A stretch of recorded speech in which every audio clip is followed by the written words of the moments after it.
As promised, yes, today is going to be the general election in the UK, and we're going to be covering it here on this stream, all of the absurdity that comes with it. Now, as you know, this is going to be a total destruction of the Conservative Party after 14 years, and for people like me, yeah, we're here for that. We'll talk about why it's not a total victory over the course of tonight, because we've got the banality of Labour to get into. And I'm going to explain pretty much all the party positions, what the campaign trail's been like. Every time there's an update of an important seat, we're going to go to it. We're going to look at the Reform Party and what that might mean and all the ridiculousness associated with them. I'm going to make my own amusing observations, because realistically, you can't take any of this shit seriously. It's all bollocks. UK elections, what's been going on? What's happening? Well, as you know, the Tories are going to get absolutely smashed. It is going to be something we haven't seen since the 90s, probably, maybe even worse. It just depends on what you believe. And so I want to start just by sort of setting the table as to what's been going on. The Conservative government that we've had for the last 14 years in Britain has been a fucking joke. I mean, it's just been one comedy after another. Just to give you kind of a brief timeline of what we ended up with. We had David Cameron. David Cameron was the guy, it was his cabinet that brought in austerity measures. If you don't know what austerity is, right, austerity was where a bunch of rich cunts said to a bunch of poor cunts, you poor cunts have got to get poorer because otherwise it's going to be bad for everybody, but don't worry, we're going to still look after our fucking rich mates. And we went, oh, okay, well, how long do we have to do that for? And they said, oh, just a year or two. Anyway, we've had 14 years of austerity measures. So, and this is why there are now more food banks in Britain than there are McDonald's. That's a statistic for you. People are literally living fucking hand to mouth. And the Tories have brought us to this. But how do we get here? Well, okay. David Cameron, which I never thought I would have missed this guy, but be careful what you wish for. David Cameron, in his infinite wisdom, decided he was going to have a referendum around this thing called Brexit. And Brexit was, we need to discuss whether we want to be in the European Union or not. Now, we've done this before in Britain, back when it was the European Community, the EC, later the ECC. Back in 1975, a Labour government said, look, we aren't getting favourable terms in the European community. We need to have a referendum on whether or not we want to, continue on these terms. And they called the referendum Labour. And the Conservatives at the time were saying, no, we definitely need to stay in. What are you doing? And the people voted. It was kind of overwhelmingly yes. About 63% of the electorate wanted us to stay in. We stayed in. It eventually evolves into the EU. There was a debate in the 90s about, because they were changing and introducing something called the Eurozone, where we were going to have a unified currency, and we voted no. We didn't want to use the euro. We wanted to keep the pound, which a lot of the Europeans didn't like. This led to some sort of weird little fractious relationships, but then again, French and the Germans and the Brits, we've always been a bit like that, haven't we? So fast forward to the modern day, and we've had years and years and years of insane headlines like, well, the EU says if you're British, your bananas have to be straight and your cucumbers can't be above a certain length. It's political correctness, what's gone mad? And so obviously a lot of the gammons were like, we should get out of Europe actually, and we should have autonomy because we don't like the fact that the European Council gets to influence British policy, which it really didn't by and large. There were some areas, but it was massively overplayed for effect. And so David Cameron said, all right, fuck it. We'll have a referendum. Now, for those who don't know, a referendum's just where we say to our parliament what we think. You're not legally obliged to follow up on a referendum. It gets tricky for you politically if you don't, obviously, because it's meant to be the will of the people, but it is not a vote. A referendum in the UK is not legally binding. And so he calls for the referendum. And he says, before the results are in, he was so confident that people wouldn't vote to leave the European Union. He said, I will abide by the results of the referendum. Mistake number one, the most cataclysmic mistake in modern British politics. He just had to say, we'll see what the numbers are. Because when the numbers came back, by the way, I went to bed. I was living in America at the time. I went to bed going, well, look, Remain is running away with it. See you in the morning. Woke up. Brexit? What? And the final result was 52 to 48. Now, why was it 52 to 48? I'll tell you, Liberals got to shoulder some of the blame. They were beating everyone over the head who live in working class communities and said they had some concerns about immigration, and then you were a racist, and then you were a Nazi, and if you vote to leave, you're a piece of shit, and all the smug, self-satisfied celebrities were like, let's see, oh, is it Burnley? Is Burnley going to vote to leave? What's Burnley going to do? And then we woke up and 52% of the population had said, nah, actually, fuck you. It's what I'll never forgive Liberals for. They don't win hearts and minds. Every time they get an opportunity to talk down to working class people, they have to do it. And that helped deliver Brexit, by the way. That and a bunch of false promises. I mean, people like Boris Johnson and Nigel Farage went around the country telling working class people, we'll get 250 million more for the NHS. Look, it's on a bus. It must be true. Total lies. Any money we recouped wouldn't have been guaranteed to go there. That's not how it works. Anyway, 52 to 48. David Cameron's been up all night. He's had a nip of whiskey out the drawer, for fuck's sake. He was so stressed he nearly fucked another pig's head. So he had to come out to the country, didn't he? And he said, right, yep, we're doing a Brexit. But you know what? I'm out. I didn't want Brexit, so I'm not the one to deliver Brexit. And he walks away from the exploding car smoking a cigarette. Cue a clamour for Tory leadership, right? We get Theresa May. The dancing queen. Theresa May comes in. She is a very weak, not liked prime minister. She is back and forth on Brexit because she was not a Brexiteer either.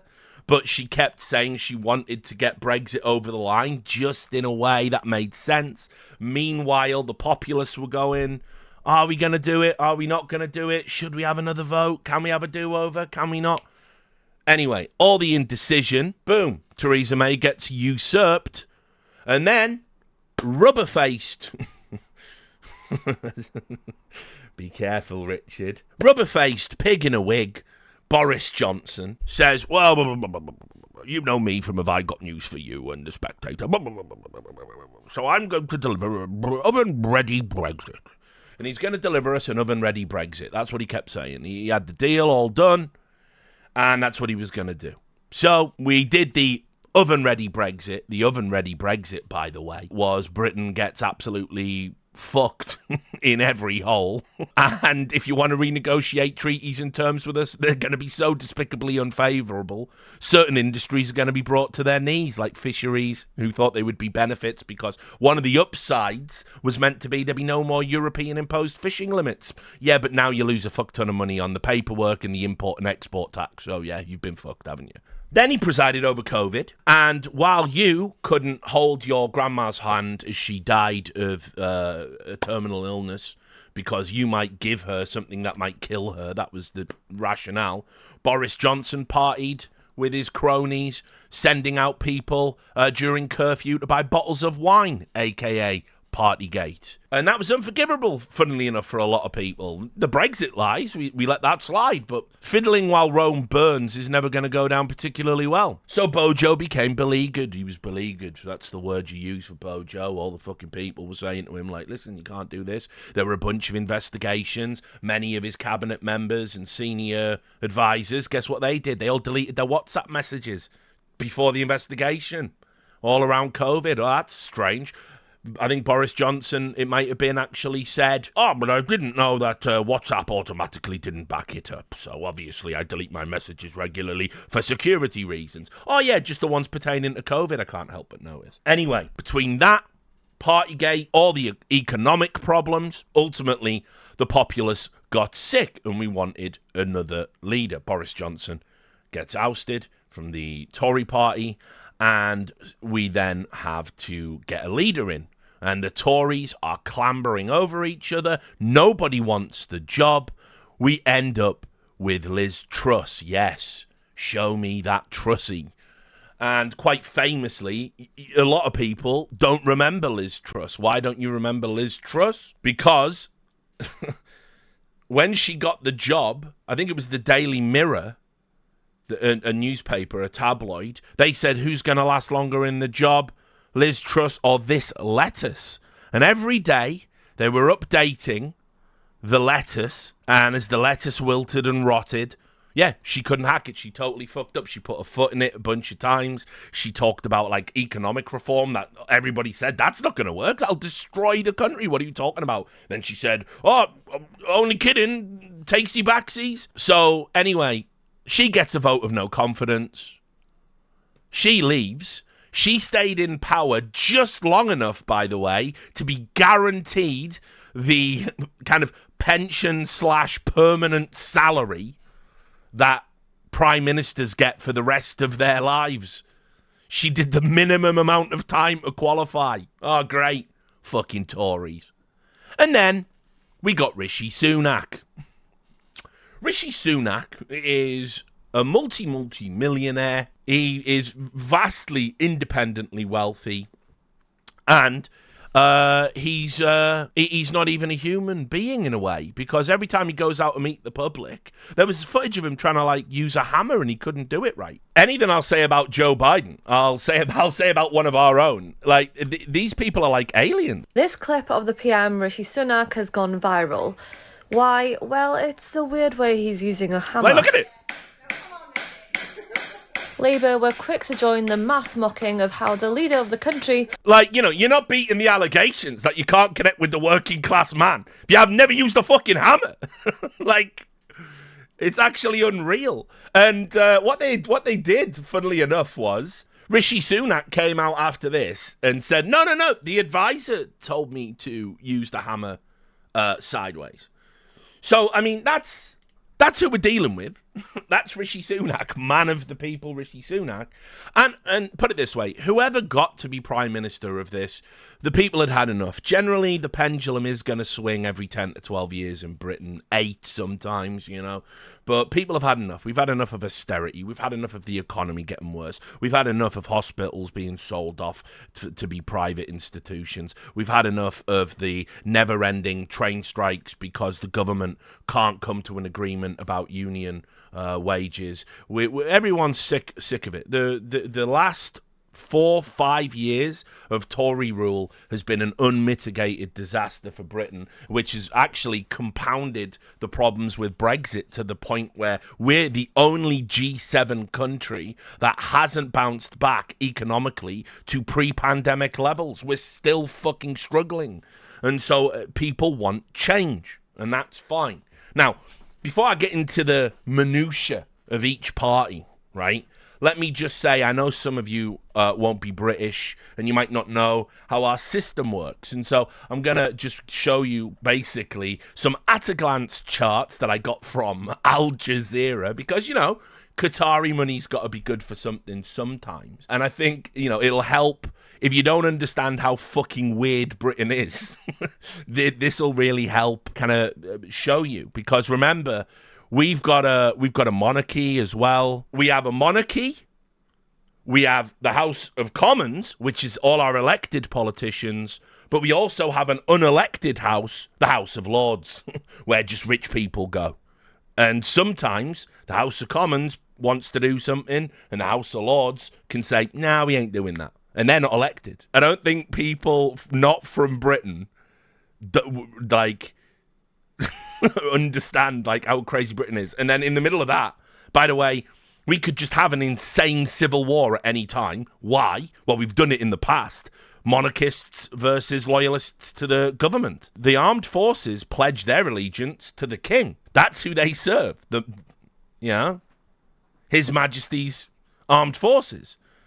But it's the politicians that told them where to go and what wars to fight, when to be deployed. But if we ever got a king in the future who was like, well, you know what? I think I'm going to fucking knock it up a notch, actually, right? Go get the government military, your pledge to me. Suddenly you're in a fucking quandary. So it could happen. It could happen. But it won't happen. But it could happen. Anyway, right, this is the United Kingdom at a glance. You can see we've got a population of 67 million people. I didn't realise it was only that. Thought it was more. We're apparently at 2% inflation. Look at that, America. That's Bidenomics, baby. That's Sunaknomics.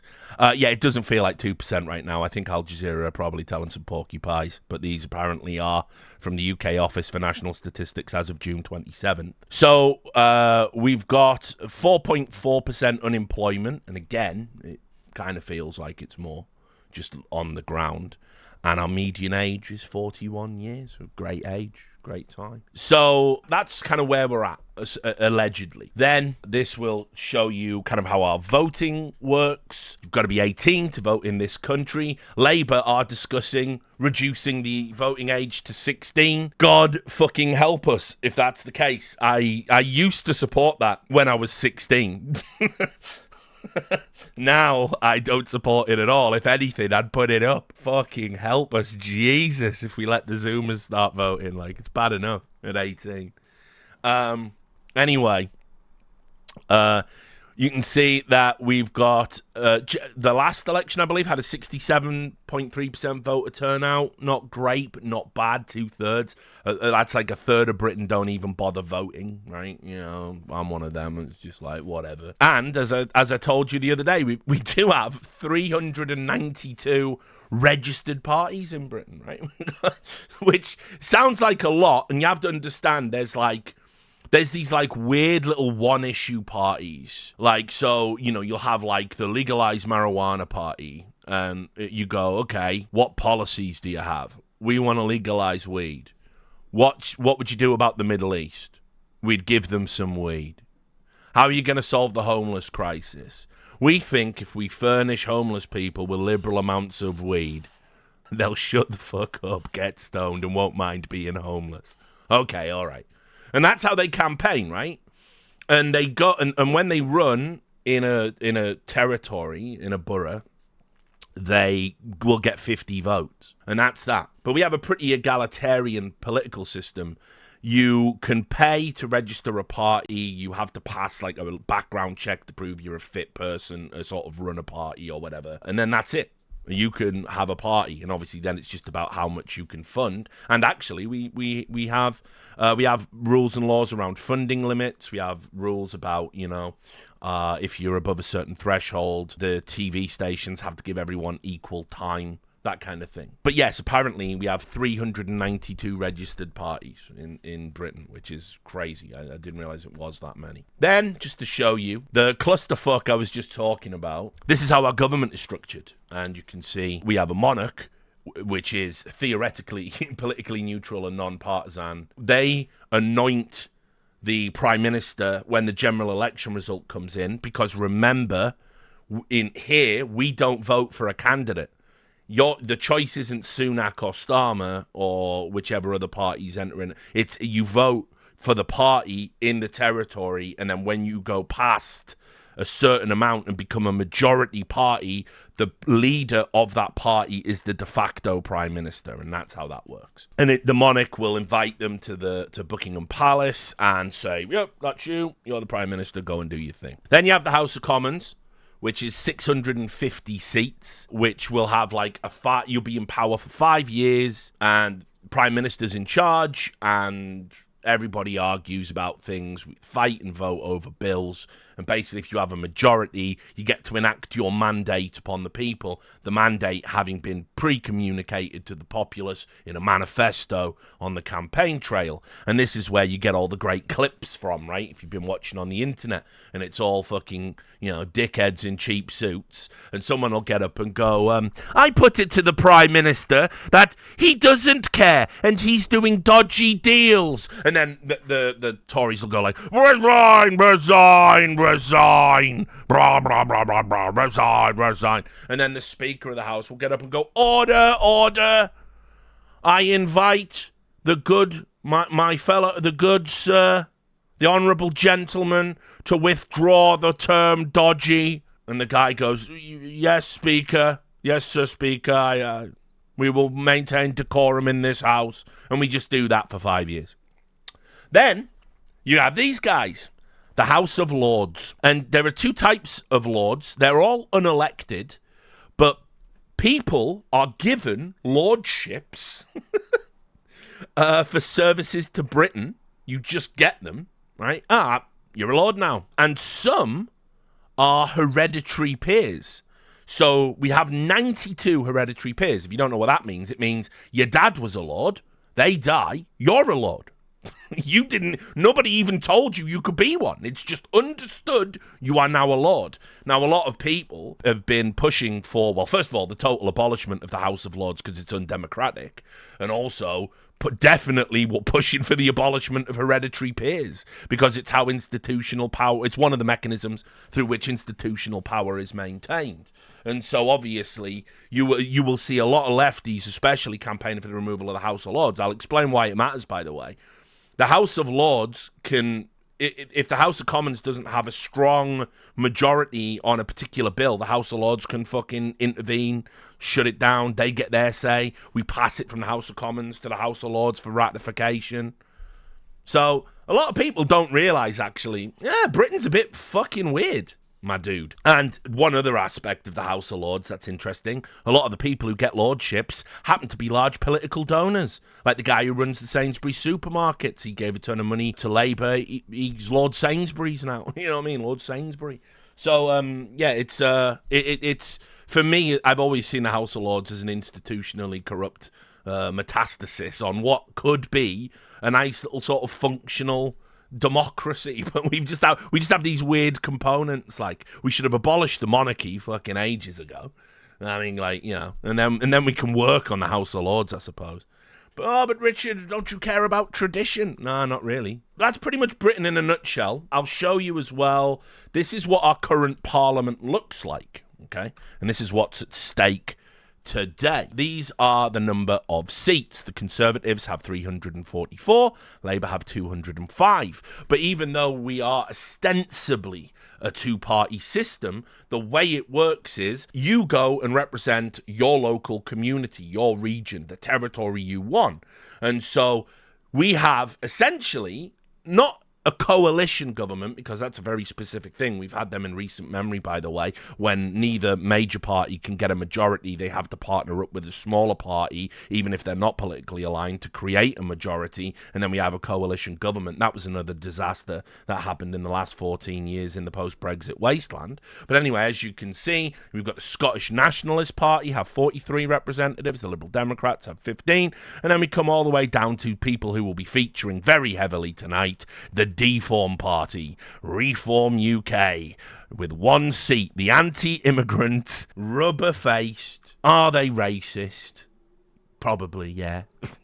Party. And the terrifying thing, by the way, is tonight they are being chalked up to get more seats. There was even one poll, but it was on, what was it, like GB News. So it was on GB News. So, just don't believe it. But there was one poll that actually had Reform to go ahead of the Conservatives. So, but that was the only poll I've ever seen that claimed that. But, I mean, they are going to gain seats. They're going to finish tonight with more than one seat, which is either terrifying or hilarious, depending where you are on the Doomer pill spectrum. There is no way Reform will have more seats than the Conservatives by the end of tonight. That is just pie in the sky GB News bullshit. So that's what's at stake, guys. That's kind of where we're at. We'll get into the campaign trail. Like, why are British people so apathetic about this particular election? Well, we've established already that the Tories have been a disaster. I've given you the brief history of Britain. Probably missed out some key details, doing it all from memory, because I won't lie to you, I have paid more attention to US politics the last decade than British politics. But they've been a disaster, and they are going to get absolutely creamed tonight. The problem is that the Labour Party is not committing to any reasonable change. And mixed into that is the Reform Party. And the Reform Party are claiming they're going to give everybody a shock. It's going to be Brexit 2, Electric Boogaloo, and they're going to gain a ton of seats. And we've even heard in some polls the Tories will not be the majority opposition party by the end. Labour are going to get a super majority. This is the prediction. I think this will happen. I think Labour will get a super majority, which is actually bad for the country for reasons I'll explain in the Labour segment. But the Lib Dems are back in the game. That's what some polling data is saying as well. There's no exact science with British stuff. It's not like the Americans. You never know which way it's going to go. You do get surprises. But let's just start, right, with Rishi Sunak. And he made a bunch of promises when he came to power. And so we're going to just look at a BBC report assessing those promises and how well Rishi Sunak has done since he's been in power. So this is from June. Rishi Sunak's 5 promises. What progress has he made? Well, he said he was going to halve inflation. And so you can see here the government's top priority was to halve inflation by the end of 2023. Inflation was at 10.7%, which is fucking insane, in the 3-month period between October and December of 2022. So the aim was to reduce inflation to 5.3 or lower in the last 3 months of 2023. The government's measure is the Consumer Prices Index, which tracks the typical price of goods. The CPI for the last 3 months of 2023 was 4.2%. So Mr. Sunak has met this pledge. And we saw the fucking Al Jazeera interpretation. They're putting it at 2. It's not 2. It's certainly closer to 4 than 2. And so, look, ultimately, that sounds like a good thing. But all of this is tinged with the reality that the inflation gets to 10% because of issues with the pandemic. And then, obviously, as we've just got on with it in a post-pandemic world, inflation was always going to normalise and come down. How much of this can you attribute to the Conservative government, and how much can you attribute to just the natural, ebb and flow of international economics, right? But he met his pledge. So, okay, do we give Rishi a thumbs up for that? I might be inclined to do it. This is where it gets interesting. He said he was going to grow the economy. The government has not publicly said what measures should be used to assess this pledge, despite requests. He said he would grow the economy. This is true. But then when asked repeatedly by Labour politicians, by journalists, when interviewed, Rishi Sunak would not commit to what criteria he was going to use to measure it. Because he knew when we were going into the general election, I'm sure it was always in the back of his mind he was going to call. Many people believe he's called this one too early, but I think he just wanted to get it over with. He's independently wealthy. I don't even think he gives a fuck about being Prime Minister, frankly. I think he just wants to get out of the job and leave the pile of shit for Labour to clean up. That's my read on it. But anyway, he wouldn't commit to a criteria, so he could turn around and say, look, it's grown if you use this statistic. So he wouldn't commit to a statistic. Anyway, you can see here it goes at the 3-month period of October to December 2023. The growth was not achieved. The economy shrank 0.3% in the last 3 months of the year, sending it into recession. You see, we acknowledged that we were in a recession when we were in that recession that we couldn't call a recession, because if you called it a recession, it would look bad for a certain American president. And we had to redefine the definition of recession and all that stuff. But anyway, we did call it a recession in Britain. And then in the whole of 2023, the economy only grew by 0.1%. Growth in the economy is measured using GDP, which you know is gross domestic product, a measure of all the activity of companies, governments, and individuals. Then in 2024, Jeremy Hunt, aka Jeremy Cunt, as we all call him over here, was asked if the government had failed to grow the economy, right? Which, I mean, listen, when he said he was going to grow the economy, I don't think he meant over the course of a year 0.1%. I don't think that was what he was talking about. And Jeremy Hunt said that the promise had been half inflation, but the Prime Minister then said we would grow the economy. I don't think any of us were expecting the economy to actually grow. All right, then. Wicked. So even when the Tories pledged something, they didn't really mean it. They didn't actually pledge it. Nobody really believed it when we said we were going to do it. That's the insipid nature of the Tories in a nutshell. And you can see here, this is the GDP growth. Now, obviously, we've got some data in 2024. And in the first 3 months of 2024, the economy came out of recession with the growth of 0.6%. But as of April 2024, there was no growth that month. And this is what I was talking about. Pre-pandemic, we still haven't bounced back to pre-pandemic levels. We're actually down on where we were GDP growth like 2 years after the pandemic, at the tail end of it. So the Tories have done a terrible job with the economy. So that's a thumbs down. He said he was going to reduce the UK debt, right? And that is measured again as a proportion of your GDP. So when they looked at the statistics for it, the latest figures for April 2024 showed the government debt stood at 97.9% of the GDP, which is 2.5 percentage points higher than it was in the same time last year. So if you look, this is when Rishi Sunak gets the job. He says he's going to lower the UK government debt, and it actually slowly, steadily climbs up to the point we're at here, which, by the way, that's where we were at the worst point. So we're just below the worst point which we hit in 2021. So that's another thumbs down on the promises. Now, for those who maybe don't understand about our health service, for a long period of time, the National Health Service was considered a jewel in Britain's crown, conceived by the great Welsh politician Aneurin Bevan. It's the idea that no matter who you are, no matter how much money you make, our state will always take care of you. No one will want for healthcare. And if you can't afford to pay, don't worry, you don't have to. We got you. That was what it was, and at one point, it was like the envy of the world, I would say. There were countries with private healthcare, particularly Americans, that looked at it, and they said, wow, fucking hell, imagine a country that can effectively do that. But what's happened, unfortunately, is pretty much ever since the 80s, the NHS has been being put under more and more pressure, more and more bureaucrats having to be employed to manage performance tables that were introduced by governments. And so we get to the 90s, and there's the new Labour manifesto under Tony Blair, who became the party leader after John Smith had a heart attack. And he basically turned around and said, no, we are going to empower the NHS. We're going to empower nurses. We're going to give financial incentives to go and learn how to be a nurse. We're going to have more nurses, more doctors, less bureaucrats, and we are never going to privatize. Fast forward about 8 years, and Blair starts privatizing parts of the NHS. And by privatizing them, what he starts doing is he starts selling them off to independent businesses, independent groups. They take over it and start running private healthcare, as in you go in and pay. And all the while that is happening, that financial relief that you should get for selling off a piece of a service isn't actually touching the sides of the debt and the problems that the NHS is in. Nurses are feeling disincentivized to do the job. They're leaving the job.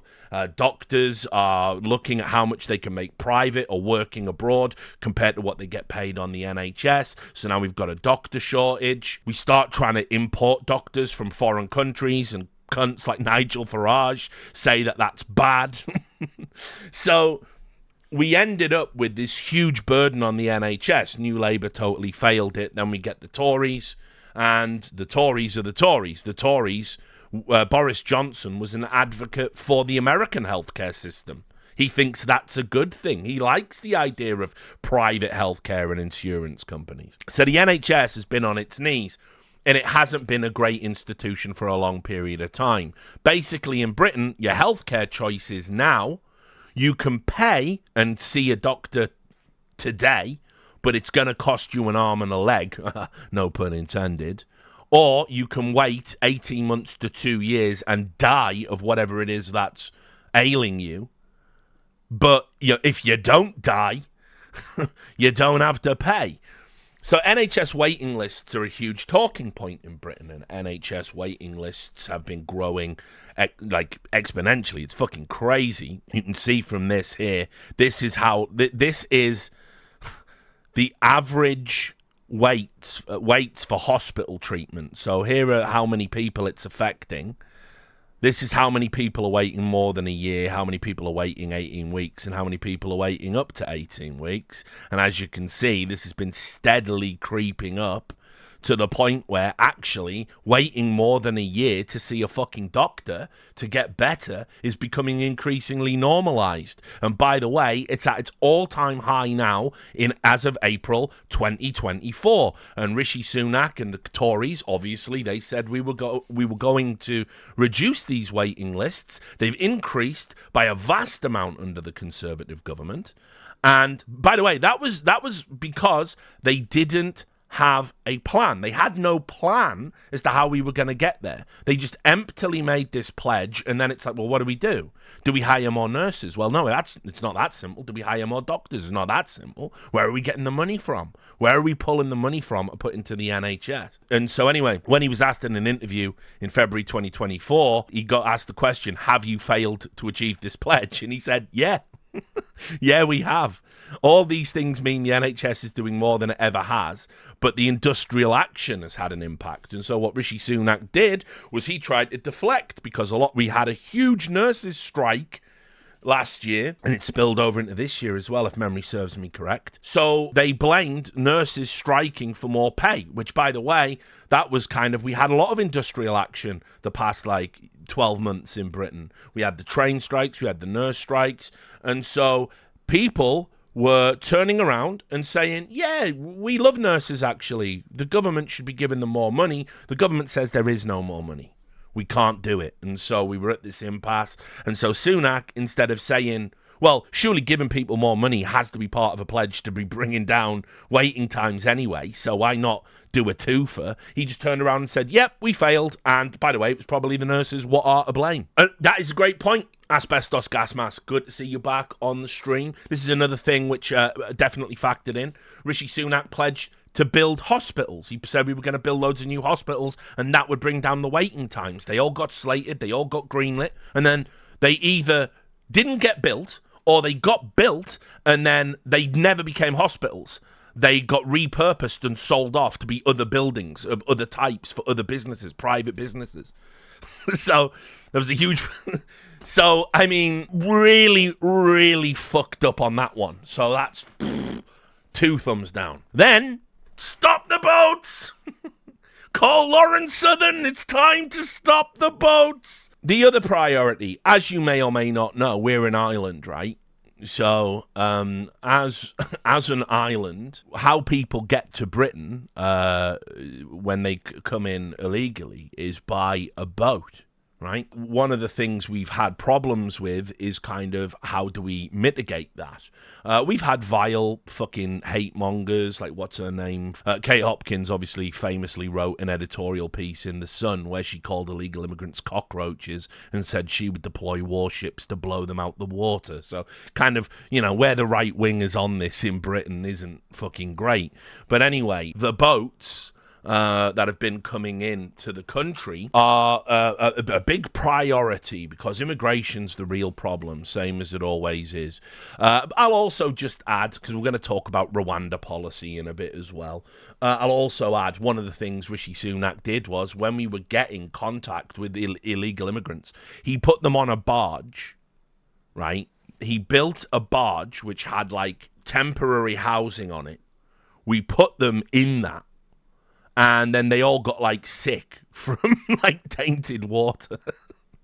It's just so insane, the things that we fucking do in this country.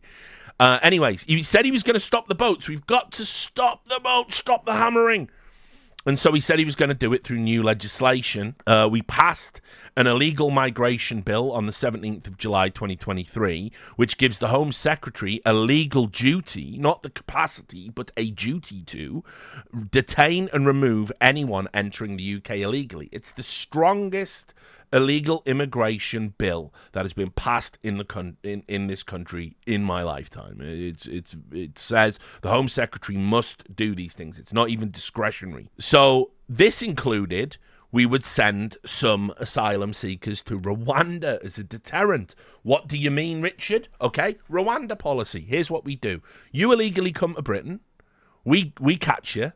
We temporarily detain you. We put you in one of the houses or on the barge where you get typhoid. And then while we're waiting, we book a private jet. we move you onto that jet and then we fly you out to Rwanda, where you are greeted by Rwandan state officials and then put into sheltered accommodation in Rwanda. That's how that works. Now, I'm going to shock you here, because you can object to that, because you can say, you've got an obligation to take in illegal immigrants, that's the right thing to do.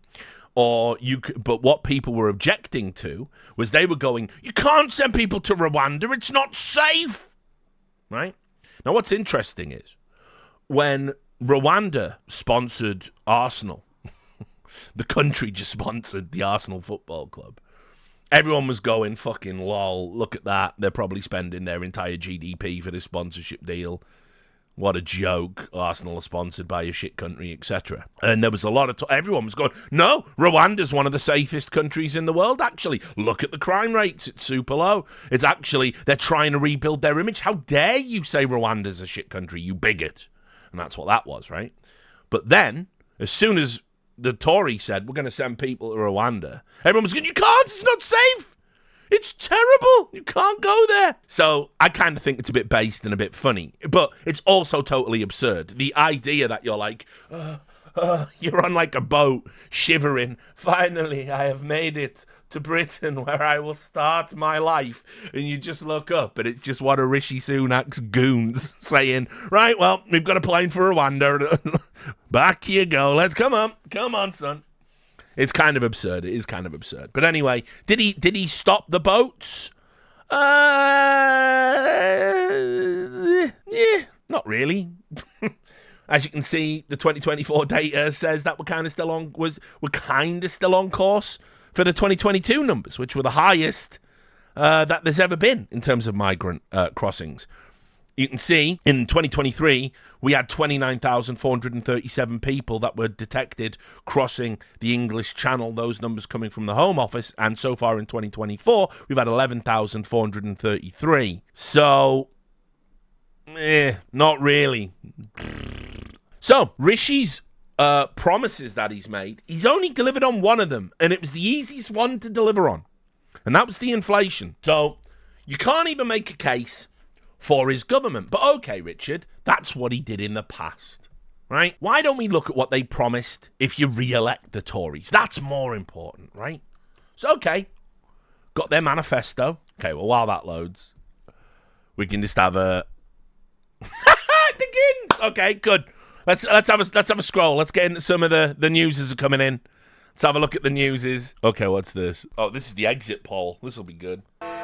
Oh, there we go. And as Big Ben strikes 10, the exit poll is predicting a Labour landslide. Jeepers creepers. Sir Keir Starmer will become Prime Minister with a majority of around 170 seats. The exit poll predicts that Labour will have captured 410 seats, adding 209. It suggests the Conservatives will have lost 241 MPs, landing on 131. On to the other numbers. The Liberal Democrats up 53 on 61 seats. Reform on 13 seats. The SNP down 38 seats. According to this exit poll, on 10. Not a bad thing. Cymru are on 4. They're up 2. And the Greens are up 1 on 2. Plaid Cymru is, of course, the Welsh party, the Welsh Nationalist Party. Fuck the SNP. But yeah, gains for Plaid Cymru. Right? We're all about that shit. So yeah, let's just quickly check in with what's going on in some of these seats. Let's see. Baker accepts the Tory defeat but insists he could retain his seat. We'll see about that. We've got Sunak's house watch. BBC's Victoria Derbyshire is outside Prime Minister Rishi Sunak's house in his constituency of Richmond, Yorkshire. She says it's been very quiet there and Sunak is inside, no doubt absorbing the news of the exit poll. Basically, he's in the bunker eating carpet while Labour marches across Britain, isn't he? He's fucked. He's gone. He's gone. This is one to watch as well in Godalming and Ash. That's where Jeremy Hunt. Generally, where people are prominent party members, they hold seats that they're obviously likely to retain. But yeah, he could potentially lose his seat. The exit poll says he's got a 19% chance of him keeping his seat. So he would be the first chancellor in modern history not to keep his seat. Here we go. Nicola Sturgeon. It's brilliant. This box wine drinking bitch. Yep. Fuck the SNP. Get wrecked. And then here we go. Ooh, Wales' most senior Tory says he's lost the seat. He's been in Parliament since 2005 and had a majority at the last election of more than 9,000. He was also the only cabinet minister with a seat in Wales. David T.C. Davies. He says here, on the basis of the exit poll, there isn't a chance that I'll be winning. I also love great picture in it. Lips are out. Anyway, we'll be waiting. The results are going to be coming in. Over to the Conservative manifesto. We'll get back to talking about why the Tories didn't even have an energetic campaign, because they made all these promises which were ridiculous. Like these policies, some of these policies are fucking Stone Age. This one could have been a winner. They want to bring back Help to Buy. Basically, it's for first-time buyers, right? If you're a first-time buyer, it's hard to get on the property ladder right now. Many people will never own property. It's just not economically viable anymore. After the financial collapse in 2008, the regulations have all been shored up, and it's just, it's impossible to get a house.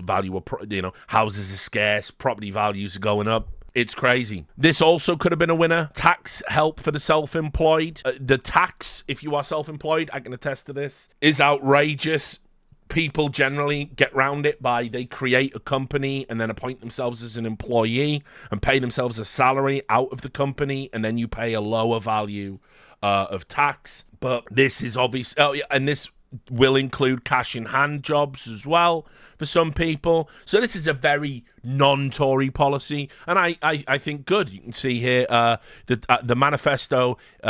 One manifesto surprise is the abolition of national insurance for the self-employed. National insurance is like our social security in Britain. What you do is we get money, a portion of it goes into our national insurance. The national insurance is there for your state pension, NHS, all of that stuff.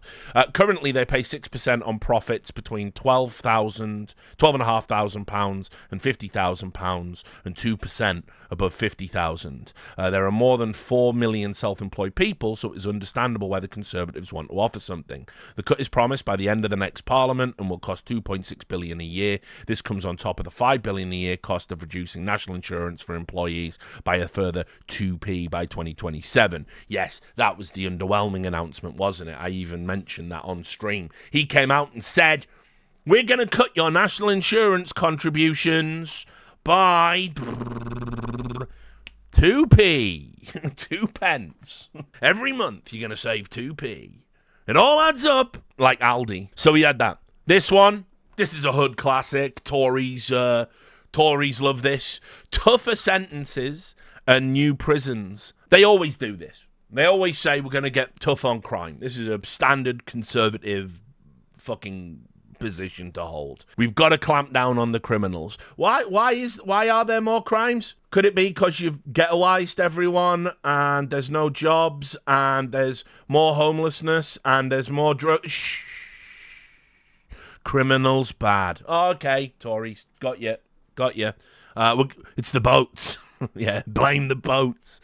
So anyway, they said they're going to do that. Now, we've got overcrowded prisons in Britain, pretty much like, everywhere. Every prison's overcrowded. See, there it says they want to show that they are tough on crime. They've pledged to increase the number of community police officers by 8,000. And by the way, if you don't know what a community police officer is, a community police officer is typically an uneducated, untrained, power-hungry mentalist that couldn't make it as a doorman or a mall cop, and they get to LARP as a police officer, and they go out into like tough fucking neighborhoods, problem neighborhoods, and they when they catch you having a crime, they go, right, stay there, we got you. And then they get in the radio, can a real police officer come and arrest this person? And that person goes, you're a CPO. Yeah, fuck off. You can't touch me. You can't arrest me. And then they just walk away, and that's that. That's pretty much where we're at with that one. So I don't see how 8,000 actual trained police officers, that might be a good thing. 8,000 CPOs is a fucking band-aid on a fucking arterial bleed. It's a joke. So it's not even tough on crime. And they're going to build new prisons, because yay. Fucking, we love that. More of them. Regular flights to Rwanda. There'll be some Tories taking some flights to Rwanda by the end of tonight. Regular flights, guys. So, easy jet to Rwanda. This is just, again, an extension of the Rwanda policy to show that they're absolutely fucking committed to it, which, you know, I mean, whatever. I think it's one of those policies that's just funny. I mean, I just think it's a funny policy. It's like such a, it's such a bizarre approach to solving the problem that whatever, I'm kind of indifferent to it. I can't get past the inherent absurdity of it to sort of condemn it.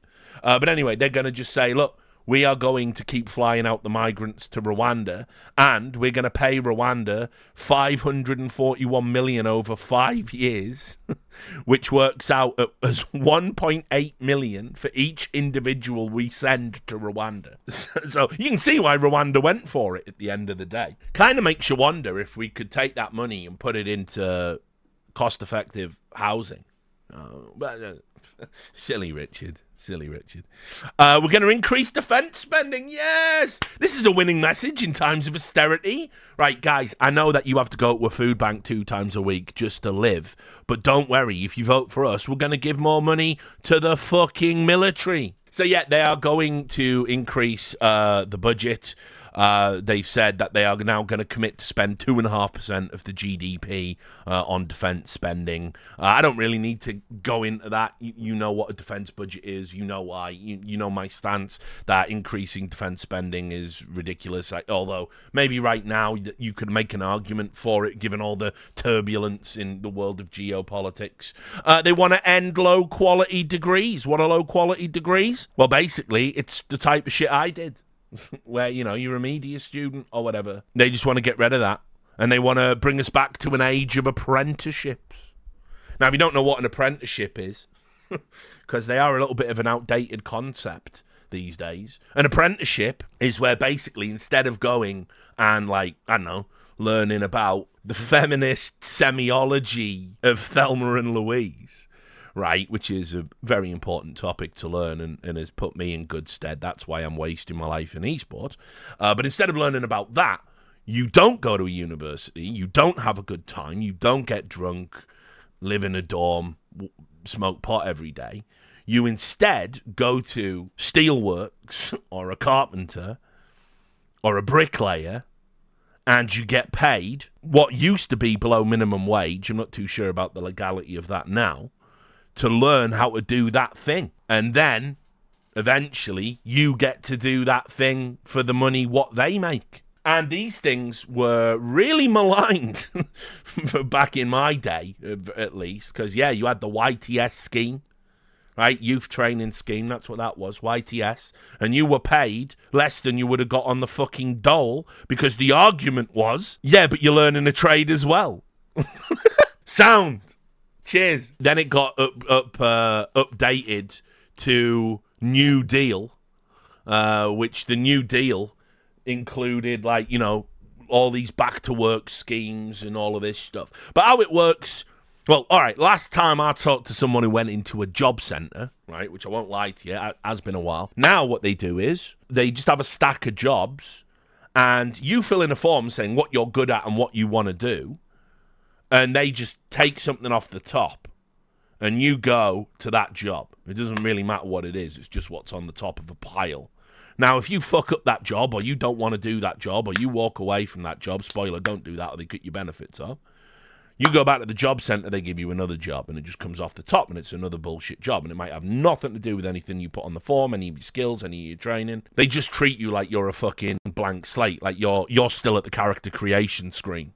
You haven't had a life yet. And then you go back again and they give you another job. And if you walk away or lose or don't do or can't hack or get fired from 3 jobs, they turn your benefits off. That's how that works now. Or at least it did last time I checked in. So, yeah. All of these things. Apprenticeships, it's cheap labour. There's no reason that you can't just learn trades, functional trades at university. We should be making education more affordable. That's what we should be doing. Because, by the way, many degrees have work placements built in for a year. There was an option with my degree, for example, where I could have gone and worked at a paper for a year. You know, so you can have like a work placement. Anyway, net zero without new green charges. So it's economic stuff that we're not going to make. Cuts to welfare and civil service numbers. So, yeah, we're cutting benefits. That's another good one. Cheers, Tories, I guess. I don't know who the fuck would be even... Who would hear this and go, oh, they're wicked. Yeah, people are getting too many benefits. I'm a working man, me. I don't want anyone getting any money. All right, that's a gammony policy right there. 3 strikes for antisocial tenants. They're introducing a 3-strike rule. Can't see anything going wrong with that. If history has taught us anything, the arbitrary 3 strikes. Basically, if you're a cunt and you live in a house and you get complained about for being a cunt, if it happens 3 times, you're going to get booted out, which I don't know how that ties into the homeless crisis, because the Tories have also said they're going to end rough sleeping, which is literally people sleeping in doorways and stuff, while increasing evictions. Don't know. A cap on social care. That's, again, the radical overhaul of the benefits system. And a legal limit to migration. Again, it's part of their very strong anti-immigration, illegal immigration policies. They want to bring in a cap to how many people can come in each year. Just arbitrary. Once you hit that number, no one else is coming in, which is a very Faragean policy. There was also this. National service. The return of national service. Yikes. National service, many of you will have it in your country, I guess. National service is basically where you are compelled to join the military once you hit a certain age, and maybe you can defer, and maybe there's dispensations for people with, you know, health problems or whatever. But ultimately, most young people will go into national service. Yes, if you're Greek, if you're a Finn. Italy has, I believe, national service as well, I think. Anyway, no? Italy, no? Didn't they have... Oh, it's voluntary. Okay, cool. So, yeah, I mean, Israel, obviously. Can we not? Not today. Can we not say the I word, guys? Can we not?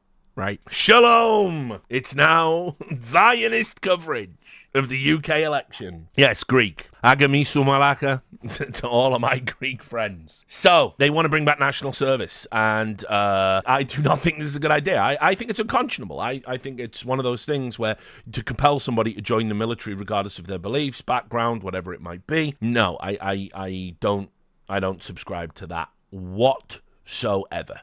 And the idea that this is a winning message for modern Britain is ridiculous. And that's pretty much the Tories' manifesto. That's what they've campaigned on. That's why they're going to lose bigly.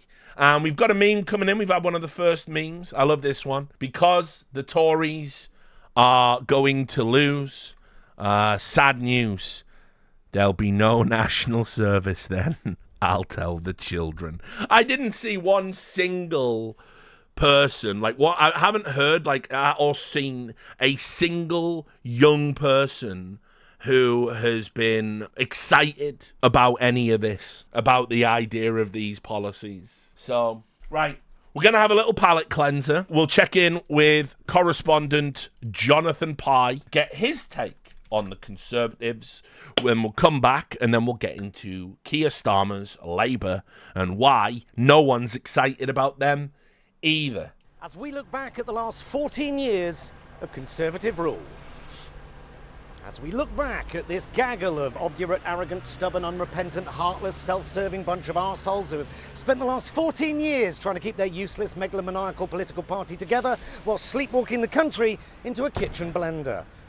14 years, 5 prime ministers, 7 chancellors, 8 foreign secretaries, 13 culture secretaries, one of whom was Nadine Dorries, a woman so stupid she thinks Channel 4 is a brand of perfume.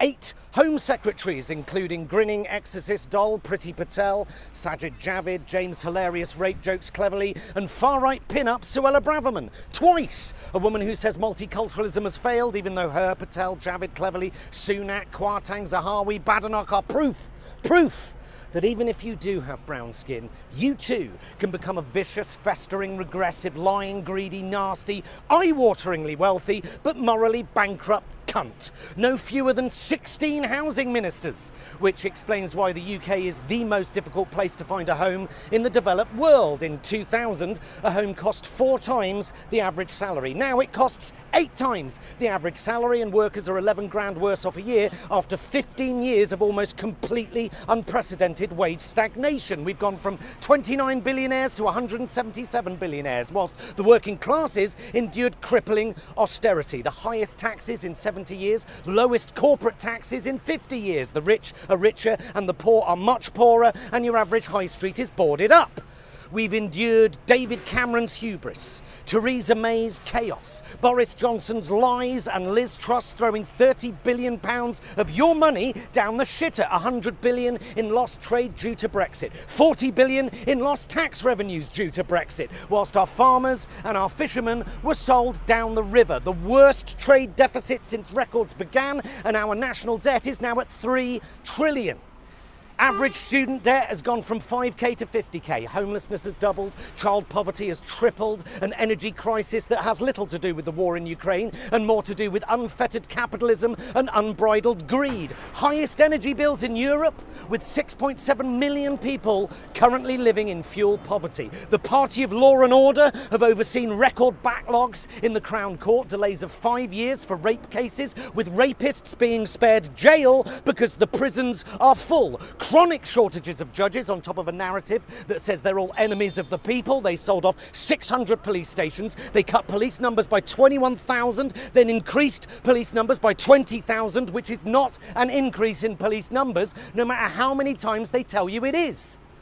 Highest train fares in Europe, lowest state pension in Europe, longest waiting lists in NHS history, a nation with rotting teeth and people being hospitalised with malnutrition and scurvy, billions of taxpayers' money wasted on PPE contracts for their rich mates, and they let the bodies pile high and kill tens of thousands of pensioners during the pandemic, and then they lied about it. They cut our armed forces, they closed and sold off our fire stations, they closed, then sold off our libraries, they didn't build those 40 new hospitals, and they forced councils into bankruptcy. They wasted billions on HS2. They voted to allow bankers to have unlimited bonuses. They allowed BP and Shell to steal our oil and gas reserves without paying taxes, whilst Norway, of course, went the other way and has a sovereign wealth fund of over 1.6 trillion. And record amounts of our tammies and turds are being churned into our rivers and oceans by our privatised water companies. Windrush,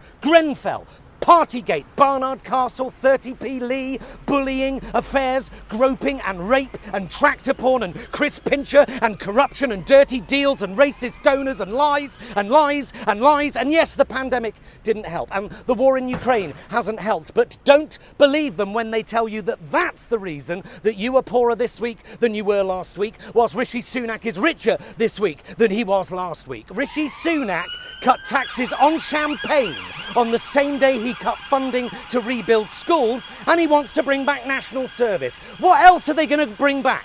Grandstand? Spam on the national health? Snickers going back to marathon? I look forward to voting these incompetent, hubristic grifters out, and I hope they spend a very long time in the wilderness and have a really good think about what they just did. Well, a trip down memory lane there with some highs and some lows from the last 14 years. So, yes, Jonathan Pye's assessment of the Conservative government, pretty much in line with my own, as you heard right at the start of the video. I had forgotten about a few things. I'd certainly forgotten about the tractor porn story. That's fantastic. That's been posted in the chat. If you don't know what that one is, you're in for a treat. I'd forgotten about the fuck up that is HS2. Yeah, we tried to build some high-speed rail, and we committed to it, started to build it, had to cancel it, and just wasted a lot of fucking money. So there have been so many disasters presided over by the Conservative government. That realistically, what's coming, this biblical defeat, probably a record defeat in decades for any incumbent party in the UK, it's long overdue. Now, as we continue the palate cleanser, I also found a thread where ultimately there were some funny moments from the campaign trail, which has been typically British and typically ridiculous. And I'm going to highlight just some of the ones that kind of affected the Conservatives. This, for example, is one of the things that happened was outside of 10 Downing Street, which is where the Prime Minister lives, right? People have been setting up speakers at the bottom of the road where the cordon is, and they've been bombarding the Tories with music whenever they come out to make public speeches. And this isn't a public order offence. So this happened. This is Rishi Sunak delivering a speech in the pissing rain while things can only get better, is blaring out down the end of the street. Our economy is now growing faster than anyone predicted, outpacing Germany, France and the United States. And this morning it was confirmed that inflation is back to normal. This means that the pressure on prices will ease and mortgage rates will come down. This is proof that the plan and priorities I set out are working. I recognise that it has not always been easy. Some of you will only just be starting to feel the benefits, and for some, it might still be hard when you look at your bank balance. Yep, it certainly will be hard. Actually, it doesn't get hard when I look at my bank balance, Rishi. I'm not you. So yeah, there was that. Then also, when they were doing some Sky News reporting outside of 10 Downing Street, someone played the Imperial March from Star Wars. That went out on the news. That he might have to deal with them should he become the largest party and not win an outright majority. But of course, the Prime Minister and the Conservatives, they think that they have a story to sell on the economy. They're going to get some flights probably off to Rwanda, perhaps just before polling day. So that's been going on. What else happened? I mean, this is like, I'm not going to really talk about the Lib Dems, actually, which is just typical of the Lib Dems. But there was a Sky, in this same thread by Scott Bryan, which he's done great work here. This is just a funny clip as well. They wanted to interview the Lib Dem leader, Ed Davey, while he was kayaking. Right. Ed Davey, leader of the Liberal Democrats, whilst we were on the water, asking him about how convinced he was that he was going to be able to convince people the Liberal Democrats were the true alternative. Because if you look at the by-election successes we've had in this Parliament, where we won 4 historic by-elections in Tory heartlands, exactly the places you're talking about, no one expects Labour was good in the polls, and we basically defied the odds, and we won. And we won for several reasons. People loved our candidates. They wanted to vote for a local champion who was going to really represent their area. They liked our policies, what we're saying on the NHS, on sewage, on the environment. And they also knew that we were the only ones who could beat the Conservatives in those areas. I mean, well done, Matthew, for trying to keep that mic as close to Sir Ed as... Ed. Right, but here's the best part.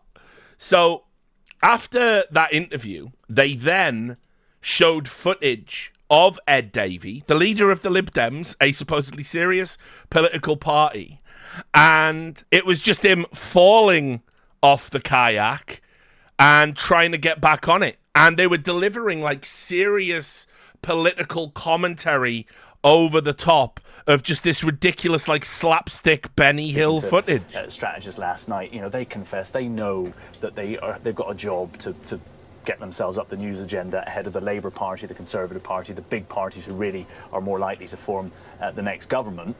So one of the ways that they try and make sure that the attention is at least slightly on them is by creating moments, stunts like we just saw today. So that's part of the strategy, but really to actually make headway in this election. Right, so just a question. Why is the leader of the fucking Lib Dem party so caked up? Look, that's like fucking Ned Flanders. Like, what the fuck is that? Get your fucking sussies in chat. The gyat. Vote gyat. Ridiculous. So anyway, it's the coverage around ridiculous election is obviously typically ridiculous. There will be more moments from that thread a little bit later on. Oh, I will play this.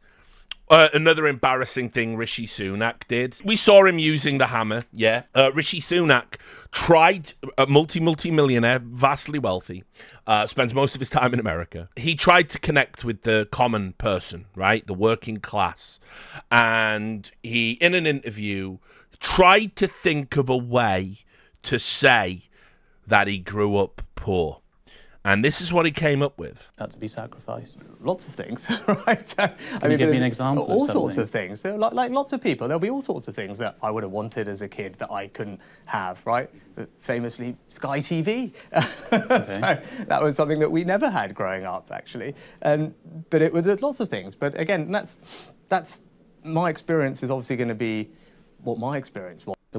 So, for those who don't know what Sky TV is, Sky TV was satellite television that you paid for privately, quite an expensive package if you wanted movies directly in your home. This is all pre-Netflix, this is like pre-internet. You know, if you wanted to watch sports, if you wanted to watch TV, you had to get a satellite put on the side of your house, and you had to pay a company, Sky, to get the channels turned on. That, for him, is the idea of living below the poverty line. Well, we didn't have Sky TV as a kid. By the way, in reply to that claim, somebody took a photograph of his parents' house above the business. And that you can see there, that is the Sunak pharmacy. There's a fucking satellite dish on the side of the house. Now, Rishi Sunak had to come out and say, after that, he said, oh, that picture's from the 2000s, though. They did get Sky one day. So the story did have a happy ending. That's how bad a job Rishi Sunak has kind of done when it comes to handling the media and winning hearts and minds. Now, while we're talking about people not being able to win hearts and minds, let's talk about Keir Starmer. Keir Starmer is the leader of the Labour Party. For those who don't know, Keir Starmer is an establishment prick. He always talks about how he came from humble roots. There's something weird about him. He's kind of, it's like, one of the things I never forgave Corbyn for was being unelectable. Jeremy Corbyn was unelectable. He couldn't play the game. And it wasn't that I had issues with his policies or issues with his history. He was just unelectable. He couldn't play the game. And I couldn't forgive him for that because he essentially delivered more Tories to us. Now with Keir Starmer, we're kind of doing the same thing. It's just that it's at breaking point with the Tories. He's very uncharismatic and he's very unexciting as a candidate. He refuses to make promises to positions Labour should absolutely hold. He refuses to walk back policies that working class people in Britain absolutely want to be walked back. And it's only by virtue of the Tories being so bad that this is just the de facto option. Now, I'll kind of just show you what his background is, because obviously he was a lawyer that worked his way up and became a human rights lawyer, essentially. We'll go into just everyone's favourite source, Wikipedia. And you can see, he passed the bar, he was a barrister. He eventually worked his way up to being the director of public prosecutions. He was very much against the Iraq war and used tried to use his legal qualifications to facilitate the fight against that. Of course, we all know how history played out on that one. And eventually worked his way up into being in the CPS, which is the Crown Prosecution Service.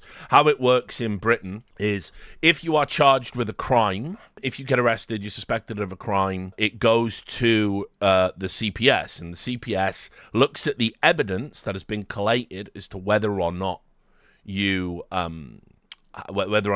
there is a good case that will be presented at a court, or whether it is going to be a waste of the court's time. And if they deem it to be the waste of the court's time, you don't get prosecuted. And that's what the Crown Prosecution Service does. And so people who work in the Crown Prosecution Service essentially are deciding who gets prosecuted, who doesn't. And for the average person, there's no like great shakes about it. You get accused of something. A lot of the times it's a slap on the wrist or whatever. But anyway, this is where one of the big criticisms of Starmer comes in, because as you can see, he was one of the people accused of having not brought charges against Jimmy Savile. And you can see in 2013, he had to come out and talk about how the sexual abuse allegations about Jimmy Savile, Britain's most prolific pedophile, by the way, and necrophile, were handled in basically as runoff from what was called Operation U-Tree. Operation U-Tree was a police-wide, a countrywide investigation to find networks of pedophiles as they were connected to like celebrities and people in the BBC and things like this. So anyway, Starmer recommended making the criminal justice system fit for victims. In 2022, Prime Minister Boris Johnson falsely blamed Starmer for Savile not being prosecuted. Starmer was a DPP in the years immediately prior to Savile's death, but there is no evidence he was involved in the decision to not have him prosecuted. He was part of the department, essentially, that presided over whether or not Jimmy Savile was going to be prosecuted based on the evidence that they had collected. Now, Jimmy Savile's noncery was a fucking open secret, and there is a lot of the prevailing sentiment is it was his institutional connections that prevented him being brought to justice in his lifetime. And obviously he was never prosecuted. It all came out after he died. So I think it's valid, because even though he's come out and said he had nothing personally to do with those decisions, it's not like he was in there fighting the good fight and fucking trying to get this Jimmy Savile prosecution over the line. The establishment protected an establishment person who had committed heinous crimes with impunity, and the institution that did that, you worked for them. There has to be some sort of culpability there. So no, I'm never going to be in the, Starmer did nothing wrong camp. It's like, to blame him specifically for it is ridiculous. Boris Johnson was out of pocket to say you did it, but he was part of the institution that did it. So, kind of fuck him.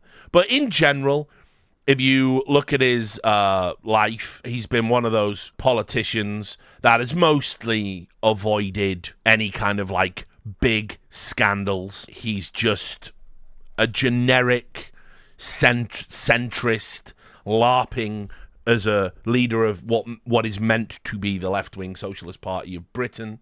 And that's it, really. He's just nothing. He is a blank slate, but he has a cold heart of neutrality.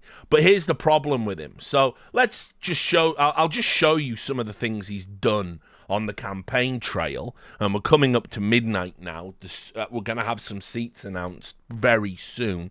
So we'll be going over live to that. But just to show you some of the things he's done while on the campaign trail, he said he won't commit to more money for public services. This was in July 2023. So this is almost a year ago now. He was asked on, our primetime politics talk show, would he commit to more money on public services? Now, public services, as you heard, they've been slashed to the bone. So he refused to commit to more money, just flat out. Which, by the way, tell a lie, mate. You can tell a lie if you want. But no, he refuses to commit to it because he's not going to do it. Public services have been fucking slashed to the bone under the Tories. And so people voting for relief from the Tories might not find so much relief from this Labour government. Okay? That's like point number one. You can even see the unions, like Unite, they've been saying to Labour, you've got to be more bold in your commitments. You've got to fucking promise shit and say you're going to change shit. Unfortunately, Labour really have run on, but we're not the Tories, though. Which is, I want more from a political party than that, but it's crazy. So there was that. In addition to that, I don't know if you know this, the Tories introduced a benefit cap, right? So if you have more than 2 kids, you don't get any more benefits. So how it works in Britain is you get welfare. If you have a child, each child qualifies for welfare. If you're unemployed or if you earn money below a certain threshold, you can go and get welfare, right? And the Tories said our economy is so bad, it doesn't matter how many kids you have. If you've got 5 kids, you're still only going to get the money for 2. And this is literally, I mean, you know, when you consider as well, we're relying on footballers to feed children at school. School dinners being, for many kids living in poverty, the one balanced meal they might get that day. This was viewed, obviously, as horrifying. And yet, Keir Starmer will not commit. He will not commit to scrapping that cap, which is just crazy. And you can see, there he is. Haha, just having a chuckle. Keir Starmer has doubled down on the decision not to scrap the 2-child benefit cap, warning his party that there will have to be more tough choices if Labour is to win the next election. By the way, you don't have to make any tough choices. You were always going to win this election. You're going to win this election. The Labour leader, who faces pressure from senior party figures to row back from his position on the policy, instead told them they had to be even more focused and disciplined. Starmer said Labour had to make really ruthless decisions. Great news, everyone, including ruling out other unfunded spending commitments since he took the reins to ensure it was in a good place to contest the next election. In a conversation with war criminal Tony Blair, and in remarks that appeared to be directed at his own MPs before the party meets this weekend, thrash out policy before drawing up its manifesto, he added, the next stage is where we've got to be even tougher, even more focused, even more disciplined.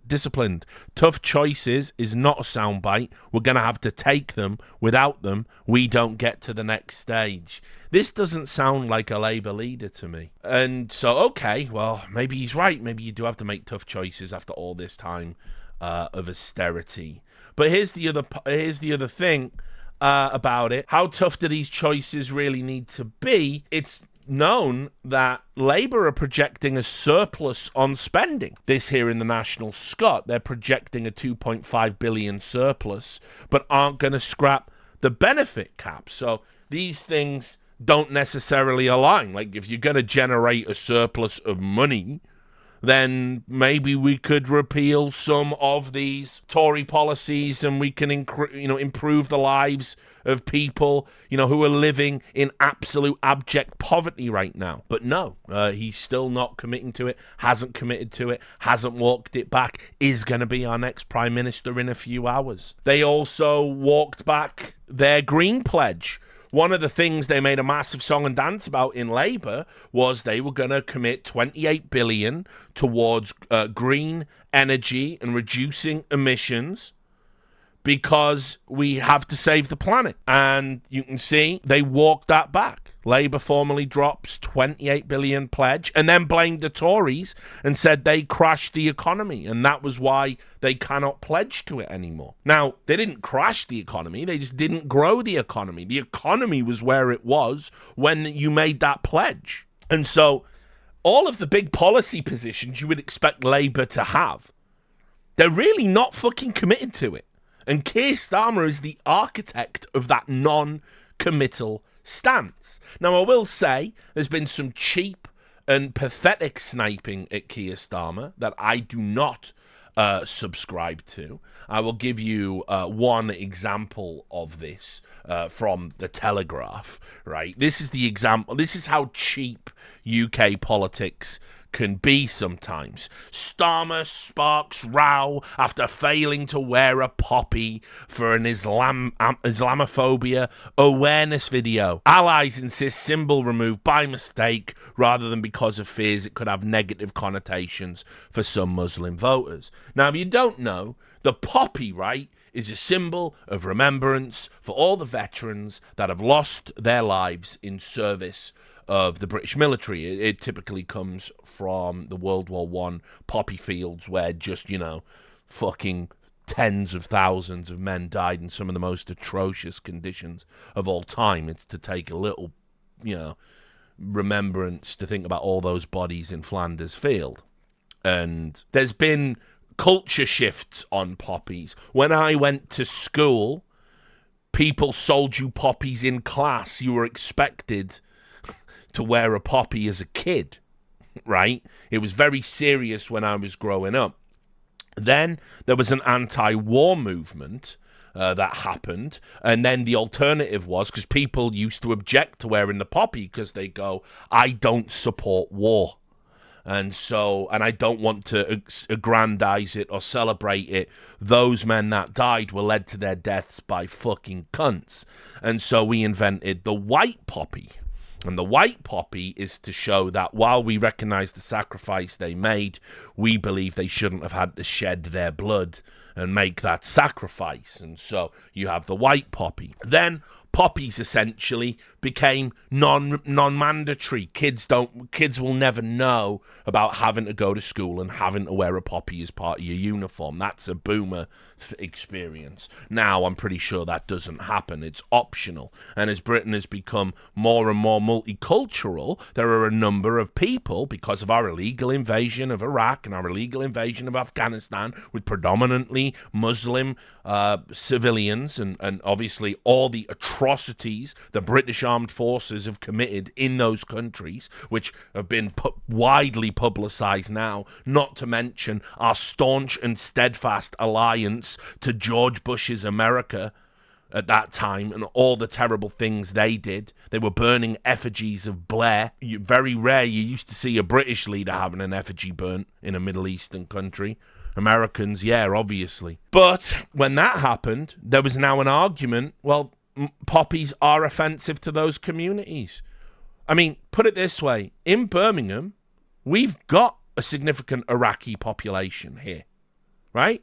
You think I'm going to go up to someone from Iraq who might have a civilian casualty in their fucking family somewhere, or might have even fled the country and come here as we, first of all, empowered Saddam Hussein, then second of all, toppled Saddam Hussein, and then third of all, effectively abandoned the country and left them to fucking get on with it, while people just had to live with the rubble like the scene from fucking Team America? Do you think I might want to fucking go up to someone from Iraq with a poppy on and be like, yeah, no, you love the troops though, yeah? No, they don't love the troops, mate. They don't. And who could blame them, right? I mean, it's just a common sense thing. So Keir Starmer here has absolutely been sensitive to that sensibility. He's doing a video specifically talking about Islamophobia. And guess what? The reaction to it was, well, you're not wearing a bloody poppy to appease the bloody Muslims, yeah? Why can't the Muslims just love the bloody poppy, yeah? I wonder fucking why, guys. So this is cheap garbage, and Keir Starmer was piss weak coming out and apologising for it, but unlike Corbyn, he's playing the game, isn't he? It was a mistake, he said. Of course, it's not a mistake. It's a bloody deliberate consideration, as it should be. Anyway, we have got a bit of a weird state with the poppy now, because even though I'm saying it's okay not to wear one in public because we're multicultural and you might upset somebody, but also the BBC, the British Broadcasting Corporation, they mandate you must wear a poppy if you're on air. So we're all over the place with it. I don't know. Just some silent reflection about people who died in World War I. And I'll say this, and this is the maddest controversial take, and I'm just going to move on, as if I haven't just said it. I'm going to say the people who died in the Iraq and Afghanistan wars, right? I don't know. You were fucking led into an illegal war by your fucking leaders, and you were left.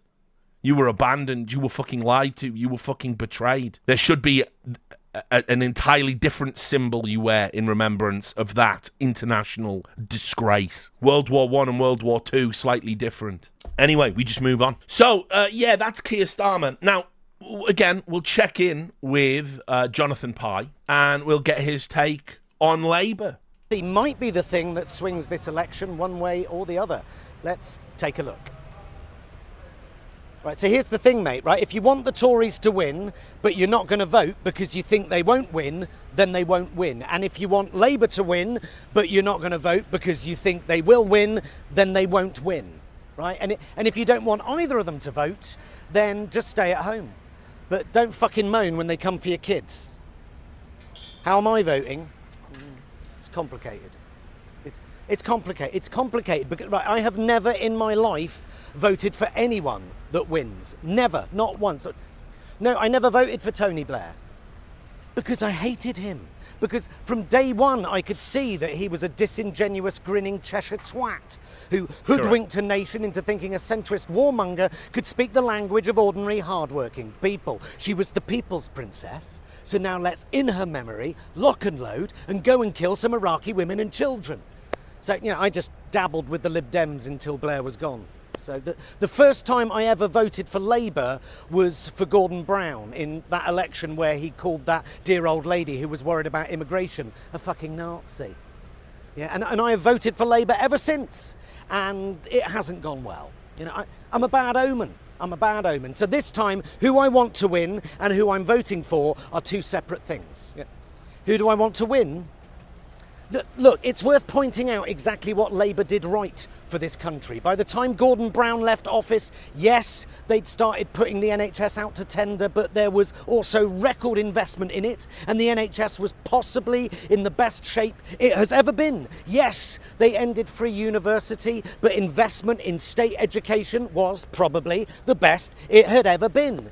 There was a decent, functioning social safety net for the most vulnerable people in our society, and by today's standards, relative control of immigration. But, that was then. That was then, and this is now. And now we have Sir Keir Starmer, who is awkward as fuck. He's very dull. He's a bit like an untrained AI or a very realistic Jim Henson puppet, minus any charm. He's a bit slug-like, again with that odd, strange nasal voice, like Ed Miliband eating a dry cake. But he is from working class stock, as he keeps reminding us. My dad was a tool maker, yeah, and I'm looking right at one. Yes, and my mum was chronically ill and I had to nurse her from a very young age. It's difficult to find fault there, actually. But I don't know. I don't know what to say. He's shit. And I have been amazed at how shit and unpolished and unmedia trained Starmer is. But there is a simple choice to be had this election.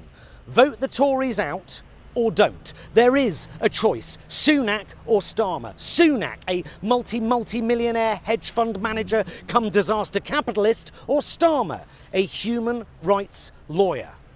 It's got to be a step in the right direction, right? When these Tories shout and attack him, look at this human rights lawyer, fucking expert in human rights. We don't need human rights, we're British. When they do that, they look mildly stupid. They look like dicks. It's not like the last Labour leader who the Tories successfully managed to frame as an IRA sympathising anti-Semite who makes his own jam. And rightly or wrongly, Jeremy Corbyn proved that he was unelectable. Yep. Twice. Correct. It's difficult to remember, right? The last election was a clean sweep for the Tories. Boris winning a huge majority by hiding in a fridge. People were talking about 10 years of Boris. Labour were on the floor. They were torn apart. And now they kind of look just about ready to govern. Arguably, the Tories have done more to get Labour in power than Labour have, but that is quite an achievement in 5 short years. But here's the thing. Winning isn't enough. The Labour manifesto is dog shit. Gone is any trace of Labour being left-wing anymore. It's champagne socialism minus the socialism. Fiscal responsibility, yeah, fine, I get it. But what is your moral mission? Give me something to just give me a little bit of blood in my cock. Come on, where is the we will end rough sleeping in our first term and mean it? In 5 years we will eradicate the need for food banks. Or there are more food banks in this country than there are McDonald's. We are going to change that. And not by just opening more McDonald's. Where is the promise? Where is the hope? The hope that we can all work hard and strive for better in our lives, safe in the knowledge that we live in a country where the people with the most money pay their fair share, and where being born into poverty has no bearing on the education or the healthcare that you receive. Without that promise, without that hope, what's the fucking point? Starmer, he gets my vote. Fine. But he needs to do better, and he better not fuck this up. But of course he doesn't get my vote, because I'm not voting Labour, because I want Labour to win, and my vote is a bad omen. So, I don't know, is the monster raving loony party still a thing? Yeah, thank you. Well, with so many undecideds, some in the Labour Party are openly worried that low voter turnout could take its toll. So, yeah, fair summary there as well, I would say, for Labour. It's kind of like, if you're sick of the Tories, they are really the only option. There are going to be a lot of protest votes. I mean, you are going to see gains for reform, as I said right at the start of the stream. You're going to see gains for Lib Dems, as I said at the start of the stream. But neither of those parties can realistically be the opposition party. Neither of those parties can realistically win. But people are going to go, and they are going to vote because they don't really want to get in bed with Labour, because the thought process is that ultimately Keir Starmer's more of the same. He is just a Tory in Labour clothing. Now, that might be a little bit harsh. I don't know if I agree with that, but he's not a million miles from that. And people want real, radical change because it has been so shit. The drudgery of what it's like to be British, like the failing standard of living and the quality of life and the costs of food going up and the energy going up, people living in fuel poverty, people living in food poverty. It's been too much for too long. And anyone that promises that they are going to deconstruct the system we've got, they got a chance of persuading some fucking miserable boomer of throwing in a protest vote. Or, you know, if you're not a boomer, you go and you vote Lib Dem. They talk a good game, but, you know, I did the same thing, you know, after I saw what New Labour became. I was a Lib Dem guy for a long time. Then you realise they're a joke. So that's kind of where we're at. Anyway, that's Labour. That's kind of where we're at with Labour. So we are going to just check in. I believe we've had some more memes coming in. We've got memes. We've had this from El Gapo. Breaking news.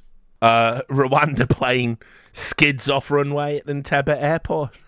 And there she is. The dancing queen, Cameron, he's getting ready, lubing up a succulent pig. The Tories, ladies and gentlemen, aren't they great?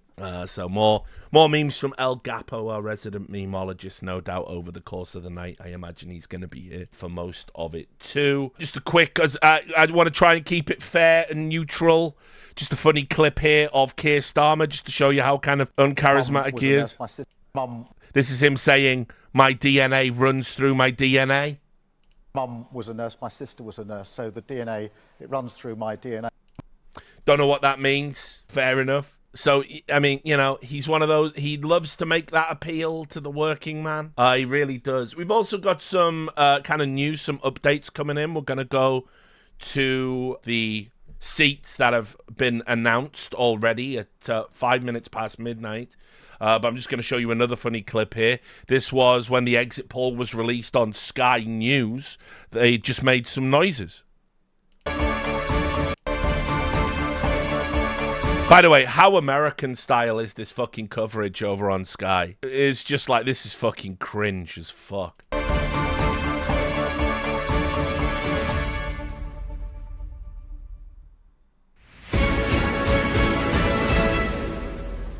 Whoa. Oh my God.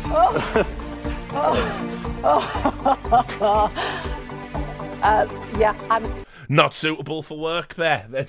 Orgasmic scenes. I also saw this coming in. This is from Politics UK. This is a funny one. George Galloway set to lose his seat in Rochdale to Labour. That would be hilarious if that's true, because for those, George Galloway is a bit of a clown. Actual funny story. Here's a fucking banger for you guys, because you know how I talk about how I was a fucking lefty. I always talk about how I was a lefty, right? And I don't think people believe me that I used to be a card carrying lefty. All right, so there was a period in time where George Galloway was in something called the Respect Party.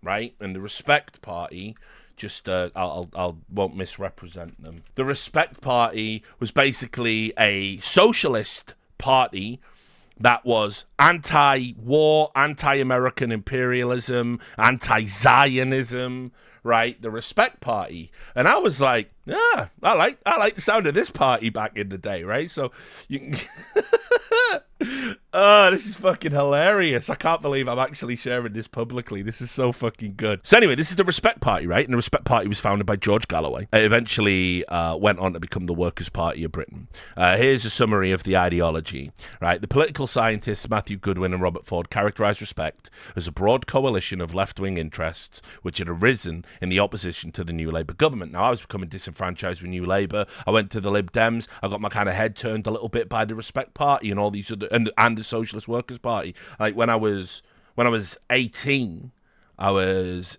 socialist. I was a card carrier for the Socialist Workers' Party. Anyway, in opposition to the New Labour government and the UK's involvement in the invasion of Iraq, other political scientists characterised the party as far left. The socialist activist Tariq Ali characterised the party's programme as being social democratic in orientation. Erin Benedek described the party as an amalgamation of radical international socialism and Islamism, right? Which is great. This is going to blow everyone's minds, this story. So anyway, I was like, oh, okay. The Respect Party, you got my attention, right? So I went to a few gatherings of like the Respect Party, and George Galloway was attending one. It was a big rally, and I went there, and I bought George Galloway's book. Okay, which it was George Galloway's book, which is all about building the Respect Party, right? And all of the what America had done in the Middle East and everything. And here it is. Here's that book. I'm not the only one. You can see I've read this quite a lot, right? I've read this copy quite a lot to the point where it's even kind of starting to fade on the cover. I was very into this book. This isn't the funny part of the story. I bought the book and then I met George Galloway. Anyway, I got him to sign it. And that says, with respect, George Galloway. With respect, George Galloway. So, I want my leftist credentials stamped. Anyway, the good news is it looks like he's going to lose his seat. Because he's basically campaigned around Rochdale, pandering to the big Muslim community there, saying Labour are Islamophobes and fuck the establishment. And he's a bit of a clown, obviously, as you get older. You just sort of realise that, like, shit like this is fucking, it's a joke, it's a fugazi. But anyway, I just thought I would tell you a funny little story. Yeah, and works for RT, of course. Yeah. Russia Today.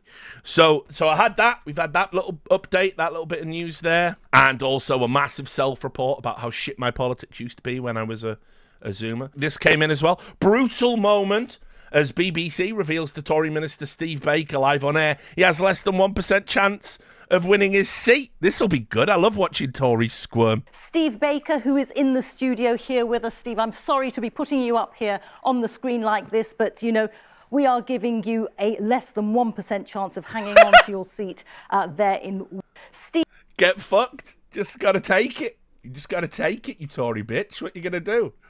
Also, I saw this. This is interesting. Apparently, in an exit poll for Scotland, the Tories are going to get more seats than the SNP, which I knew it was going to be bad for the SNP, but I didn't know it was going to be that fucking bad.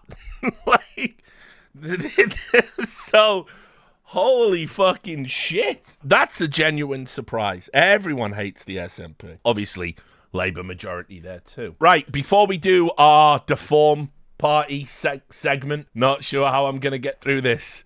We will quickly go to the live feed because we have got seats coming in. So let's have a look. We've now got 3 seats officially for Labour. Remember, this is when it's slow between midnight and 2. We'll only probably get about 20 announced. We've only been counting the votes officially for 2 hours. So we've had 3 party seats. Let's scroll down to get which ones they are.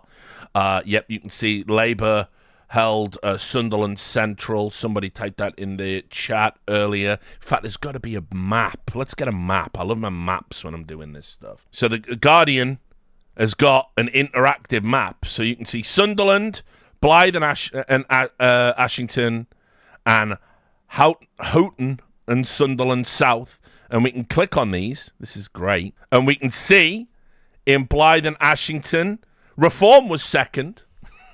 Reform was ahead of the Conservatives. That you're going to see a lot of that in the Northeast. I do just want to point that out. Reform was second there as well.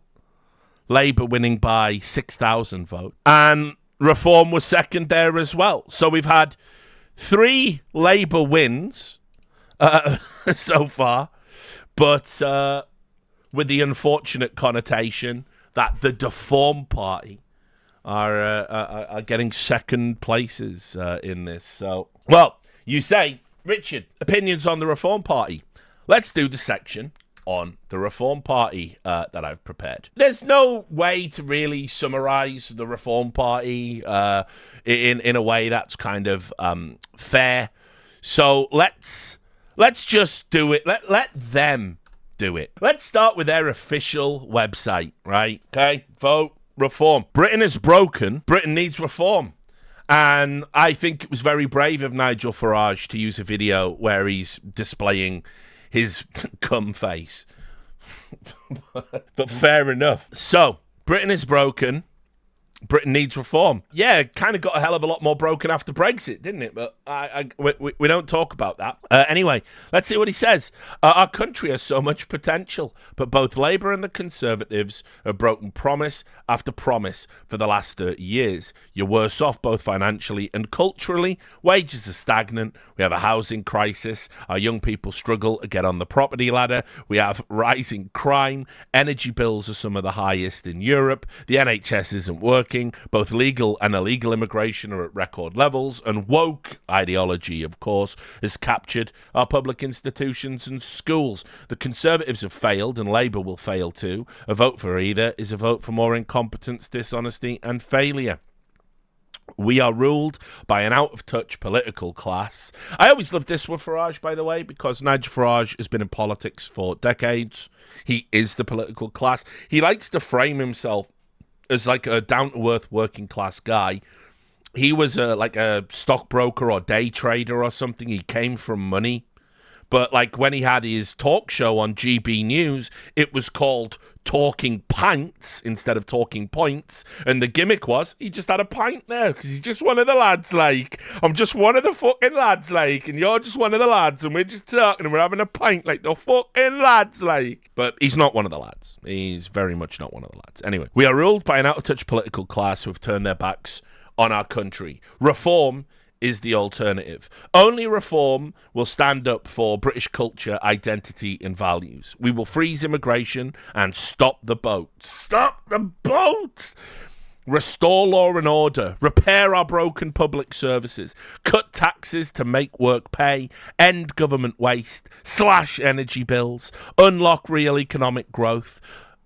By the way, the way he's done that staccato reminds me of Divine in Pink Flamingos, which there's like 5 of you that are going to get that reference. But when she gives that speech about what she stands for politically. Anyway, only reform will take back control. There you, yes! One person in the chat gets it. Kill everyone. Exactly, it's brilliant.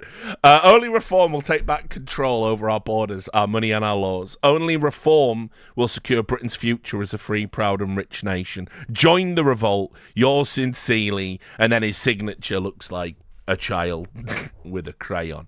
Now, okay, there's got to be more to reform than the machinations of Nigel Farage. So let's look at their policy. Oh, Nigel Farage is there again. Okay, that's my bad. Oh, okay. Well, there doesn't appear to be any policies. Oh, it's a PDF. Oh, okay, right. Yeah, that's that speech again. Okay, right. So let's see the core pledges. I'm not going to read the whole thing. The core pledges, right? Our core pledges from Deform. Imagine smart immigration, not mass immigration. All non-essential immigration frozen to boost wages, protect public services, end the housing crisis, and cut crime. 2, Imagine no more small boats in the channel. That's another immigration thing, isn't it? He's done immigration again here, but okay. Illegal migrants who come to the UK will be detained and deported, and if needed, migrants in small boats will be picked up and taken back to France. You don't even get to... You get a fate worse than Rwanda. You have to go to France. 3. Imagine no NHS... Why has he wrote this like John Lennon? It kind of feels a bit like... Nigel Farage. Imagine there's no NHS waiting lists. It's kind of like, I don't know, I'm not vibing with this. Anyway, imagine no NHS waiting lists. I'd love to. Still free at the point of delivery. Healthcare needs reform to improve outcomes and enjoy zero NHS waiting lists. Cut back office waste to spend more money on the front line. Tax breaks for doctors and nurses to tackle the staffing crisis. 4. Imagine good wages for a hard day's work. Lift the income tax starting threshold at 20k to save the lowest paid £1,500 per year. This takes 7 million of the least well off out of income tax to make work pay and get people off benefits. 5. Imagine affordable, stable energy bills. Scrap energy levels and net zero to slash energy bills. That's not why they're high. And save each household £500 per year. Unlock Britain's vast oil and gas reserves to beat the cost of living crisis and unleash real economic growth. Okay, is that it? Is that your... okay, well... I mean, for context, when New Labour were campaigning, they had 50 promises. But, okay. And then I'll just read the immigration section. They've already said they'll freeze non-essential immigration. They're going to stop the boats. I mean, bloody stop the boats. Secure detention for all illegal migrants. All asylum seekers that arrive legally from safe countries will be processed rapidly offshore, if necessary. Those entering from a safe country will also be barred from claiming asylum or citizenship. No legal aid for non-citizens. Fucking hell. Those rejected will be returned. I believe you can summarise that policy as send them back, which, doesn't work for me, brother, but okay. Immediate deportation for foreign criminals. So any criminal that's a foreigner by birth, they're just going to deport. That's also under that send them back, isn't it? Which was an Enoch Powell philosophy. Bar student dependents. Introduce new visa rules for international students that bar dependents. Only international students with essential skills can remain in the UK. Close down fake courses and immigration schemes that abuse the rules. So in other words, if you're a foreign student, if Nigel Farage doesn't deem your degree to be a good one, you send them back. Interesting, yeah. I'm seeing a trend. And also, can't have your dependents. What's that? Want to study abroad and have a family already and have a dependent that might need to come with you? Guess what? They're not even being sent back. They just can't come. Stop health tourism and immediate access to benefits. You must have 5 years of residency to get any benefits in the UK. Employer immigration tax. The national insurance rate will be raised to 20% for foreign workers. Oh, great. Come and fill a job vacancy for us. We're going to charge you more money. This would incentivise businesses to employ British citizens whose national insurance rate would stay at 13.8%. Well, then. And the thing is as well, right, there's gammons all across Britain right now who've cast their votes this morning and this afternoon, maybe even took a break from work to go and do it. And they're going, it's just common sense, isn't it? So, let's get into the ridiculousness of the Reform, aka the Deform party. Some of this probably not going to surprise you, but I think some of it might. First of all, I saw one of the most hideous pieces of content. Hello, everybody. That could have been recommended to me. It, for some reason, was recommended to me on YouTube while I was doom scrolling and preparing for this stream. It was Jordan Peterson interviews Nigel Farage. And I cleaned the vomit off the keyboard and was like, look, Richard, this is a once every 5 year thing. Man up. Take it for the team. We'll go in. And I'm just going to demonstrate the level of stupidity. We are not watching the whole Hello, thing everybody. here. This is Nigel Farage. Nigel Farage says he is an amateur historian. He says he's always been very interested in history. So let's listen to Nigel Farage. Alert to that so much before anyone else really cottoned on to it. Well, I'm a sort of amateur historian. I love history, and I do think there are things we can learn from history. Sadly, we rarely do, but there are things we can learn. And here's the point. I mean, yes, of course, in 1870, the Germans invade France. In 1914, the Germans invade France. In 1940, the Germans invade France. Now, say what you will about the Germans, but they do have a brand. And so this idea came around that if you unify France and Germany, and of course it began with the Coal and Steel Pact in 1951, if you unify France and Germany, if you unify the whole of Europe, those nationalistic factors that caused war would go away, and we could live in peace. And I completely understand why people would have thought that after two catastrophic wars, and think of the bombing, the civilian deaths, the Holocaust, all the awful things that did take place. But it was based on a fundamental misunderstanding. And the misunderstanding was that the existence of nation states led to war, but they made one fundamental error. And it's this: provided the nation state is acting as a functioning democracy, you don't have that problem. There is no example in history of one functioning democracy going to war with another. Now, I am an amateur historian.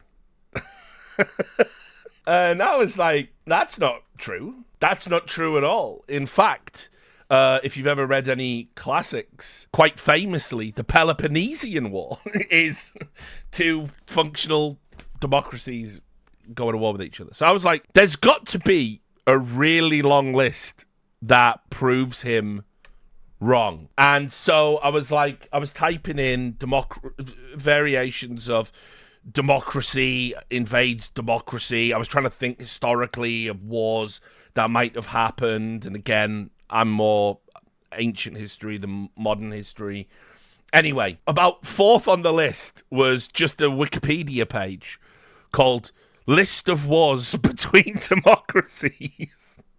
There's been so many, Nigel. There's a fucking Wikipedia page for it. There's never been an example of this thing we have a list of, right? This is the 20th century. So what I'm trying to demonstrate here is that maybe Nigel Farage is what we call in Britain a gobshite. He says lots of things all the time. He never shuts up. And people go, oh, he's a really good orator. He's actually good at speaking. They never have any substance. This is a guy who notoriously pulls things out of his arse. And he is not a serious, credible politician at all. He is a soundbite machine that generates sound bites that sound good to people who don't think about what sound bites mean.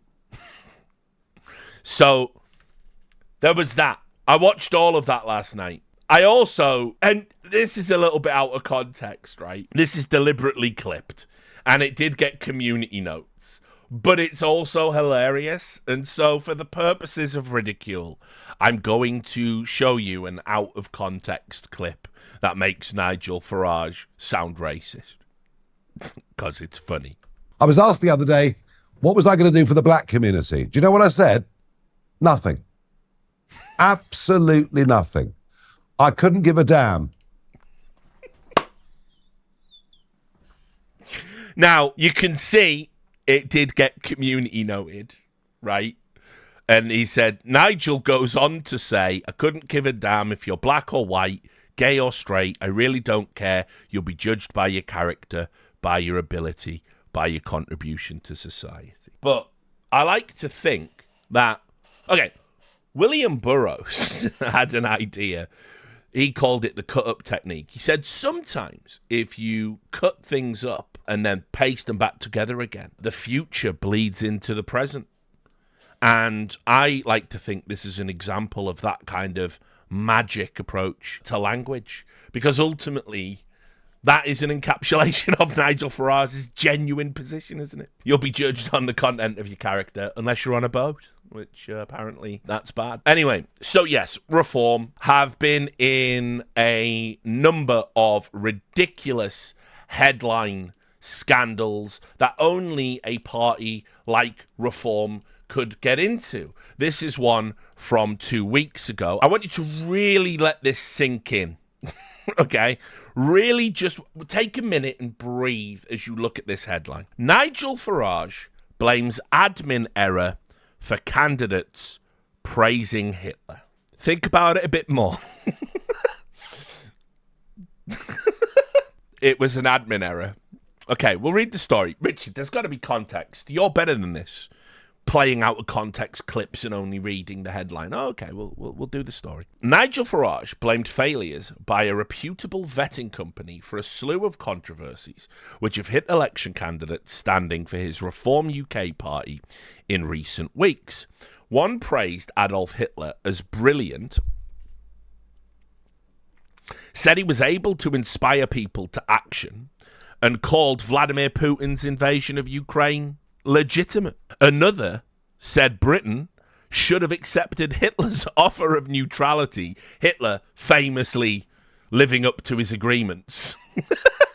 If you know your history, in the run-up to the Second World War. And another Reform hopeful quit the race in recent days after it was reported that he previously encouraged people to vote for the far-right British National Party. It's raised question about the vetting process for Reform candidates.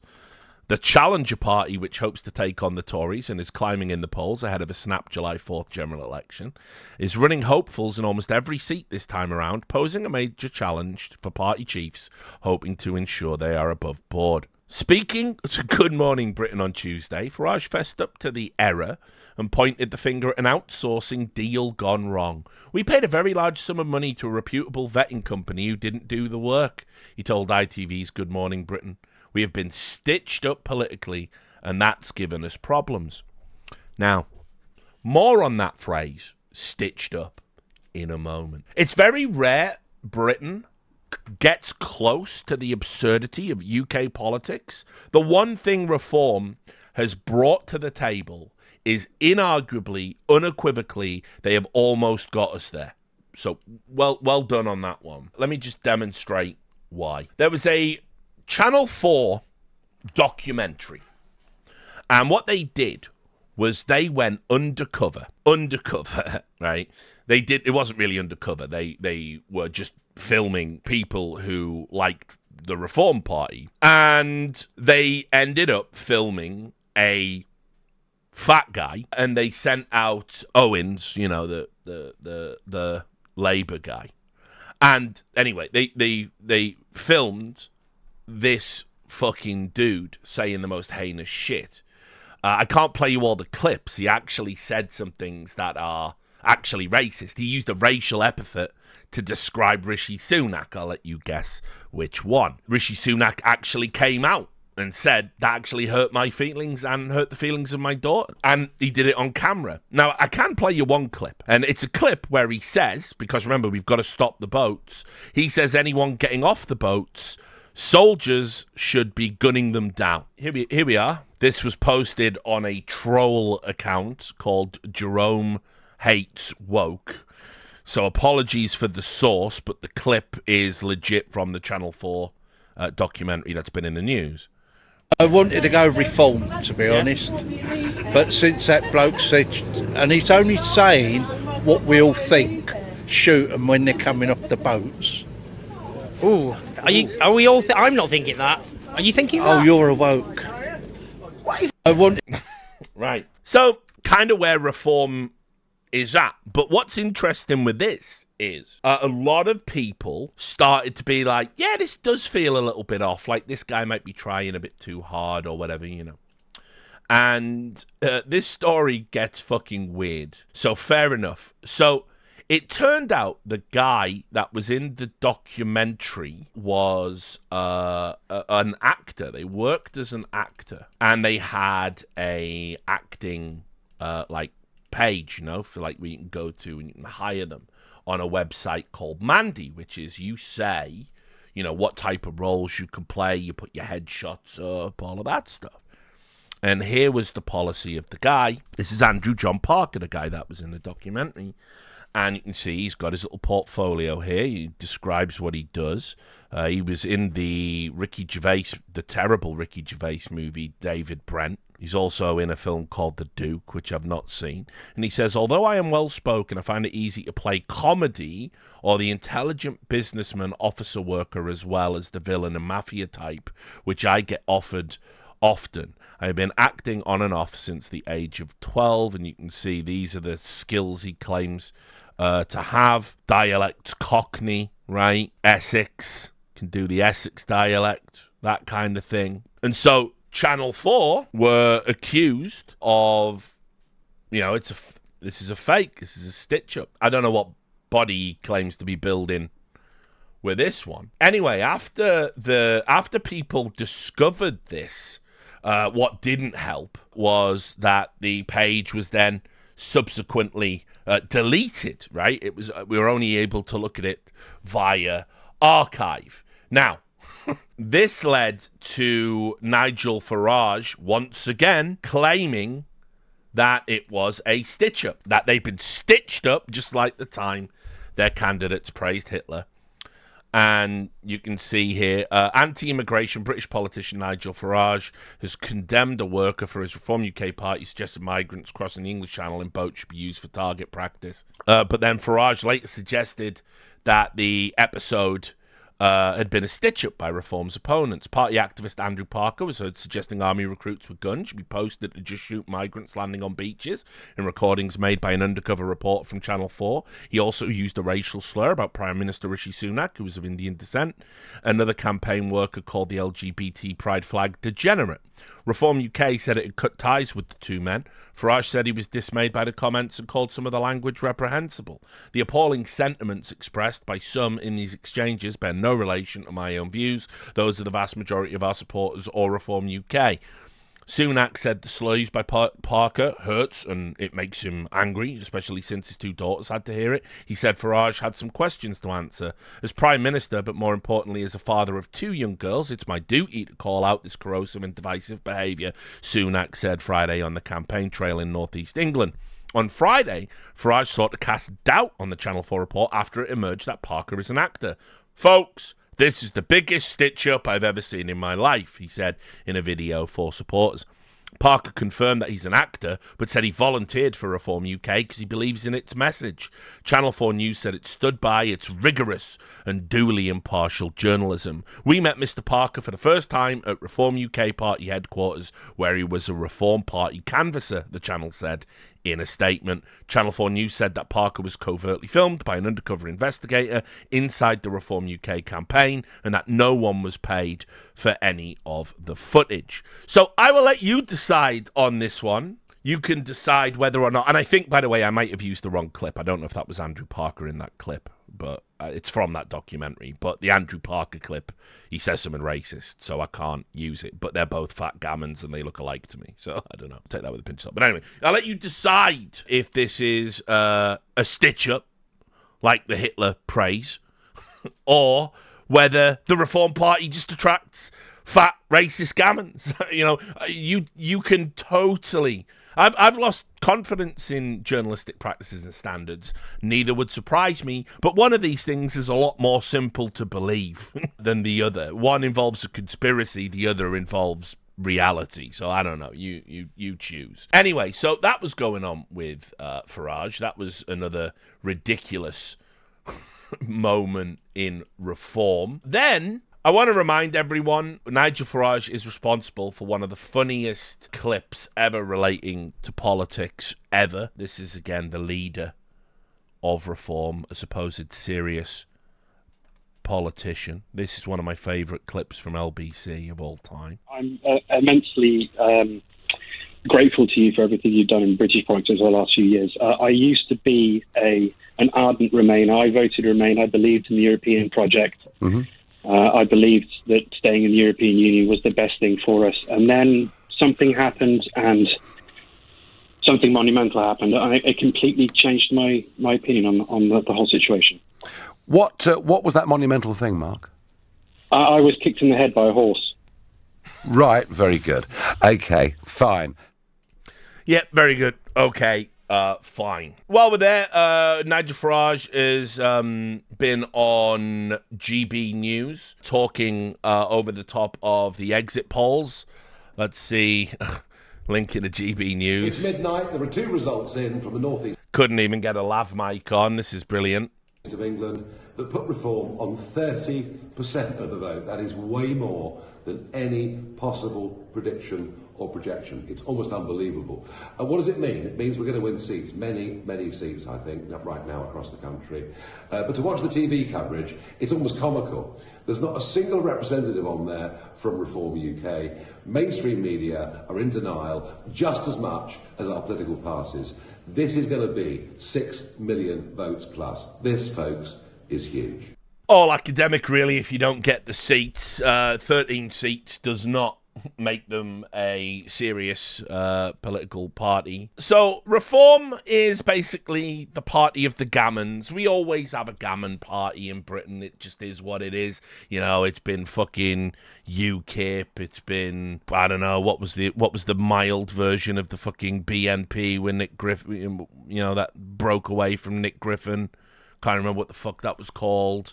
There's always a party for the gammons. There's just always a party for the gammons. And with that said, we'll check in with Jonathan Pye again to get his opinion on the Reform Party. The news that Reform have taken over the Tories in the polls, prompting Nigel Farage to declare, "We are now the opposition." Let's take a look. And now over to our Nigel Farage correspondent, Nigel Farage. Hello, Nigel Farage. Thank you, Nigel. Back to you, Nigel Farage. Nigel Farage. Nigel Farage. Nigel Farage. Nigel fucking Farage. As if my sad existence couldn't get any more cretinous. I am spending most of my days travelling around the country following a populist, Trump-filleting, flag-shagging, GB News pin-up, dog-whistling grifter in a Del Boy overcoat. Fuck my luck. After 14 years of unspeakable cruelty, greed and incompetence, I am witnessing the end of the Tory party as we know it, and I can't enjoy it because what replaces it is even worse. Nigel Farage has appointed himself the country's unofficial leader of the opposition. He's going to realign the British political right so the Conservatives are either replaced by Reform or consumed by them. It's happened already. Andrea Jenkins has got a fucking picture of him on her Conservative campaign leaflet. It's a fait accompli. 50 quid, he'll be on the opposition front bench within 6 months and Prime Minister within a decade. And you know why he's doing so well? It's not unbridled opportunism, it's because he's a man of the people. Working man's, ordinary bloke, privately educated, former commodity trader with normal people's best interests at heart. Get rid of the NHS in favour of the American insurance-based system. Salt of the earth, trustworthy, expensive scandals and spending millions of UK taxpayers' money paying his family members, staff, kind of just ordinary bloke, down the pub, banks at Coots, normal, everyday man of the people. And he's not racist, he just says it how it is, close ties with the BNP, called Enoch Powell his political hero. It's just lazy to call Nigel Farage racist. Yes, he's dabbled. As a youth at sixth form, he was a fervent National Front supporter and vocal anti-Semite. And, it is well documented that as a student, he'd occasionally march through the town singing Hitler youth songs. True story. But, who didn't in their youth do a little bit of goose stepping? I mean, that's not racist. Is it? It's not actually racist to be a racist, is it? He wants to stop immigration. Okay, nothing wrong with that. Nothing wrong with that. A lot of people want to stop immigration. How's he going to do it? What's the policy? Well, he wants net migration to be at 0. Well, you know, I want a bigger dick. It's not a policy, is it? Dare to ask him how he would achieve 0 net migration. He looks at you like you've just shat yourself. Dare to point out we're all £2,000 worse off because of Brexit. He just rolls his eyes. Boring. Any unwelcome facts are dismissed as a giant left-wing Remainer plot. The last election was all about getting Brexit done and nothing else. The oven-ready, pop it in the microwave whilst hiding in a fridge election. This time round, nothing. Nothing from the Tories, because the Brexit they delivered was dog shit. Nothing from Labour, because they don't want to kind of alienate the people that voted for the dog shit by mentioning that it was dog shit, and hardly a squeak from Farage because he was the poster boy for the dog shit. And we now know it was dog shit because nothing has changed. The rich have got richer, the poor have got poorer, and control of immigration has all but collapsed. And of course, the promise of taking back control went way beyond just control of our borders. It was a way for those who were left behind to express their anger at a ruling and political class that have abandoned the working class for decades. But Brexit didn't solve any problems, it just exposed them. It exposed that what real people need is real policies that meet real people's urgent needs. Money in your pocket and food on your table. And we've had none of it. And populism thrives in a vacuum. It masks political failure by blaming others. A bit of it's immigrants' fault over here, and high court judges are enemies of the people over there, and it's going to resonate with people who can't afford to feed their fucking children. If I was standing in this election and was given 90 minutes on primetime telly to promise the world whilst postulating out policy positions and ideas that don't stand up to any scrutiny, 0 net migration, blowjobs and lollipops on the now insurance-based NHS, and free anal bleaching for the over 75s, I'd be doing all right in the polls as well. That's how populism works. Promising the world without fear you'll ever have to deliver. He is a dangerous grifter. He is Liz Truss in human form. There's only one seat I'm hoping the Tories win. Yeah, if I lived in Clacton, I would tactically vote the Tories in. Oh, God. Oh, I just did a bit sick in my own mouth. Oh, God. Yeah. Well, bad news for Rishi Sunak, good news for Reform and possibly Labour. Splitting the right-wing vote is an early Christmas present. Right, so there you go. Is a take on Reform. Just a couple of pointers on that one as well, because I know that people might be confused at some of the news stories if you're not a devout political geek like me. I'll give you one example of one of the stories that was specifically referred to. This in The Guardian. Nigel Farage went on Alex Jones's InfoWars back when that was a thing. And he started talking unironically about the New World Order. You can see here in this, he appeared on Alex Jones' his show 6 times, and they went through each of the interviews in The Guardian, and they said that Farage repeatedly uses words and phrases such as globalists and New World Order, which regularly feature in anti-Semitic ideas. In the interviews, Farage also said members of the annual Bilderberg gathering of political and business leaders are plotting a global government. The banking and political systems are working hand in glove in an attempt to disband nation states. Globalists are trying to engineer a world war as a means to introduce a worldwide government, and climate change is a scam intended to push forward this transnational government. So, but that's, it's not like, he just knows his audience, doesn't he? When he was a kid, this is the allegation that was made where he said, listen, goose stepping doesn't count as being racist. This was the headline about Farage. By the way, defenders of Farage say all of this is just all made up. There's no proof he's a racist. People are just smearing him. It's like what they do with Trump and any populist politician. This is the media game. you want to believe that, it's up to you. I'm just presenting the information. Farage's fascist past. Nigel boasted about his NF initials and sang "Gas Them All," claims a school friend. Nigel Farage was proud at the height of Britain's far-right movement that his initials, NF, also stood for National Front. The National Front was essentially the skinhead, the racist skinhead movement in Britain sort of turned into as a political force. And then, according to a close school friend who, after years of silence, says he now wants the public to understand more about the man. He also claims the teenage Mr. Farage sang Gas 'Em All, a neo-Nazi song about Jewish people. Now, I put it to you that if you have to come out and generate a headline like this, there might be some soul-searching required. UKIP Nigel Farage denied singing Hitler Youth song as a schoolboy. He said the stories were complete baloney, but admitted, "Of course I said some ridiculous things. Not necessarily racist things," he told Channel 4. "It depends how you define it. You've got to remember that ever since 1968, up until the last couple of years, we've not been able in this country intelligently to discuss immigration, to discuss integration. It's all been a buried subject, and that's happened through academia, it's happened through politics and the media." That explanation there for singing Gas 'Em All. So this is Farage, this is just what you get with Nigel Farage. I've said ridiculous things, racist things, I don't know. And actually, while he was on the campaign trail for this election, he generated this headline at one of his public appearances. He praised Vladimir Putin. It's something, by the way, he's done multiple times.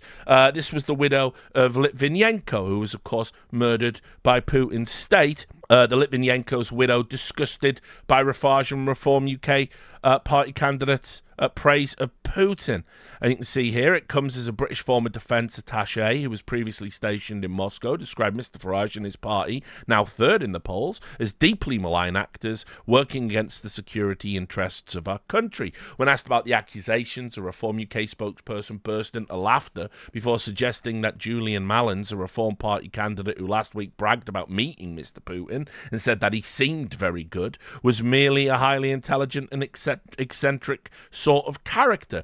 Mr. Mallins later sought to clarify his comment, saying that Mr. Putin is a popular president and therefore a good Russian president, but adding that he is not a good man in the Christian sense. In a BBC interview, Mr. Farage defended comments he made in 2014 about the Russian president, saying that he had disliked Putin as a person, but admired him as a political operator because he managed to take control of running Russia. So we out there, Reform. And there you go. They're the, depressingly, that's pretty much the major players, as we're now going to focus on the seats that are coming in, memes, funny news. So far, as of 1 o'clock, we are at, we're at one gain for Labour, and that being the Conservative Robert Buckland losing to Labour in Swindon South. So we'll be keeping an eye on that, and we will be keeping an eye on the BBC newsfeed. The BBC newsfeed today was doing dog watch. They were encouraging people who were going to the polls and taking their dogs to send in pictures of their dogs. Because it's just such a quaint time. According to the BBC, we are now up to 6 seats. We've got the ex-Tory minister slamming colleagues with personal agendas. This is Robert Buckland, who had just lost his seat, by the way. Get fucked. Look at that face. He's criticising some of his Tory colleagues, saying he's fed up of the performance art politics. I've watched colleagues in the Conservative Party strike poses, write inflammatory op-eds and say stupid things they know they have no evidence for, instead of concentrating on doing the job. Oh, it's a problem for you now that you've been voted out of your seat. There wasn't a problem for all of the times. By the way, we've got Jeremy Corbyn, his seat in Islington, up for grabs. People saying he may lose it. It was just on UK Politics, saying that a Labour insider has said Corbyn has retained his seat. Right. Let's get back into, this is where we hit the period of time where it's like, right, well, it's 1 a.m. It's time to just start watching the feed coming in. Former Labour leader Neil Kinnock tells Radio 4 and Radio 5 Live, rejoice, rejoice, but even the rejoicing is tinged with concern about what our new government will face, and that's a sobering thought. I'm going to give myself an evening of pure ecstasy. Too much information. I don't need to think about 90-year-old Neil Kinnock gooning in his goon cave, but whatever. I'm going to give myself an evening of pure ecstasy, and nothing gets in the way of that. I'll be singing and dancing. You can tell he's Welsh, can't you? But then the singing and dancing will stop, and the governing will start. Ian Duncan Smith says he's not out of the race in Chingford. We shall see. Former party leader there, Ian Duncan Smith, also fighting for his political life. We're up to 6 seats for Labour, and as I said, things seem to pick up at about 2 a.m. with these things. So we will get a flurry of seats coming in an hour or so. I'm going to pick out some more clips and whatnot from social media. We've got this quote here. This is great. New Robert Buckland after he loses his seat. The Conservatives are facing Armageddon, and it's going to be like a group of bald men fighting over a comb. This is, the 6th seat was Newcastle upon Tyne, where I used to live. Newcastle upon Tyne, Central and West. And, once again, it continues the trend. It's a Labour hold, no surprise there, but once again, it is Reform in second place with nearly 8,000 votes, but Labour clear by 10,000. Reform, just for context, Reform are going to do well in the North East. I don't want to get into the cultural reasons as to why that's true, but big percentage of gammons up in the North East. In fact, I might try and find a funny clip. But just before we do, did we do this? Washington and Gateshead South. Labour win, Labour hold, and you can see also Reform in second place with nearly 11,000 votes there. Memes? I just don't even know what the fuck that is. Actually, that's ridiculous. An account on Twitter here. Called Buckfast Bad Lad, just posted this. How am I doing, boss? Yeah, doing a great job, sir, a great job. And it's just Margaret Thatcher's melting face in hell, while Keir Starmer asks, how's he doing? I don't know. It's kind of all over the place with that one. It's not that bad, surely. This is funny. A bot was out in force using pictures of dead pensioners to say they are voting for Nigel Farage. We're not quite on America's level yet, where the dead pensioners actually do vote. But you can see here, I'm a 79-year-old retired factory worker from Birmingham. I'll be voting for Nigel Farage and the Reform Party. World's oldest man, Bob Waiton, dies, aged 112. Like, they didn't just use any dead pensioner. They used a fucking famous dead pensioner. I mean, that's about as retired as it gets, dying at 112 4 fucking years ago.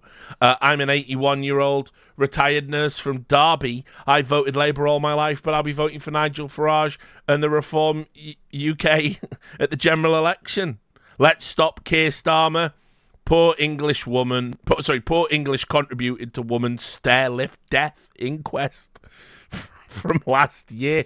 So, it's going well in the Reform camp. Here it comes. Get ready. The onslaught of results are coming in. This is the norm. As I said, if you're new to a British electoral process, the closer you get to 2 o'clock, that's the deluge. That's typically the point where the votes start coming in. There's going to be lots to cover. Like, just another garbage bot. I voted for Reform Party. I did it. I'll never forget the feeling. I walked to the station. I was shaking all over. I could barely contain myself. Everyone in my local drink place was voting Reform. We will win this thing, and a majority at that. To be fair, I saw a pretty funny parody back on that Jerome Hates Woke account.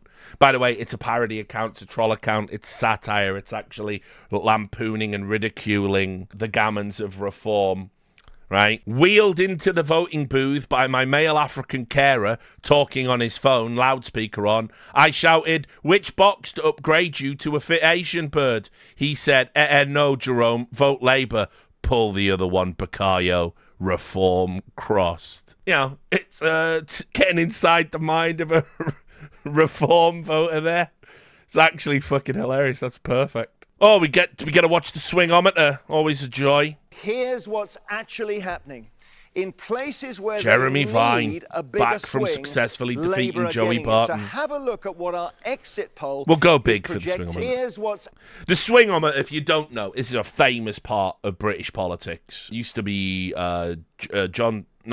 Peter Snow. Jon Snow's the fucking Game of Thrones character. It's about, you know, how much of a swing in terms of where we were before. It's been done now by, you know, I think it was pioneered by Channel 4 News. So here's what's actually always fun. happening. In places where they need a bigger swing, No, it was Labour Jon are Snow. getting That's right. it. So Yeah. have a look at what Mind our fuck exit myself. poll is projecting. And I'm just going to wash the red across the right-hand side of the screen here, and you will see. This is the remarkable thing about Labour's performance, is that where they didn't need a very big swing, for example, in their own already safe seats, they haven't got one. Instead, they've targeted seats they desperately need. Maybe they're in second place to the Conservatives. And it looks like, from our exit poll, predictions only, at 13%, they're taking all the seats. At 14%, they're taking nearly all of them. At 15%, and you know what? We should move it around a bit more. Where does this very targeted Labour swing stop? This is the secret of Labour's victory, if victory it is. This, remember, is our prediction, it's our exit poll, but it shows them possibly in Romford, Redditch, Herne Bay, getting seats on a swing of 20%. Now, part of what's happening is the targeting of the Labour vote. The other thing is that the Conservatives seem to be hemorrhaging most in places where they're stronger. So for them, it really is a perfect storm. And there you have it. As I said, the destruction of the Tory party was always coming. It might even be worse than some of the exit polls are currently suggesting. Right, we've got to hold Cramlington and Killingworth. Where the fuck is that? This is where my geography is going to really be put to the fucking test. Also, some more good news. You know, I hadn't even banked for having a double dip, really, of being able to enjoy the death of the SNP as well as the death of the Tory party. But you can see here on Politics UK, new SNP source says the party is monumentally fucked in Lanarkshire. I mean, you got to hand it to the Scots. They are plain speaking. But yeah, fuck the SNP as well. Everyone hates the SNP. All my homies hate the SNP. So we're enjoying that. Scottish Labour in great mood here in Motherwell. And look, we've got some analysis, 38 seconds, on why Scots are turning to Labour. I can take a guess, but I think what's interesting is, why has there been such a surge in support for Labour? Lots of the voters that I've been talking to travelling around the country have been saying, one, they want to get the Tories out. They don't think they're doing a good job. I'm generalising, of course. Two, they're not delighted with the performance of the SNP, and concerned about some of the other things going on with the party in terms of a police investigation into its finances and so on. But three, have I heard massive enthusiasm for Labour from voters? Not necessarily. Well, I think that will pose a challenge for the Labour Party to prove that they can deliver meaningful change for the people of Scotland. Narrator, they will not deliver meaningful change, but let's just enjoy today. Let's just enjoy tonight. Let's just get through one night of feeling like everything's going to be okay. It's not going to be okay. Boris Johnson will come back into the Conservative Party in any shape or form in the next incarnation. Well, so, you know, I'll just make the same point again. Reform on 3%. Wait, don't make the same point again. Just tell us about Boris Johnson. It actually is, and it's important in terms of the context of what happens in the future to the Conservative Party. I happen to think that the rise of the Reform and the rise of the right in the UK is a really dangerous prospect. He hasn't said anything, has he? And he hasn't said anything, has he? What, about him coming back? Yes. Not about coming back, no, because we're talking about the results and the percentages. OK. And the fact is he that saying, God, get me away from this party, or is he saying, they need me, here's my case? That's not the discussion. Do you think he is the person who could... Getting grilled over fucking Boris Johnson, like, fair enough. Carol Vorderman's on. Why is Carol Vorderman on? Party started. I think we should get the party started. I mean, everyone's looking very glum round these parts. Come on. What's in your coffee cup? Labour landslide. 14 years of corruption and lies and gaslighting. You've got two disgraced chancellors, Tory chancellors in this studio. You've got Nadine Dorries, you know, a woman who barely turned up as her last year as an MP. And everybody out there is thinking, no more of this. No more of the lies, of the deceit, of the corruption, of the VIP PPE lane scandal, the betting scandal. I mean, who could ever have thought that a government would be as utterly banal and ridiculous as this one? So let's get the party started because they have gone. I'll drink to that. Yay! There we go. Cheers. Hey, cheers. I've always liked Carol Vorderman. She's a good egg. Always fucking... She is a queen. Actually, that is a story that I should also cover. It would be remiss of me not to. Just to show you kind of how pathetic and pettily corrupt the Tories actually are. It's almost like on a fundamental level. Like, once you identify as a Tory, you have to colour outside the lines. You know, it's sort of second nature. And so this story is so pathetic. There's been an investigation into betting, right? So what happened was there were Tories that bet on when the general election would be called. So people from within the Conservative Party, including this cunt here, pictured with Sunak, who called the election, they went out and they placed bets. They like esports match fixing, right? They went down to a bookies with their names, placed bets on we're going to have a general election, you know, in July. And when you hear how much money they were making for these things, it was like pathetic, like £200, £2,000. So here it is.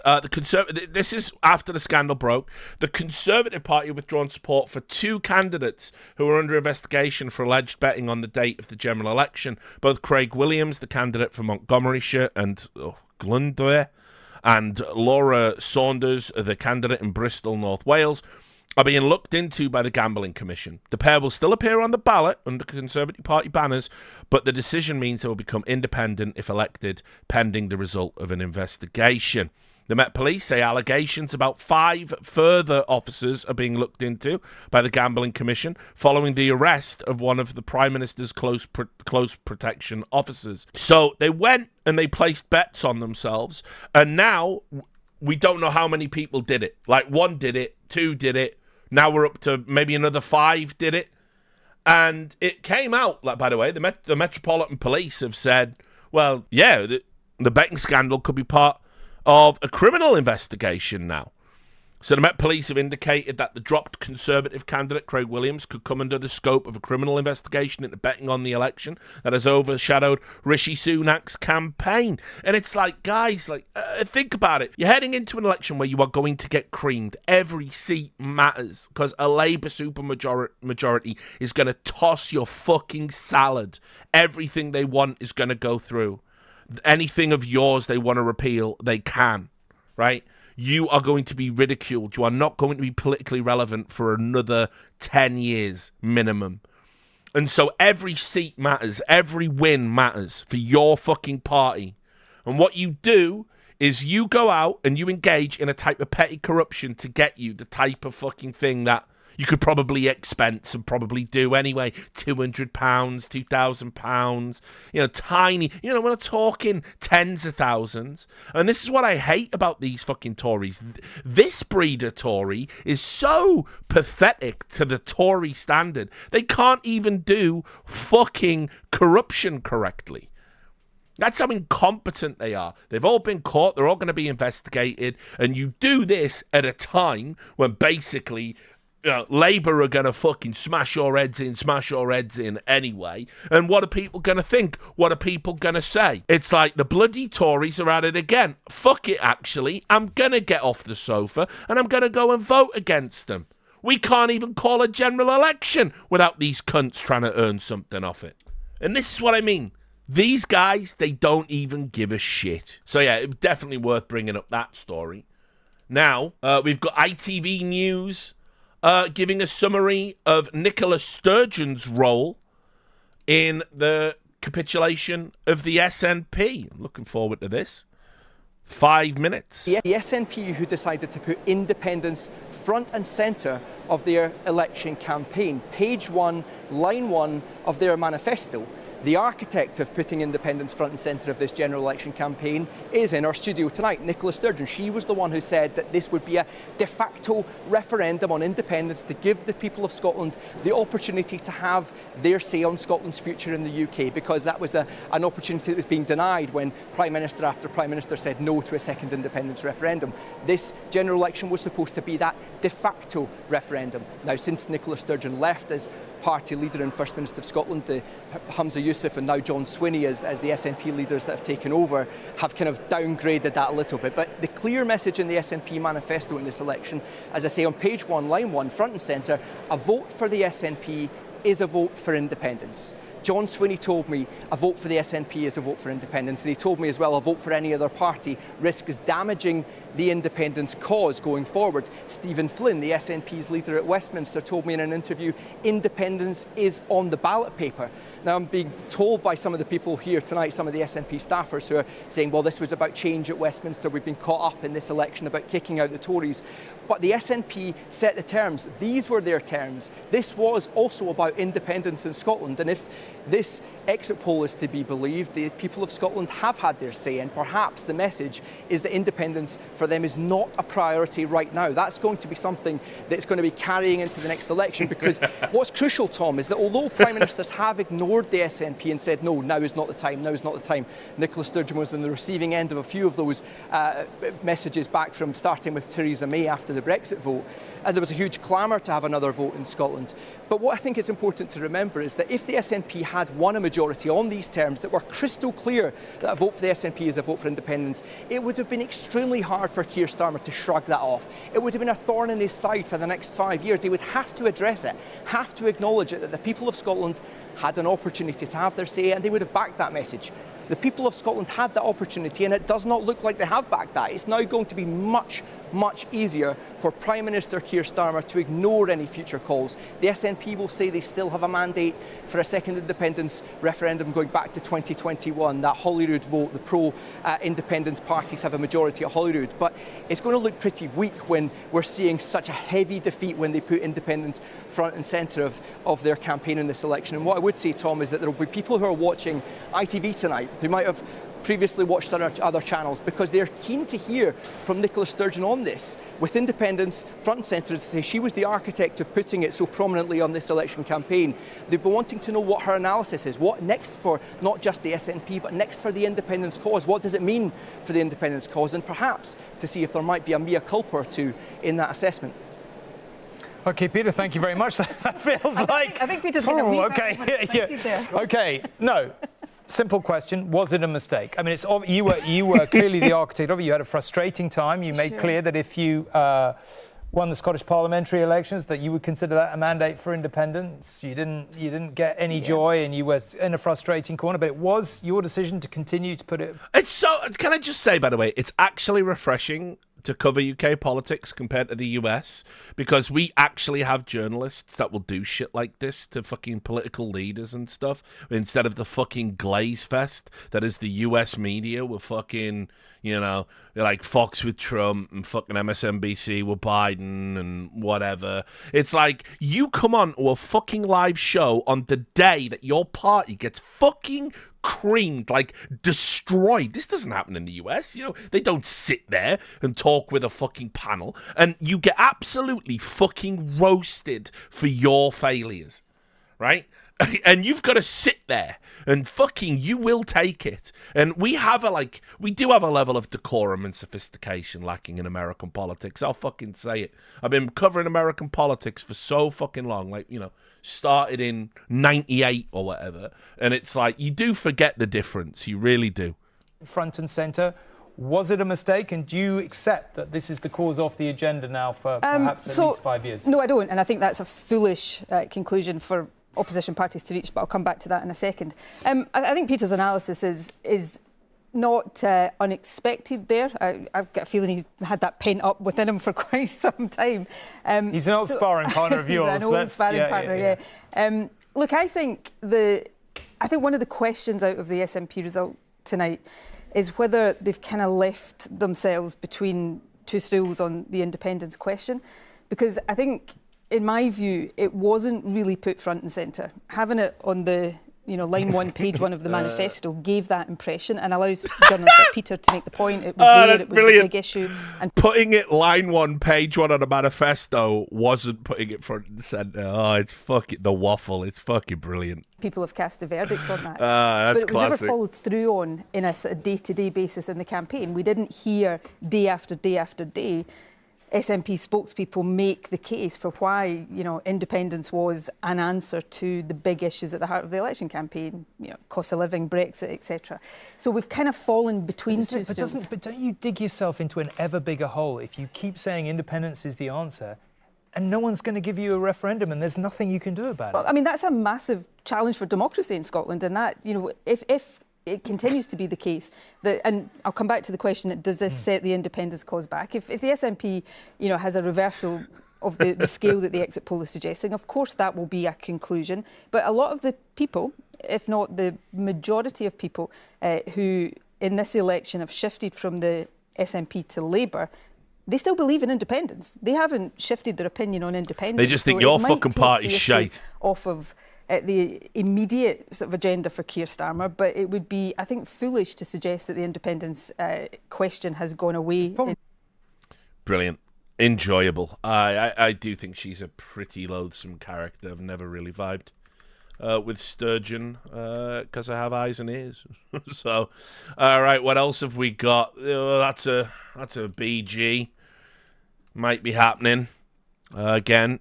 On Politics UK, new just in, Nigel Farage projected to win Clacton, would become an MP, a Member of Parliament, at the 8th attempt. So, big monitoring of Clacton. Keep an eye on that one. Oh, this is interesting. Okay, let's get into this. Well, I mean, first of all, what a beautiful electoral map. Labour have held South Shields. I'm going to click on the Guardian map for that in a moment so we can see Reform was second place there as well. Almost certainly true, given the part of the world it's in. How might the new electoral map look? There it is. You can see the forecast. Barely any blue on it.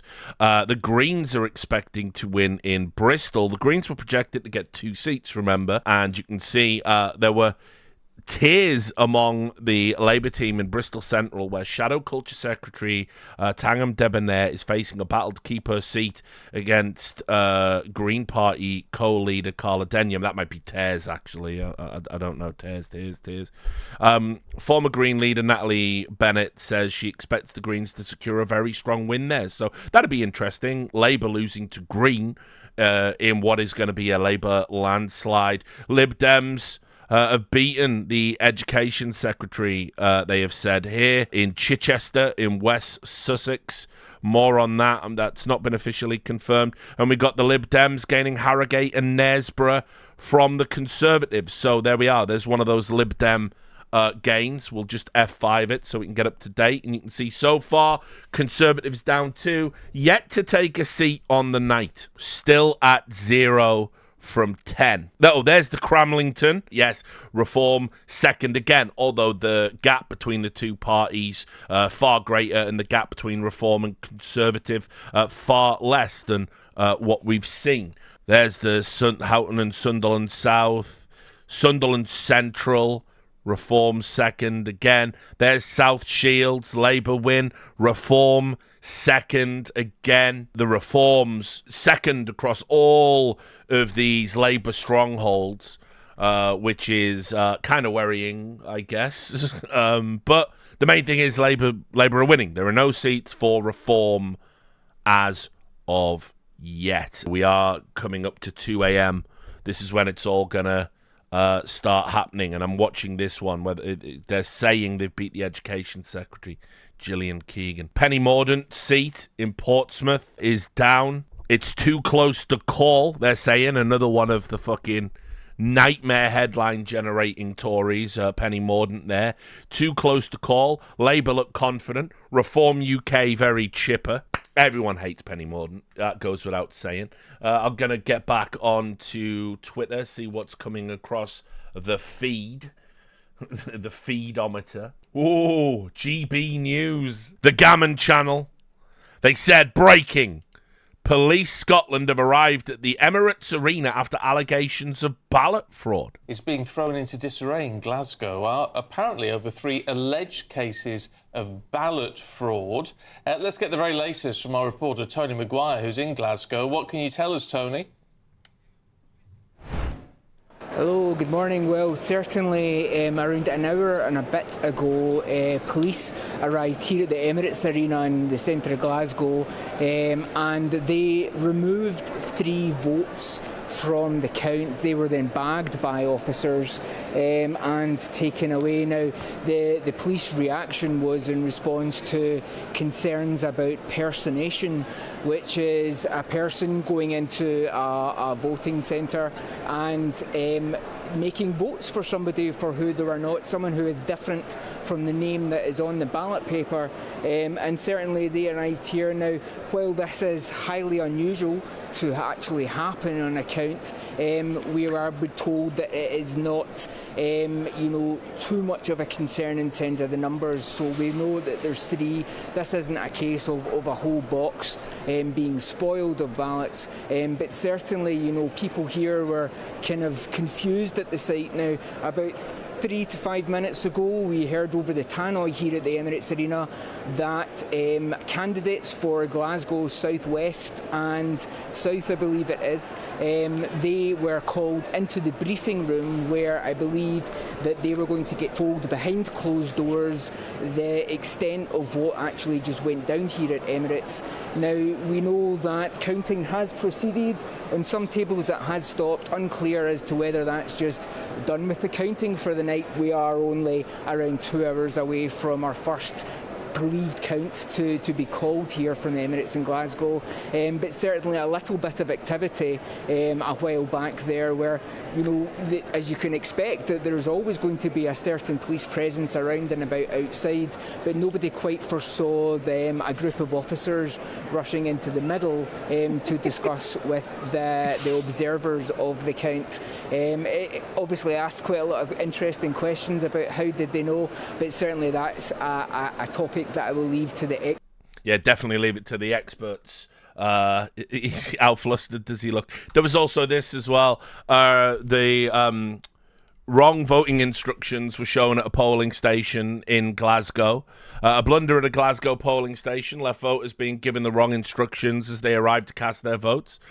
Posters at Notre Dame Primary School told voters to rank candidates in order of their preferences. This is how ballots are cast during local elections in Scotland, using the single transferable vote system. UK general elections use the first past the post system, and that requires voters to put a single X. So in other words, guys, those people going to that polling station were instructed to spoil their own ballots. We might have a Tory seat. Let's see. We might have a hold. We might have a huddle. We got Stroud being called for the Conservatives, another Labour gain.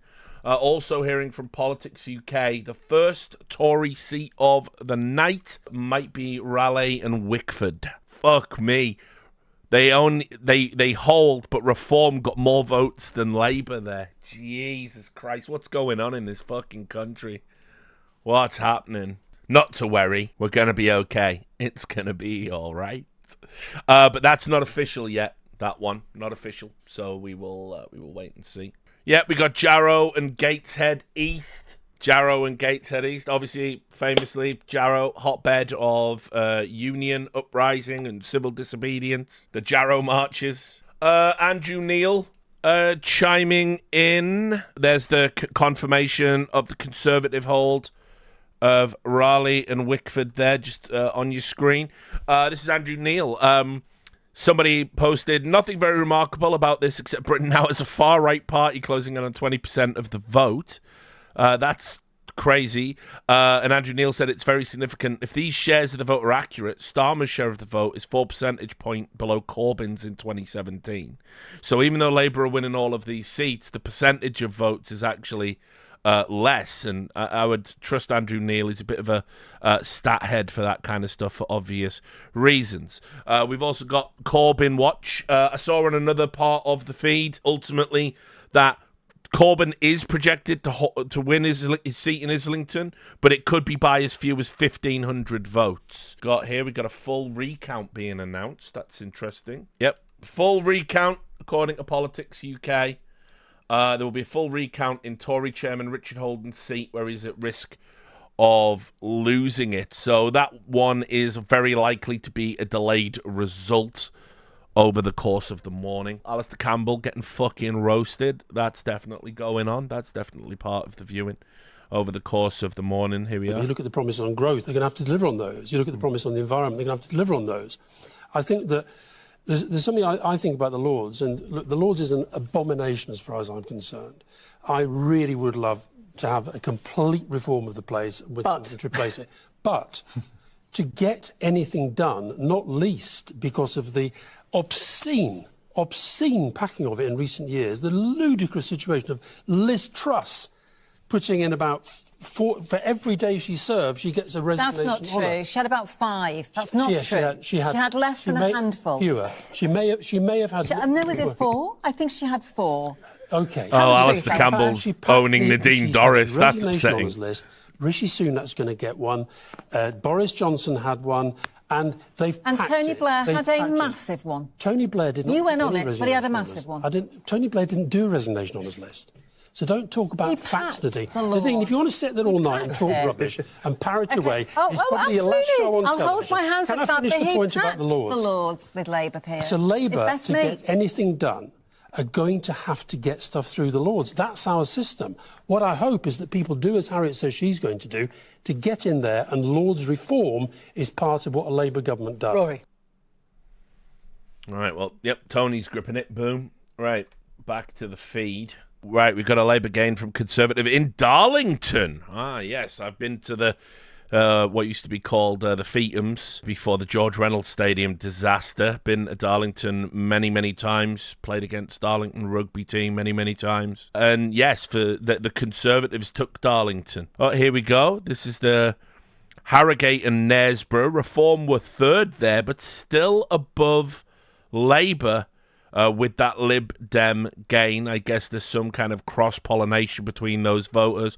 Reform not getting a lot of votes there, but still a not insignificant portion. We've got the Tory seat all the way down there. There it is, Raleigh and Wickford. Reform second again, 1,000 more votes than Labour. Confirmed what we saw on that tweet earlier. And this is Stroud, which was the gain. Another gain for Labour. Labour, 25,000 votes. Reform, only 6,000 there. We will wait for the map to update with news from Darlington. Nuneaton in. Labour gain from the Conservatives. Going to be lots of this, guys. It's just basically... They're going to get to use that graphic over and over again. We had another El Gapo. This is just a hood classic. You have to make this meme every election, obviously. It's Farage is popping off Reform. In a landslide, the Jeb energy. But, you know, still no seats for Reform, even though they've somehow won the fucking gammon vote. I just can't believe it. We got a recount in Basildon and Billericay. Yeah, that's the Richard Holden seat. So, stop the steal. We got a Labour hold on Knowlesley. That's a beautiful headline. It's a deeply painful night to be Tory. Good. Fucking good. Labour holds Barnsley North. Not a surprise either. But we're at 13 for Labour, 1 for Lib Dem. No one else has anything on the board. Oh, no, the Tories do have 1 seat. My bad. Just me, my wishful thinking. There you go. I missed it. I had a post-it note on my monitor. There you go. 1 seat for the Tories. Anyway, back to the feed. They're saying it's too close to call at the moment in Jez's seat there in Islington. There's the Leeds West and Pudsey Labour hold, again to be expected. Got another clip here. Again, I'm just pulling these. This Scott Bryan guy's done a great job. What we got? They're sick of all this, trying to be more left-wing than Labour, and they don't feel that the Conservatives are being conservative enough. But what do you mean by that? All this woke stuff? Can you define what that actually means for people changing their vote? You were going to bring back national service. Yeah, well, national service in the sense of supporting young people to be able to do something worthwhile to put into their community, not national service in the sense of going around shooting people. So I think there was that. For fuck's sake. The things that they say, like, oh my God, like, it's just so ridiculous. Holy shit, national services in serving your community, not going around shooting people. Fucking hell's bells, like. Right, back to the feed. Lib Democrat gain Eastleigh from the Conservatives as well. So another gain there. Lib Dem currently with more seats than the Tories as of 2 a.m. in the morning here in the UK. They're also saying they've took Tunbridge Wells. We will see about that. I did see this. This just made me laugh. Wales, a paradise in Britain. You can see here the Welsh government will ban lying in politics, making Wales one of the most advanced democracies in the world. This is it. Breaking news. Wales to ban lying in politics. Well, that's that. Problem solved, right? There'll never be another lie told in Welsh politics. We're going to be fine. We figured it out, guys. We've saved the city. We did it. It's fucking crazy. But yeah, enjoyed that one. Oh, another funny thing I got sent while we were talking about reform. It's not funny. It's horrifying, actually. One of the most depressing things I think I could ever imagine. You will know that sometimes we'll go big head for the setup. You know, sometimes obviously we do talk about Kay's cooking, don't we? On this channel, we talk about Kay's cooking. You've seen the channel, right? You've seen the phenom that is Kay's cooking, where basically it's a woman who's been gaslit by the internet into thinking her cooking is good, where she makes the most revolting food that she feeds to her son, who appears to have deficiencies, and he says it's nice no matter what, and he's now trying to be a celebrity. He's called Big Lee, and anyway, unbeknownst to me, Big Lee has a podcast, and it's Big Lee, his mate, and Kay talking about the general election. And someone sent this to me and said, here you go. And I hate that person. I watched it. I did watch it. I'm going to be a bit edgy and play a clip that probably is going to go bad. I'll just show you. It's the Uncensored podcast, by the way, is what they call it. And then you just see in brackets, general election. And just to sort of show you just what it kind of is like. Yeah. And then she's going to do all that. So it could be 2 days a week, could be a few hours a day of working in a supermarket or something, and just scanning tills or something like that. Yeah. So she could be, so she wants a part-time job because she's been doing that for all her life, running her own business. And she doesn't want to retire, but she's got to retire because, well, like I said, imagine having no staff in your shop. Exactly. You can't really run it on your own, can you? No. When you get older and older, you can't. Not really, no. I agree with you, but I agree. Now, it appears that when they filmed the podcast, Kay isn't actually there. He presses a button to stop. Then they play the footage to Kay. Then Kay comes in from what looks to be a bedroom closet or something with just clothes all over the floor. And then she comes in and replies to what they said. And Kay, it must have been a bad time of the day for Kay, because she really struggles to talk throughout this podcast, which is kind of like the baseline you need. Just drop a bit of knowledge on you folks. The baseline you need to be good at podcasts is you have to sort of be, able to string a sentence together. I agree with you both that you should be allowed to work longer hours, longer time, up to 80 if you want. I know a lady that worked at the same place as me, and she loved that job. And no matter how much she kept coming in every day, she would pass retirement time. And then the boss turned round one day and said, look, I think you ought to retire. She retired, within 2 weeks she was dead. She was just living for the work. And he made her retire. So I think they should just keep retirement time as it is, pushing it up to 80. Like Kieran's just said, not many people live to see 80. You know, I mean... Some people that used to live for work, and when their bodies... When they finish, the body's got nothing to get up for early in the morning. So your body goes into... So your body goes like and says, oh, well, I'll shut down then. Yeah. The science there, you know, I mean, listen, it's scientifically impeccable. You know, sometimes if you just don't, your body just says, nah, I've got nout. I've got nout to do. And that with that, she were just dead. I'm shutting down, and she were dead. Anyway, it gets edgier because unfortunately, they do decide to talk about the big topics of the day. Obviously, it is a general election thing. There is a segment about gender identity, which I can't play the whole thing. You know, I'm a woman, that's a man. You know, I'm non-binary. Whichever way you turn, you're going to hit a brick wall. You're going to upset someone. Even these parties are going to get backlash from it. I still said what Piers Morgan said was actually funny. If you haven't seen what Piers Morgan said, he did crack me up. I know he just sick about some one line. Yeah. Comes out with some one line. I do saw what he said, Mum. Yeah, I'm not going to say it on here, but he did. I'll tell you off, but I think it was funny as well. Did he just say like there's only two, and if no, he said something a lot worse. Because I heard him say if there's only two. If you think there's more, then you're stupid. Yeah, exactly. that's what I heard him say. According to BBC, there's 153 genders. What? There's 153. There's 153 genders. Oh, for goodness sake. Anyway, we'll leave it there.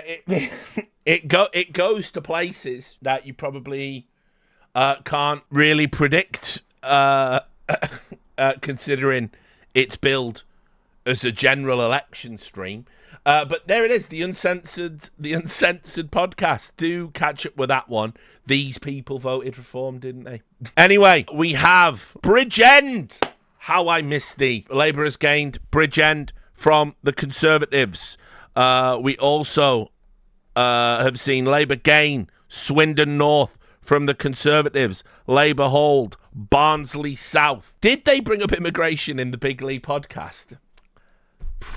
Imagine if they did. Went up to 20 seats for Labour, 2 for Lib Dems, 1 for Conservatives as the massacre starts to get underway. Let's just have a look. Let's see what have we got. Some of these other places that we haven't checked. Oh, that's near me. Not far from Birmingham. Nuneaton. Reform 3rd there. Right, okay. We got here Telford. Reform 2nd in Telford. Swindon North, Swindon South, you can see here. Reform were 3rd there. We had another Lib Dem one down here. This is the Eastleigh, where the Conservatives were 2nd. Reform were 4th there. Well done, Eastleigh. You used the right form of protest vote against the Tories. Excellent work, Eastleigh. Well done. Big shout out to the Eastleigh Massive there. Do the Greens do well anywhere in the UK? They're saying they believe they're going to take Bristol.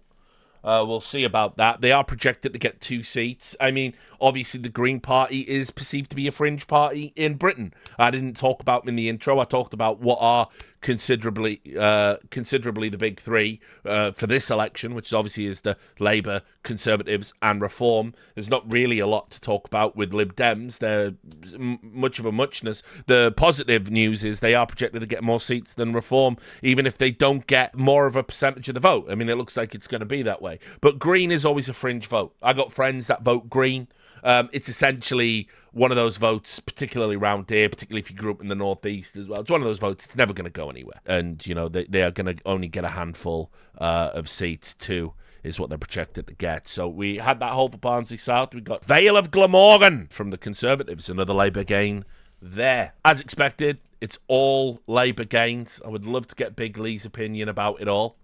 If only he was on this podcast with me. Here we go. For all the preening and posturing around reform, all the Farage talk, whatever you think about the percentage of the vote, their representation now looks to be going down. In sad, sad news for Gammon News, that's what the G stands for, they're saying it looks like the projections are going to be not 13 now, but actually only 9 seats on the basis of results that are coming in. News' Deputy Political Editor Tom Harwood. Yes, that's right. We've been getting some of these real-world results in and plugging them through our systems because guess what? It starts to change what the exit poll says. We've been used to these numbers. 410 for Labour, 131 for the Conservatives, 61 and 13 for Reform. But look what happens when we churn in the new results up in the northeast and down in Swindon. How does that change our seat prediction? He's had a Red Bull. Reform drops from 13 to 9 on the basis of these new results. No longer are they the fourth party in Parliament, but the fifth party behind the SNP on the back of this new data. And if we just quickly look at the share prediction of this vote, they were over 17, now just down to 16.9.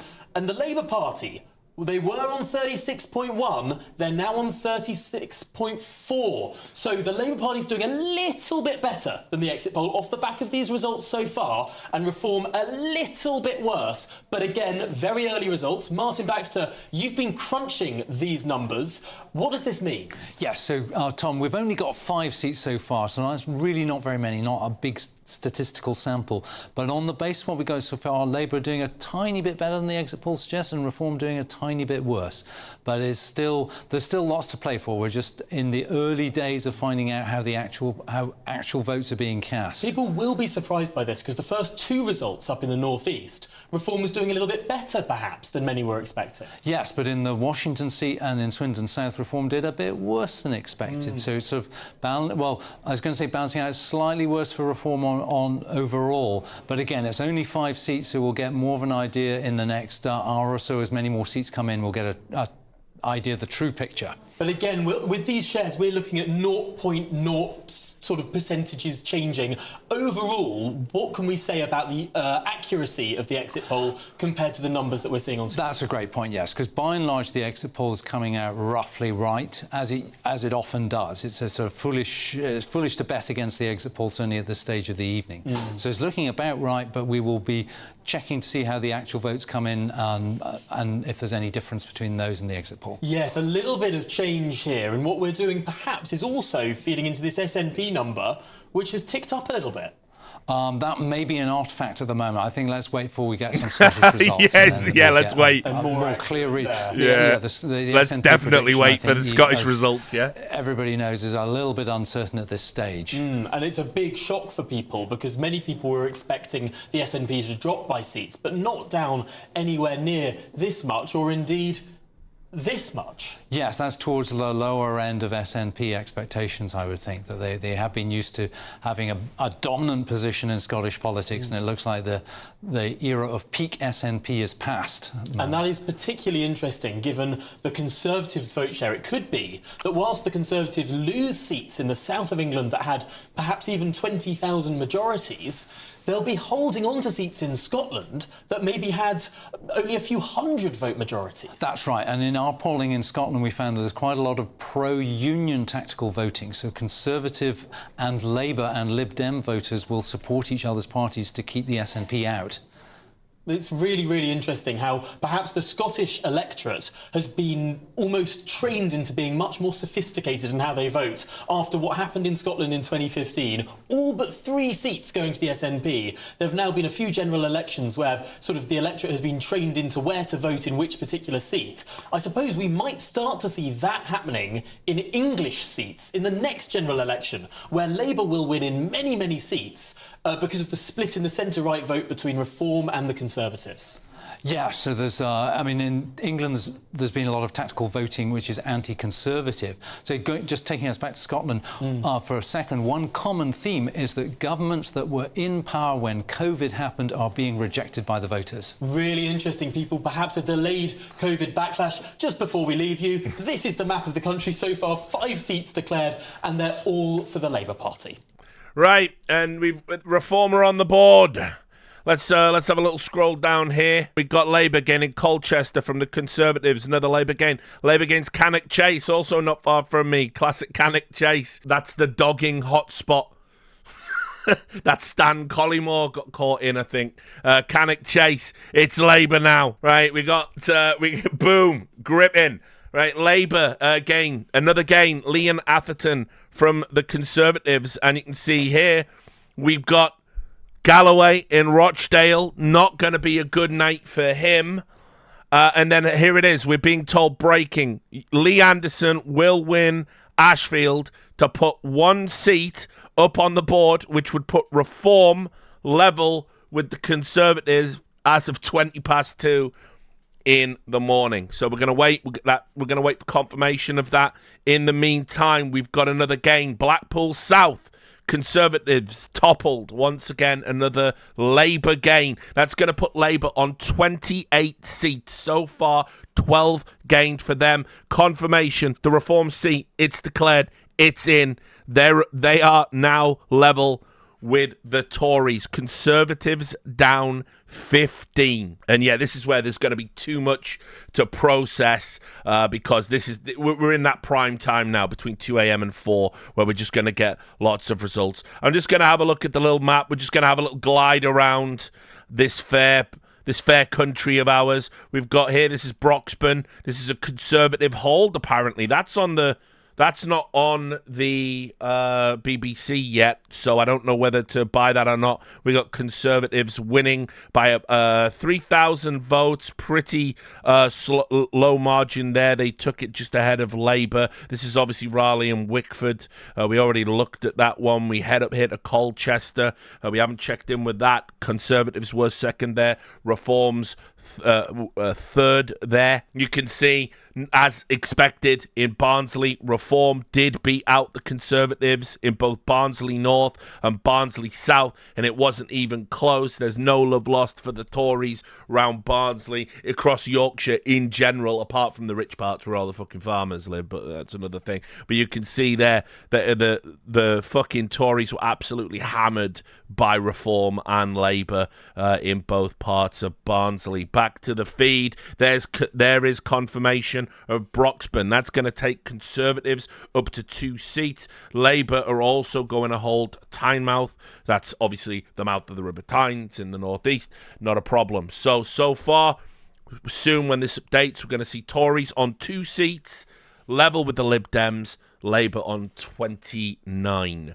Just to let everybody know, good news, Count Binface will be in action tonight. He posted an hour ago saying it's game time, game face. He's got his candidate tag on there for when they read out the results. This is the official pass that you have to get on the podium, get on stage, listen to the results coming in, and you can see it for the Count Binface party. I'm just keeping one eye out for what's happening with him. I'm sure he'll tweet. It's been a great campaign for Count Binface. We all want him to do well, but we will see. Right, I'm back in the feed. What have we got? Oh no, back to Gammon News. I'm sorry to do it to you. Lee Anderson's given a speech, and basically, well, we'll do the joke in a bit. I do hereby declare that Lee Anderson is duly elected.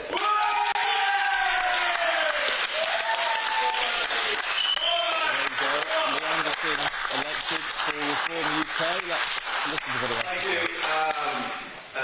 First of all, it's a massive thank you to all the staff that's been here tonight. I've been incredibly hard, and all the people that's worked throughout this election campaign. Special thanks to Ashford District Council. But the biggest thanks of the night goes to my wonderful team over there who have stood by my side and watched me being grumpy over the past 6 weeks. They've been fantastic, and I could not have done it without them. I stood in this town, my hometown, 4.5 years ago as a Conservative candidate and won. And I won comfortably. People actually backed me. And they now back me again as a reform candidate for Ashfield. I said a few weeks back that there was going to be a reckoning on election night, and Ashfield, which is a capital of common sense, they are part of that reckoning. Now, this wonderful place, which I call my home, is going to have a massive say in how this country is shaped in the future. I want my country back, and Ashfield can play their part in that. Thank you. Yeah, fuck off, you fucking gammon cunt.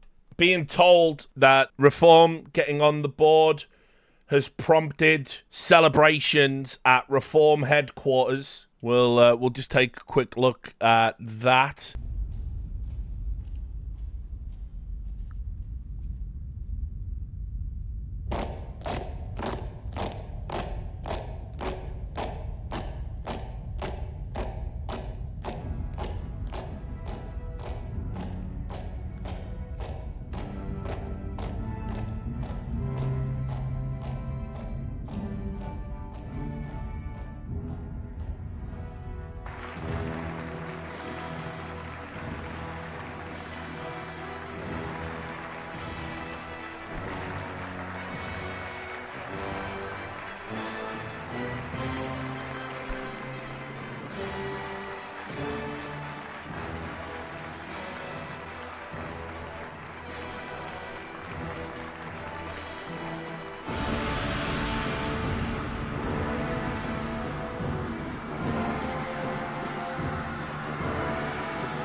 Just been told there, actually. Sorry, that was a vetting error that happened there. It was a vetting error. That candidate now has been removed. So just one of those administrative things that happen. We'll be seeing if there's more about that potential stitch-up a little bit later on. Meanwhile, we're going to get back to the feed. Speaking of Reform, we're going to get to them in a minute. Redcar has fallen as well. Redcar, one of those places traditionally Labour, went Conservative. Now it's gone back to Labour. And it looks like Farage, who was turned up in Clacton, is actually going to win his Clacton seat. You can see here he's at Clacton Leisure Centre by the glamour, the glitz of UK politics. And he's going to be holding an event to thank the people of Clacton a little bit later on. I think I'll get to play in the flesh again, won't I? Many times. Middlesbrough and Thornaby. Again, one of my old stomping grounds. Labour hold on to that. That's not a surprise. And Keir Starmer has got the biggest shit-eating grin on his face, as you might expect. Also, that speech by Lee Ashford also reminds me a little bit of this.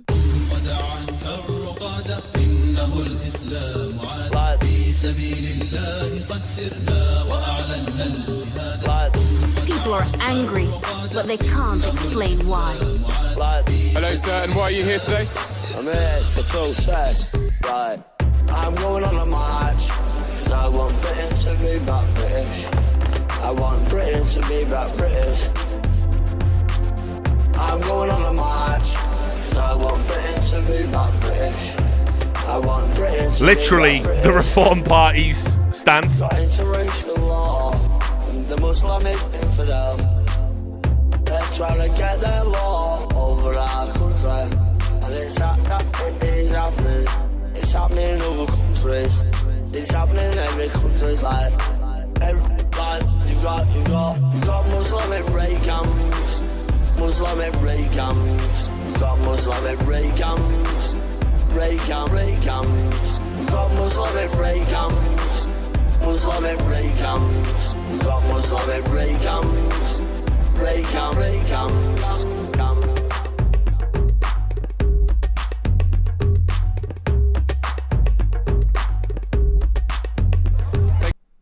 So, yeah, let me be the first then to congratulate Lee Ashford there. Well done, getting reform on the board. Another Labour gain. Rushcliffe taken again from the Conservatives. Let's take a look at the total as we climb towards a projected 410. There we go. We're at 38 now for Labour. Conservatives down 17 with just 2 seats. And Lib Dems with a gain of 2. Reform with just the 1, despite projected for 13. Still watching Binface. You need to keep an eye. He is in Richmond and Northallerton is the seat. Richmond and Northallerton. I'd love it if Binface won, but it's not very likely to happen. But we will see. Got another one flowing in now as we hit 2:30. Yeah, it's the Speaker, Lindsay Hoyle, has held on to her seat at Chorley, so we'll get more on that in a moment. That's Rishi. I think that's Rishi Sunak's seat, by the way, Northallerton and Richmond. I think that's why that's relevant. So if for Binface to win, he would have to beat Rishi Sunak, so it would be doubly sweet. Funnily enough, Ryanair, I believe it was, they've offered Rishi Sunak a seat for when they believe he inevitably loses. Sour grapes coming in now over on Politics UK. You can see here the former Tory MP Charles Watt says it was a mistake to hold the election in July. I don't know what you could have done different as the Tory party to avoid these inevitable results. As I said, my belief was they thought sooner rather than later, rip the Band-Aid off. Things are only going to get worse over time. Then we've got a Workers' Party official going down the Trumpian route. A Workers' Party official has said the election has been rigged against George Galloway from the start. New Vegas there. Big fan. The truth is, George, it was rigged from the start. Things not boding well for George Galloway there. Right, back to the feed. Uh-oh. There we go, Wrexham. The street shitters in Wrexham. There it is. They poo in the streets in Wrexham. It's absolutely ridiculous. It's a hellhole. But now it's Labour's hellhole. They've gained Wrexham from the Conservatives. And Labour also gained Whitehaven and Workington from the Conservatives as well. Another 2 seats up on the big board. I'm hearing Hartlepool. Let me tell you a story about Hartlepool before we go over what's happening in Hartlepool. A lot of you won't know it. Many will. It's an oldie but a goldie. But anyway, there's a nickname for people for Hartlepool. We call them monkey hangers, right? And basically what happened was, during when we were at war with France or whatever, when we had tensions with them, a boat, crashed, and the captain of the boat had a pet monkey, right? Which he kept as, a mascot. This is a true historical story about Britain, right? And anyway, when the boat washed up, the monkey had survived, but people from Hartlepool had never seen a French person before. They were so stupid. They literally thought it could be a person. And they had a trial for it, right? This is true. You can look this up. They had a trial for the monkey. And when it was making monkey noises, they thought it was speaking a foreign language, right? And so they found it guilty of being a spy and they hung it publicly. And so they are the stupidest people in the Northeast, and everyone in the Northeast calls them monkey hangers. Funnily enough, they lean into the bit now because you kind of have to. And they, their mascot of Hartlepool football team is a monkey. Darlington used to have a chant. Darlington are the rivals of Hartlepool. They used to have it. Used to play each other a lot when they were in the same division. And, you hung monkey, monkey, monkey was our friend. We're going to get you at the fucking end. It's one of them, right? So anyway, they did hang a monkey, and they will forever be derided for being so fucking stupid. Now, they were projected to have a reform seat. So what's happening in Hartlepool is of great interest to me. But here it is. It's official, guys. Back to the feed. There it is. George Galloway loses Rochdale.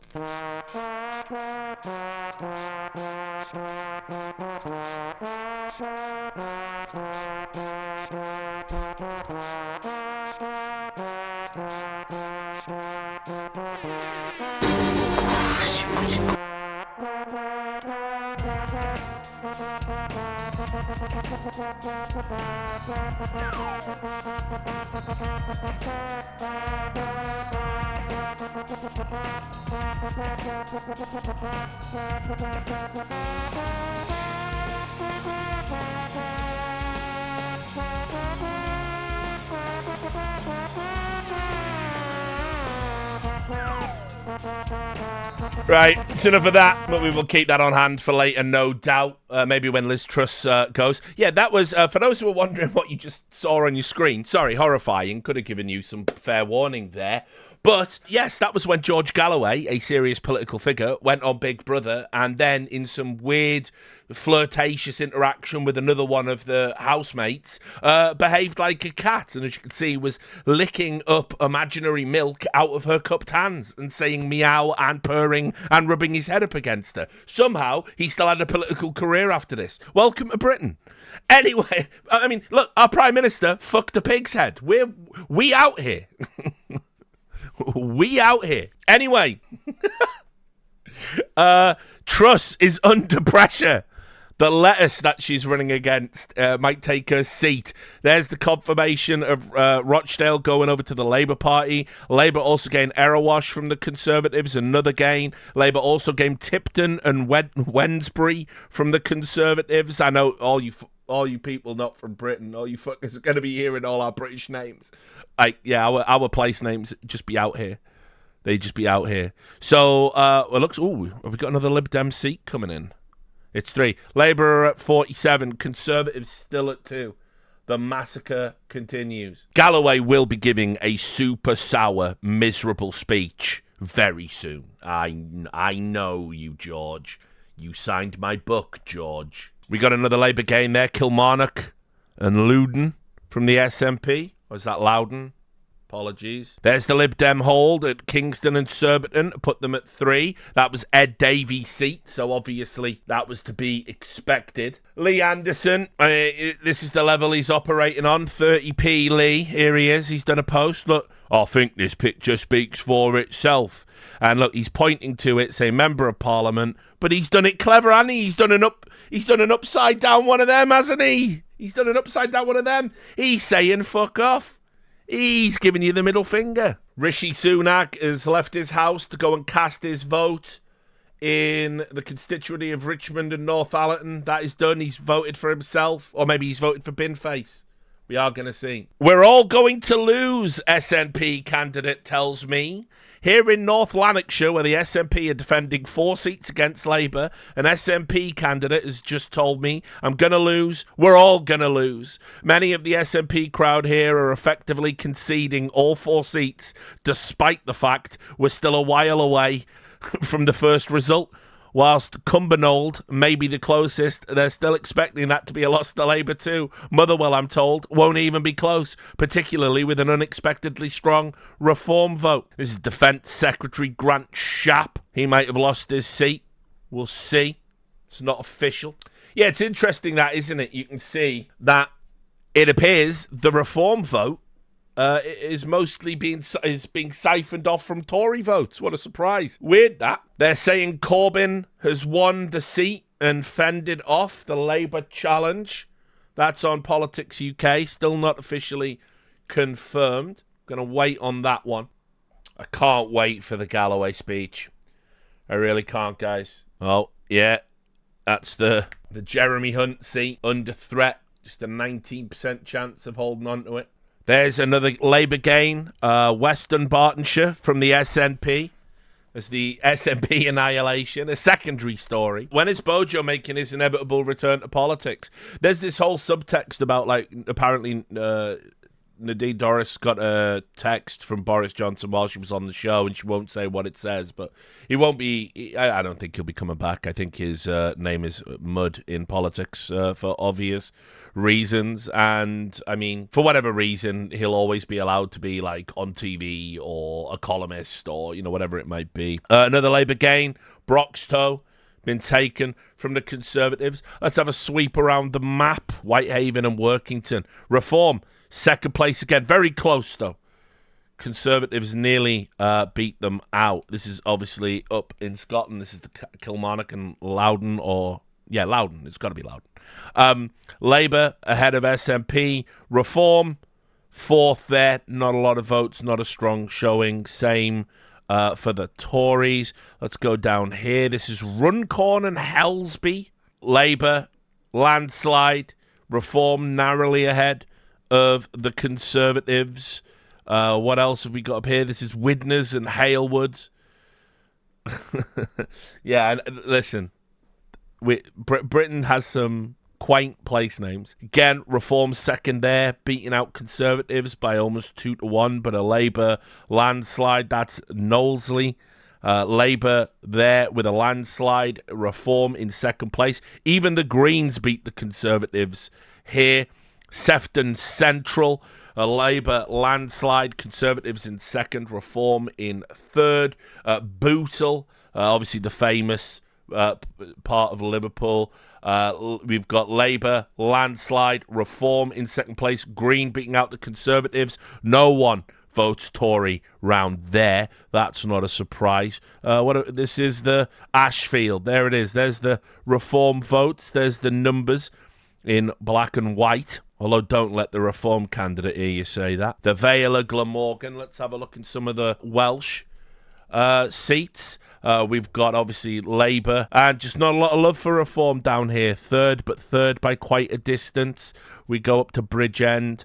You can see Labour landslide. Reform in second there, narrowly ahead of the Conservatives, a matter of 1,000 votes. Labour there again. Reform narrowly ahead of Plaid Cymru. That is the Welsh Nationalist Party, for those that don't know. And we got another one here, and this is Swansea West. You can see Labour again. Reform narrowly ahead of the Lib Dems. Back to this. What have we got? More gains. So we got Bishop Auckland in the northeast, and again from the Conservatives. Not a surprise. We've got Labour gaining Stevenage from the Conservatives. More Labour gains. We got Barrow and Furness from the Conservatives again to Labour. Labour also gaining Scunthorpe from the Conservatives. I'm pretty sure, yeah, this is relevant because we've got the Tories have held on to Suffolk West. I think that's going to come through in just a moment. And now we're looking at a Labour majority of 414 revised statistics coming in. There we go. Not a surprise as well. Angela Rayner wins Ashton under Lyne. I'm pretty sure that will be a landslide for her. Obviously, very prominent figure in the Labour Party. Thurrock, also a gain for Labour from the Conservatives. So let's just F5 this, update the bite and see. Look at Keir now, like the cat who's got the cream. We're up to 65 for Labour, 3 for Conservatives, down 28 so far. Liberal Democrats at 3. Reform at 1, nothing for Greens, nothing for independent candidates yet. Too close to call for several seats at Belfast. That'll be interesting. But again, I'm just hanging in there. I'm hanging in there for the Northallerton one. Can Count Binface beat Rishi Sunak? There's the Conservative hold. North East Cambridgeshire. We got that second full recount going on in Basildon and Billericay. Leader of the Lib Dems, Ed Davey, you saw him on a kayak earlier in the stream. He said he rather enjoyed the campaign. He said what he loved most was not the paddleboarding or the bungee jumping, but was speaking to people across the UK about the challenges they face and their hopes for the future. So there you go. You saw him earlier. He's caked up. It's all happening. Another Labour gain from Conservatives. Bolsover. We've got a Lib Dem gain. Chelmsford from the Conservatives. That is a fucking surprise, actually. I'm pretty sure someone will remark upon that. Fucking Chelmsford. So that's now Lib Dem. Actually, as things stand, if we just do a little update, you can see Tories have got 6 seats. Lib Dems with 4. When can you expect a definitive winner? Well, you have to get 326 seats. So when that red bar inevitably says 326, Keir Starmer is the Prime Minister, Labour of the party. Yes, you know English Devil in the chat. Chelmsford, for me, I mean, it's one of the places I always associate with the Conservative votes. I mean, I don't know off the top of my head.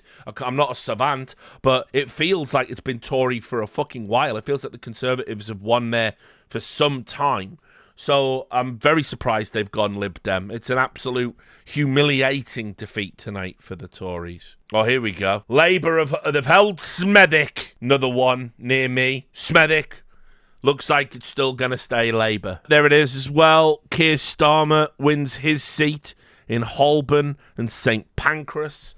That's fair. Leader of the party, obviously going to win his seat. Makes sense. Labour gain Folkestone and Hythe from the Conservatives. We got another Lib Dem gain in Twickenham, according to Politics UK. So remember, they were projected to get, I believe it was 41 seats. Significant gains for the Lib Dems. There's another Lib Dem gain, Cheltenham. Also, I mean, Cheltenham, I've got to see the numbers if these are coming in yet. I want to see how badly the fucking Tories have fucked this up, because this is so crazy.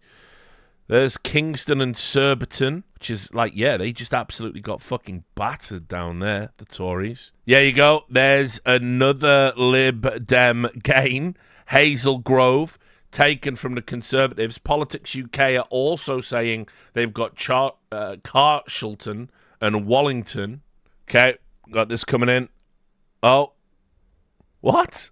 More evidence that the Gaza war is hitting the Labour vote. In the 5 seats that have been declared so far, where more than 10% of the population identify as Muslim, the Labour vote is down 7 points on average. I think the party's going to be okay. I think Labour are going to do okay. They're on course to get 414 seats. I think it's all right. Right, more gammon news. They want to tell us that basically Reform are doing well, where people are disillusioned with Tories. Let's see. Result, because Labour have won that seat with 16,621. That's a majority of 2,200 odd. They've beaten the Conservative by that amount, but I note that the Reform UK vote is 6,852. So you could argue that that is an example of a seat that the Conservatives have lost to Labour because Reform have stood. So Reform there in third place. In Darlington, that of course was a Conservative gain in 2019. From Labour because of the Boris Johnson and Jeremy Corbyn factor. It's interesting. Yeah, it is. But that, Matt Goodwin's here, by the way, he's joined us. Welcome back. That doesn't seem to be the case for the majority of seats, though, that we've seen so far. Even when you're I know a lot of them in the North East, and a lot of them are Labour strongholds traditionally, but even when you're adding up the Tory and the Reform vote, it's still putting Labour ahead. Sure, but we know in the national polls going into this election, Reform were winning around about a third of the 2019 Conservative vote, and that is especially true in seats where the Conservatives did very well in 2019 and now their vote is collapsing. So where the Conservative support is going down strongest, Reform are doing particularly well. Nice. Becoming often the main opposition to Labour across the Red Wall, the Northern Heartlands, as indeed was apparent, with the rise of UKIP, the vote for Brexit, the rise of the Brexit Party and Boris Johnson's election in 2019. So the Conservatives have got a real dilemma on their hands. They can either keep ignoring the concerns driving those voters, immigration is the big one, or they can try and engage with those voters and address their concerns. We've also got this. First Cabinet Minister of the night to lose their seat. The Justice Secretary, Alex Chalk, lost in Cheltenham, as we saw on the feed, with a Lib Dem gain. So he is the first Cabinet Minister of the night to lose their seat. Certainly looks like he's not going to be the last. Harlow, another gain for Labour. Another one taken away from the Conservatives. By the way, can we get a picture of Keir Starmer winning? I'm desperate to find one. There was another candidate. There was a couple of candidates, actually, that went against Keir Starmer in his borough, and these are all the candidates that ran for election. You might notice a giant fucking Elmo there, and I mean the guy in the hat thought he was the wacky candidate, but no, we have a giant Elmo. Elmo didn't win, obviously. Keir Starmer did. That's why I want to go to the fucking votes actually on the big board. Right, it was Holborn and St Pancras. Where the fuck is that? Here it is. Right, Holborn and St Pancras. Where did Elmo finish? Oh man, he didn't even place. Or did he? Yeah, he's one of these independents. He's one of these independents. The guy in the big hat was called Nick the Incredible Flying Brick. Thank you for the 10 gifted subs, Amril. So Nick the Incredible Flying Brick with 162 votes. Right? That was the guy in the big hat. Okay? That we saw earlier. But one of these independents here would have been Elmo. I'm guessing they haven't been able to change their name by deed poll to Elmo. So it either Senthil Kumar or Bobby Smith was Elmo. But yo, if you don't know what the Loony Party is, there's a party in Britain called the Monster Raving Loony Party.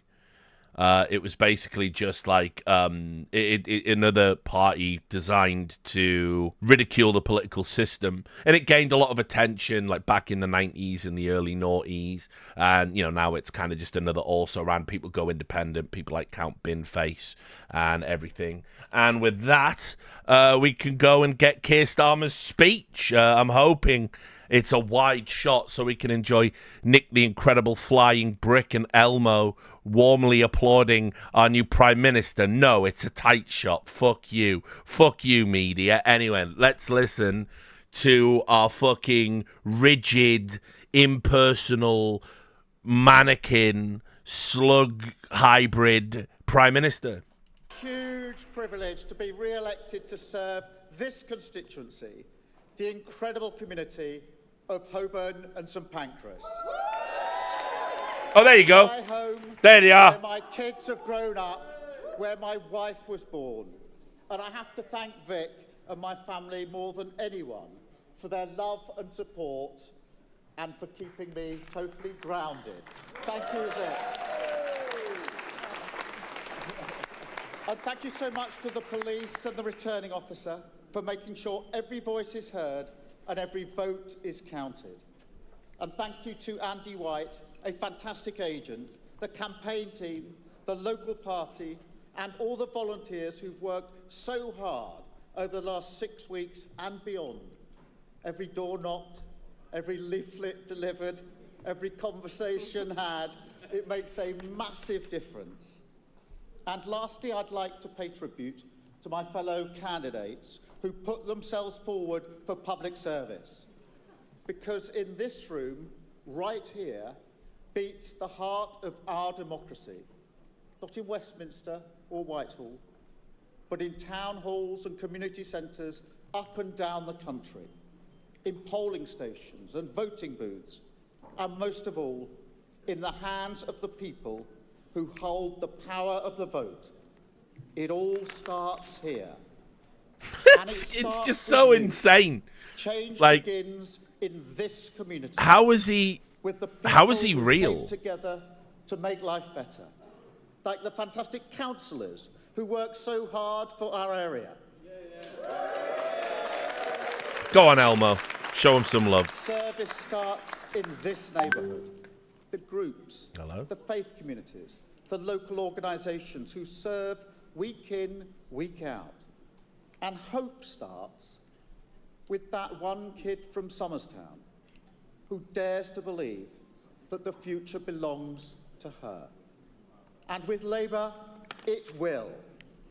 Because I promise this, whether you voted for me or not, I will serve every person in this constituency. The mothers I sat with who've lost children to knife crime. The pensioners who can't get the doctor's appointments they desperately need. The local businesses who've struggled so hard to keep their head above water. I will speak out for you, have your back, fight your corner every single day. I'm loving how we're getting a split screen of fucking Keir Starmer, Elmo, and Nigel Farage. Loving that. We're on Farage watch on the fucking, ironically, on the left side of the screen. Of performance, a return to politics as public service. The change begins right here because this is your democracy, your community and your future. You have voted. It is now time for us to deliver. Thank you very much. That's what makes British politics so good. You can see there, not Keir Starmer's speech, but a man in a stupid hat and a man dressed as Elmo shaking the hands of the Prime Minister, congratulating them on a race well run. Don't you wish you were us? Keeping an eye on the feed. We also had this as well. I'm here with Nigel Farage, Britain's biggest wank stain. Oh, just the biggest wank stain in Britain. That's what the people think. He's a man of the people. A man of the people, a wank stain. Such a British insult. Anyway, we've had a ton of things going on in the interim. There was actually a Conservative gain from Labour. Let's actually focus on that first before we get back to the feed. This is the rarest of beasts tonight. Astonishing. Conservatives gained Leicester East from Labour after too many left-leaning independents ran and ended up splitting the left-leaning vote. You can see there was a number of independents. Leicester Reform were never going to play too well there. And in the end, ultimately, it was enough to get the Conservatives across the line somehow to win the seat. So that's a surprise, but certainly not going to alter the trajectory too much. Right, let's... holy shit, we've had a ton. Let's go. We're going to be saying all the silly names. Here we are. Okay, Labour gains Bracknell from the Conservatives. Labour gain Hexham from the Conservatives. Labour gains Newton Aycliffe and Spennymoor from the Conservatives. Liberal Democrats gain Sutton and Cheam from the Conservatives. Another Lib Dem gain. Labour gain West Bromwich from the Conservatives. And then Plaid Cymru listen, I should be able to pronounce Innis Mern, but I can't. Plaid Cymru gains from the Conservatives. We got Plaid Cymru up on the board. Let's hear it for the Welsh nationalists. The veteran Tory, former party leader Ian Duncan Smith, holds on to Chingford and Woodford Green, a Conservative hold. Meanwhile, Lib Dems gain Torbay from the Conservatives. Labour gain East Renfrewshire from the SNP. There's been so many. Labour gain Paisley and Renfrewshire from the SNP. We just did that one. Lib Dems gain South Cambridgeshire from the Conservatives. Labour gain Worcester from the Conservatives. And then here we go. SNP facing decimation, says ex-leader Alex Salmond on Radio 4 and 5 Live. It went into this election with a dreadful record over the last 2 or 3 years in government and no strategy to achieve independence, says Salmon, who left the SNP and founded the Alba Party, Alba Gubra. Thus, you get a decimation. Labour gains Burton and Uttoxeter from the Conservatives. And you can see here, we've still got many more results coming in, but this is the vote share. Labour at over 40% of the vote. Conservative at 20%, Reform holding at 17%, where they were at the start of the evening, and Lib Dems 9.8% overall. Surprising gains for the Green, a +4 vote share overall, 6.6% of the vote, even though they're yet to get a seat on the board. Professor Sir John Buzzkill there. He's saying this is actually going to be some of the lowest voter turnout since 2005. There it is. Spectacular Tory collapse in Cannock Chase. Labour took the seat from Conservatives earlier this evening. The Tory vote has collapsed spectacularly as predicted by the exit poll. A 40-point drop. Jesus. Lib Dems gain Newton Abbott from the Conservatives. So let's refresh this. Let's see where we are on the big board. We got 110 Labour seats. Conservatives and Lib Dems tied 14 seats each, despite projections. Reform only with 1 seat. Meanwhile, the SNP only has 1 seat and an independent with 1 seat as well. All eyes on Northallerton, where Rishi Sunak and Count Binface will go head-to-head. Another Labour gain. Bangor Aberconwy from the Conservatives. South Ribble. Labour gains South Ribble from the Conservatives up in the feed. We'll just have a quick look at the map. We're just going to zoom out. We're not going to be paying too much attention. You're going to see a lot of red on this map as we go through. This is the Plaid Cymru seat. Of course, it's up there with the Gogs. A loony candidate ran there called Sir Grumpus L. Shorticus. But enough about dust. Filled. Conservatives took that one. Labour there in second place. And Reform. It might have been officially declared that Corbyn has won and fended off the challenge from Labour in what is, I'm sure, going to be a photo finish. Back to the feed. Let's see. Labour have gained East Kilbride and Strathaven from the SNP. We are getting revisions in real time. There it is. Jeremy Corbyn has fended off Labour in Islington North to retain his seat. Turns out all the Reform doom and gloom, or rather, you know, all the Reform, we're going to be a major force in politics, etc., etc. Perhaps tales of their success have been widely exaggerated. Here we have the exit poll could be widely out for Reform. Barnsley North was down as a 99% likely win for Reform, but Dan Jarvis just won it for Labour with an 8,000 majority. That's this is what I mean about you can't really trust exit polling in the UK. It's not the same type of science as you get in the US. Even a 1% win can happen. And then here we have on Ryan Godusky's Twitter account, my sources in the UK now say Reform are going to receive only between 2 and 5, not 13, but will still be the third largest party in terms of overall votes. That's big. We're hearing that the Jonathan Ashworth has lost his Leicester South seat to an independent. So we've got an independent taking a seat away from Jonathan Ashworth as well. So we'll no doubt hear more about that. Let's just have we're here. This is Labour gaining Ipswich from the Conservatives. So we are ever inching closer towards... I mean, this is obviously like fucking Rocky, like throw in the goddamn towel. This is crazy. Conservatives down 52 seats so far, 116. Remember, as soon as that says 326, which it will, Labour have won. Keir Starmer is your new Prime Minister. We are marching towards the inevitable through the morning. We need to keep an eye on Northallerton. That's Rishi Sunak's seat. It would be an unbelievable humiliation if he didn't get his seat. So that is very much on my radar. We're hearing this. We got like excuses coming in. Why aren't people voting SNP?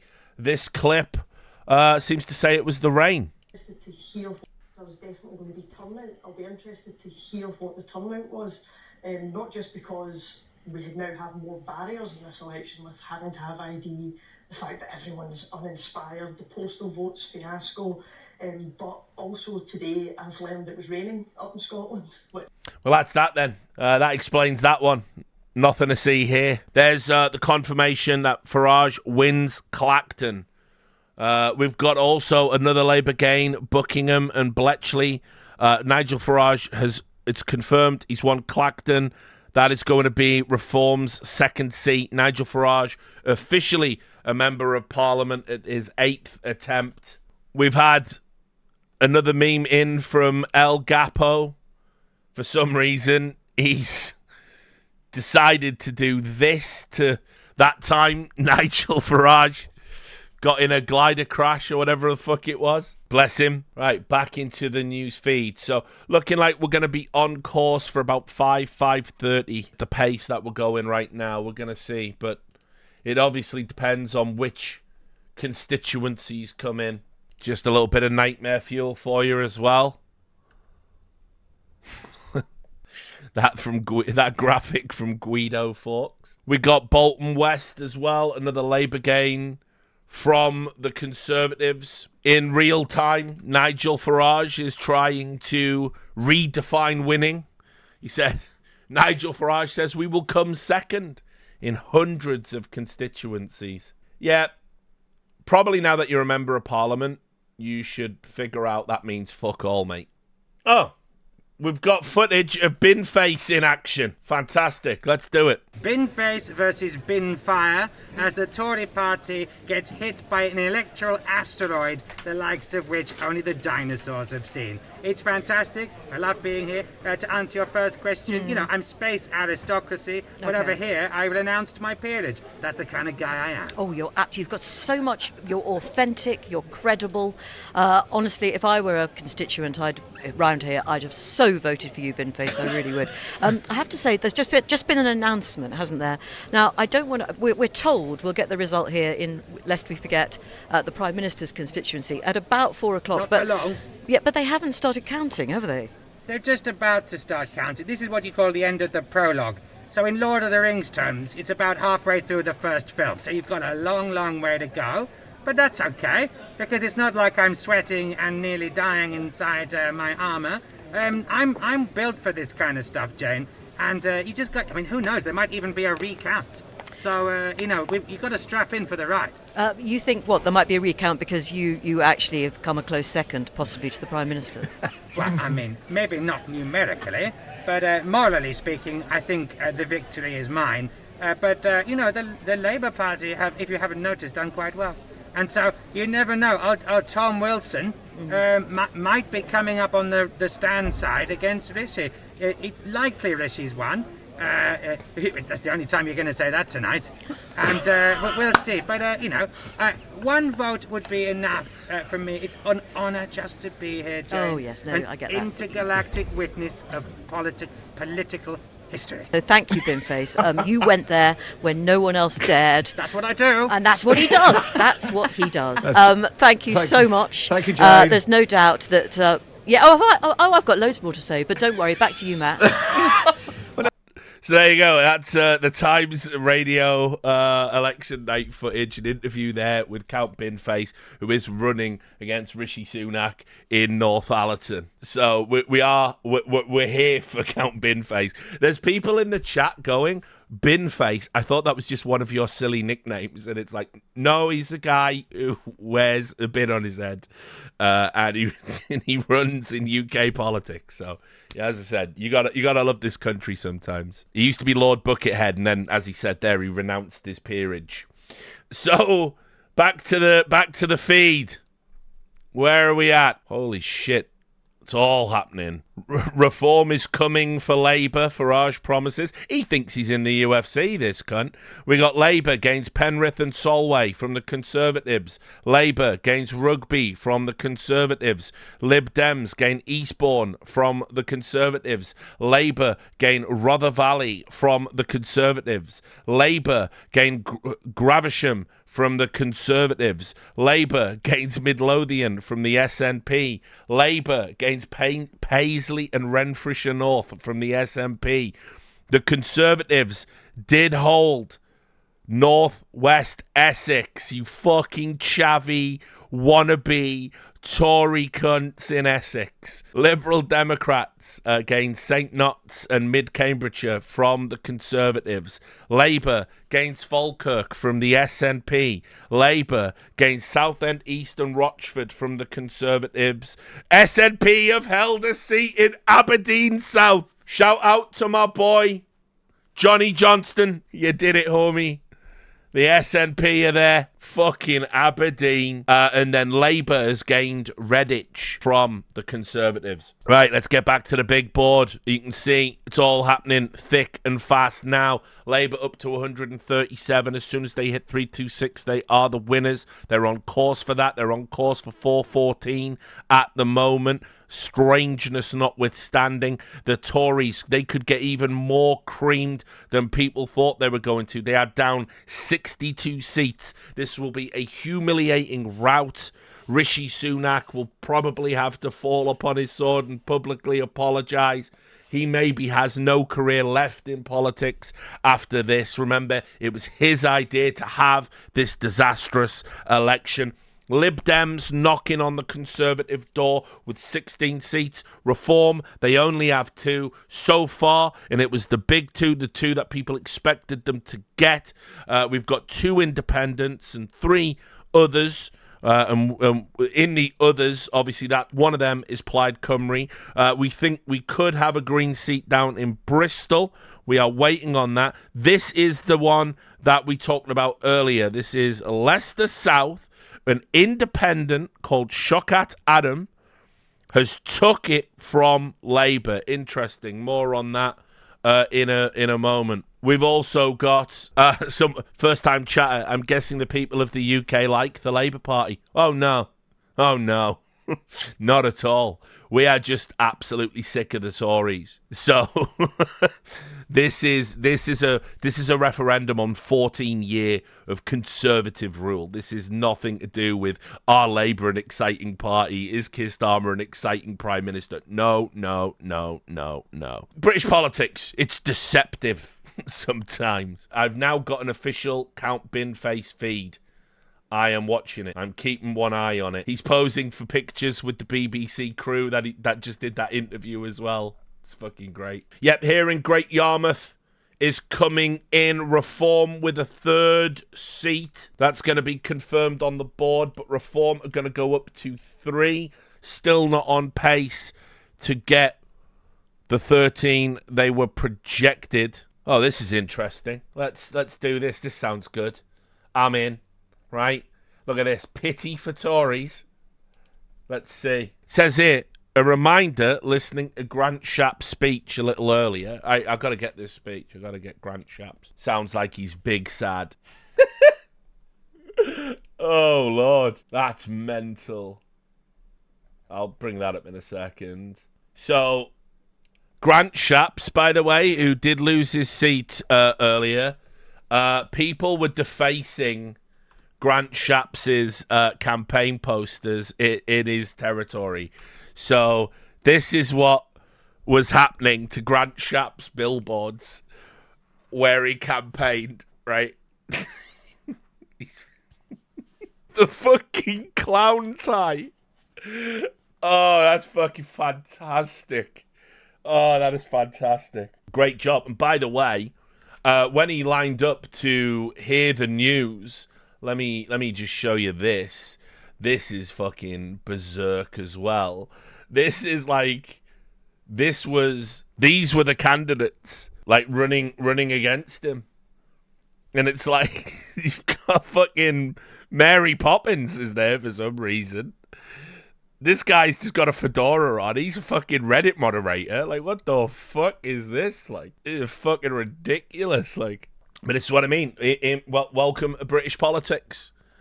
It is great sometimes. I want to hear his speech though, because apparently his speech is big sad. I want to hear Grant Shapps' speech. He gets an exit speech. Like, there it is. General election 2024. Former Defence Secretary Grant Shapps loses seat to Labour in this fucking clown fiesta. Andrew Allen, Labour Party, 19,877.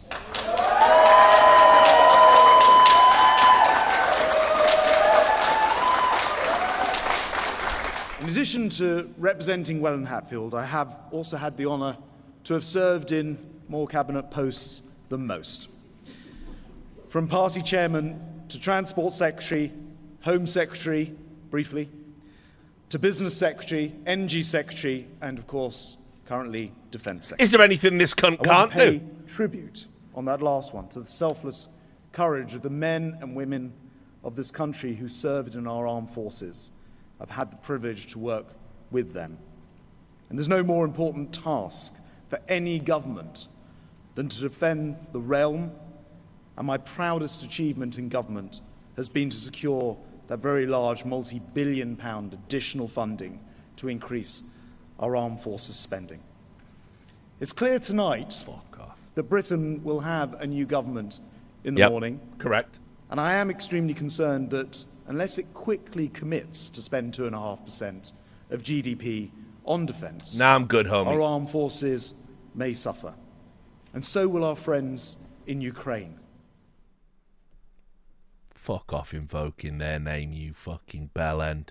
Also, hearing Sinn Féin. When was Sinn Féin coming to the party? People have been asking. They have held Ulster Mid, not Not a surprise. Right, let's go down here. We've got lots happening now. By the way, miss me with this shit, Chris Mason. Sharp speech reminds us politics is about human beings. No. Sharp speech and all the other self-pitying, self-aggrandizing nonsense that the political class say remind us that politicians don't give a fuck about human beings beyond ones that can serve them or people that are in their orbit. That's what it reminds me of, mate. So miss me with that analysis. The election has got the lowest turnout on record. Let's hear it for the can't be asked to vote people out there.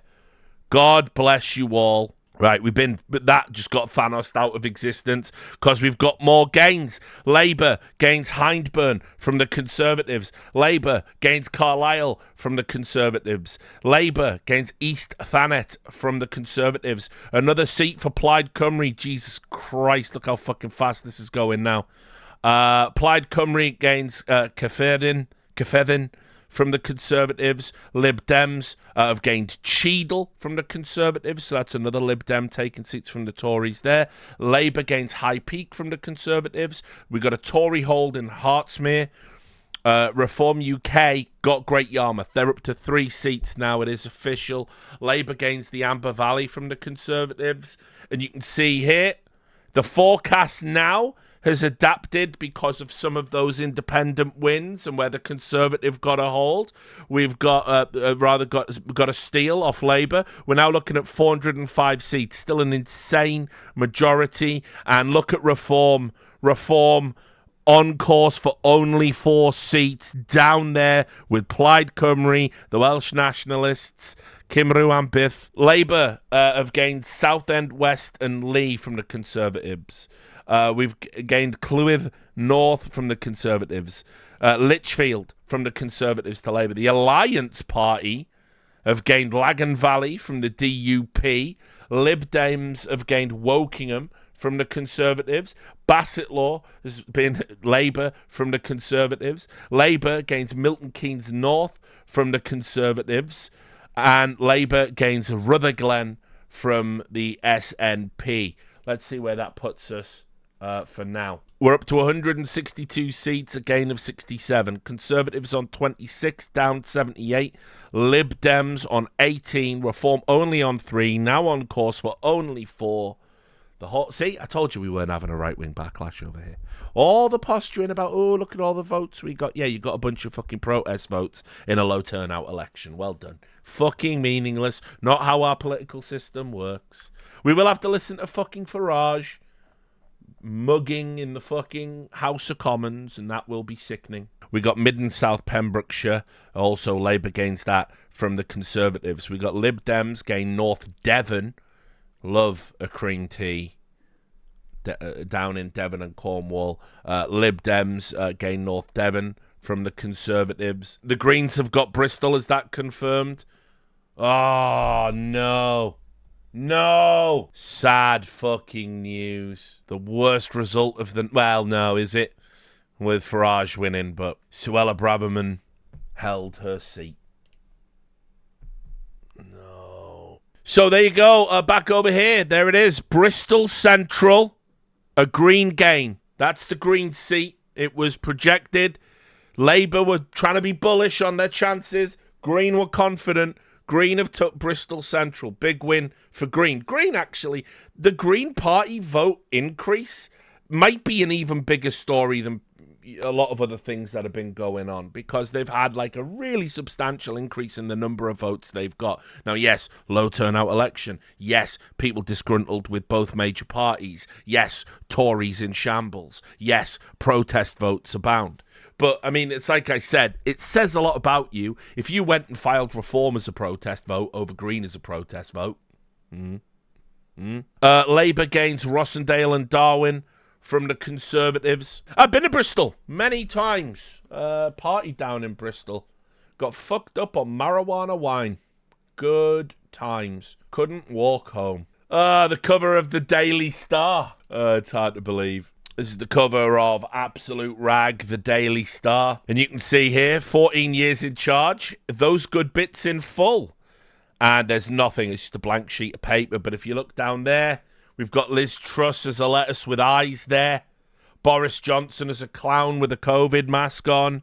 And there's pilot Rishi Sunak in the full Biggles regalia. Listen, the marijuana wine, I don't fucking know. They said it was marijuana wine. It smelt like marijuana. It got me drunk like wine. I don't know. I've had cannabis absinthe as well in Finland because the Finns are such fucking psychos. They're like, yeah, this absinthe doesn't do anything. Yeah, have some of this. Is that not yours? Did the Finns not invent that? Are you sure? But anyway, yeah, it exists. Cannabis absinthe. I had it for the first time ever in Finland and I was fucking annihilated. Like, put it this way. I'm a type of motherfucker, like, I can stick away Everclear. Like, you know what I mean? It's just not a big deal to me. Like, and I can stick away regular absinthe, you know, obviously. But, like, fucking cannabis absinthe, I don't know what the fuck it does to you, but it does something. And I was fucking brutalized. I did have a lot of it, though. Way more than I was supposed to. Right, we got another one. Labour have held Tottenham. Get in. Big Ange. And Labour gain the Isle of Wight West from the Conservatives. So there you go. Well, another gain. Oh, two gains, actually. We got Lib Dems getting North East Hampshire from the Conservatives. Penistone and Stocksbridge, Labour from the Conservatives. North Ayrshire and Arran from the SNP. That goes to Labour. We can have a listen to fucking Jeremy Corbyn. Willie, Jeremy, don't mention Jewish people. Please, for fuck's sake. Don't talk about Israel, please. Just please, give me a break, yeah? Come on. Jeremy Bernard Corbyn, commonly known as Jeremy Corbyn, independent, 24,000.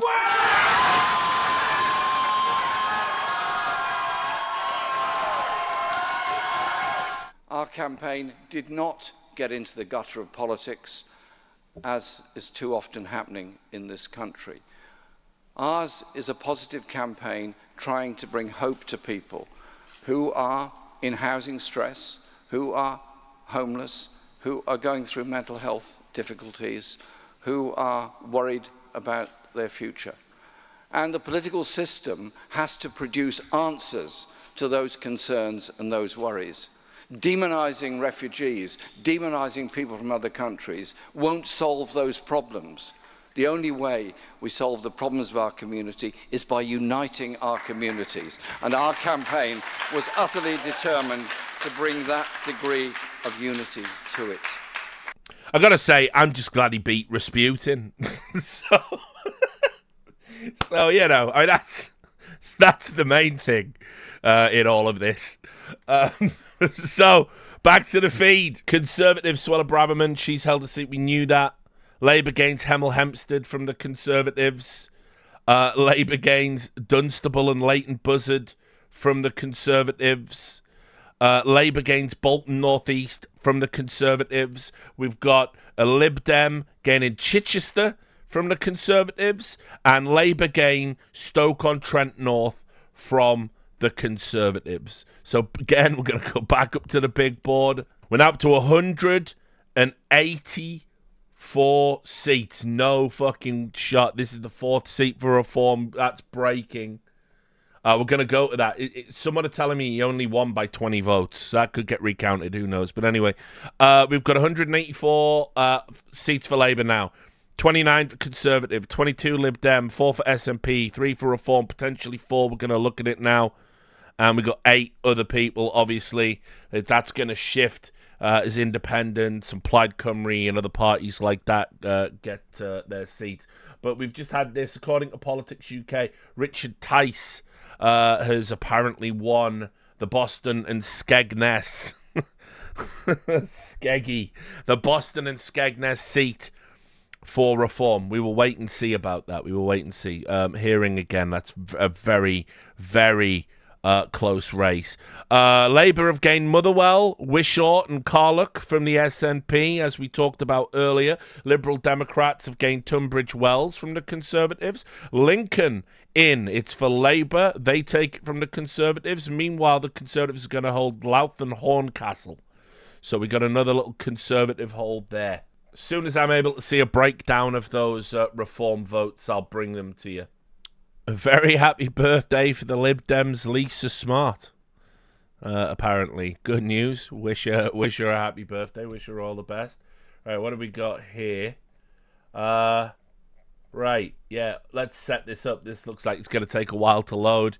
The BBC website is actually breaking right now. It's like it's struggling so much with all of the traffic coming in. These are the front pages of tomorrow's newspapers, obviously for the morning editions.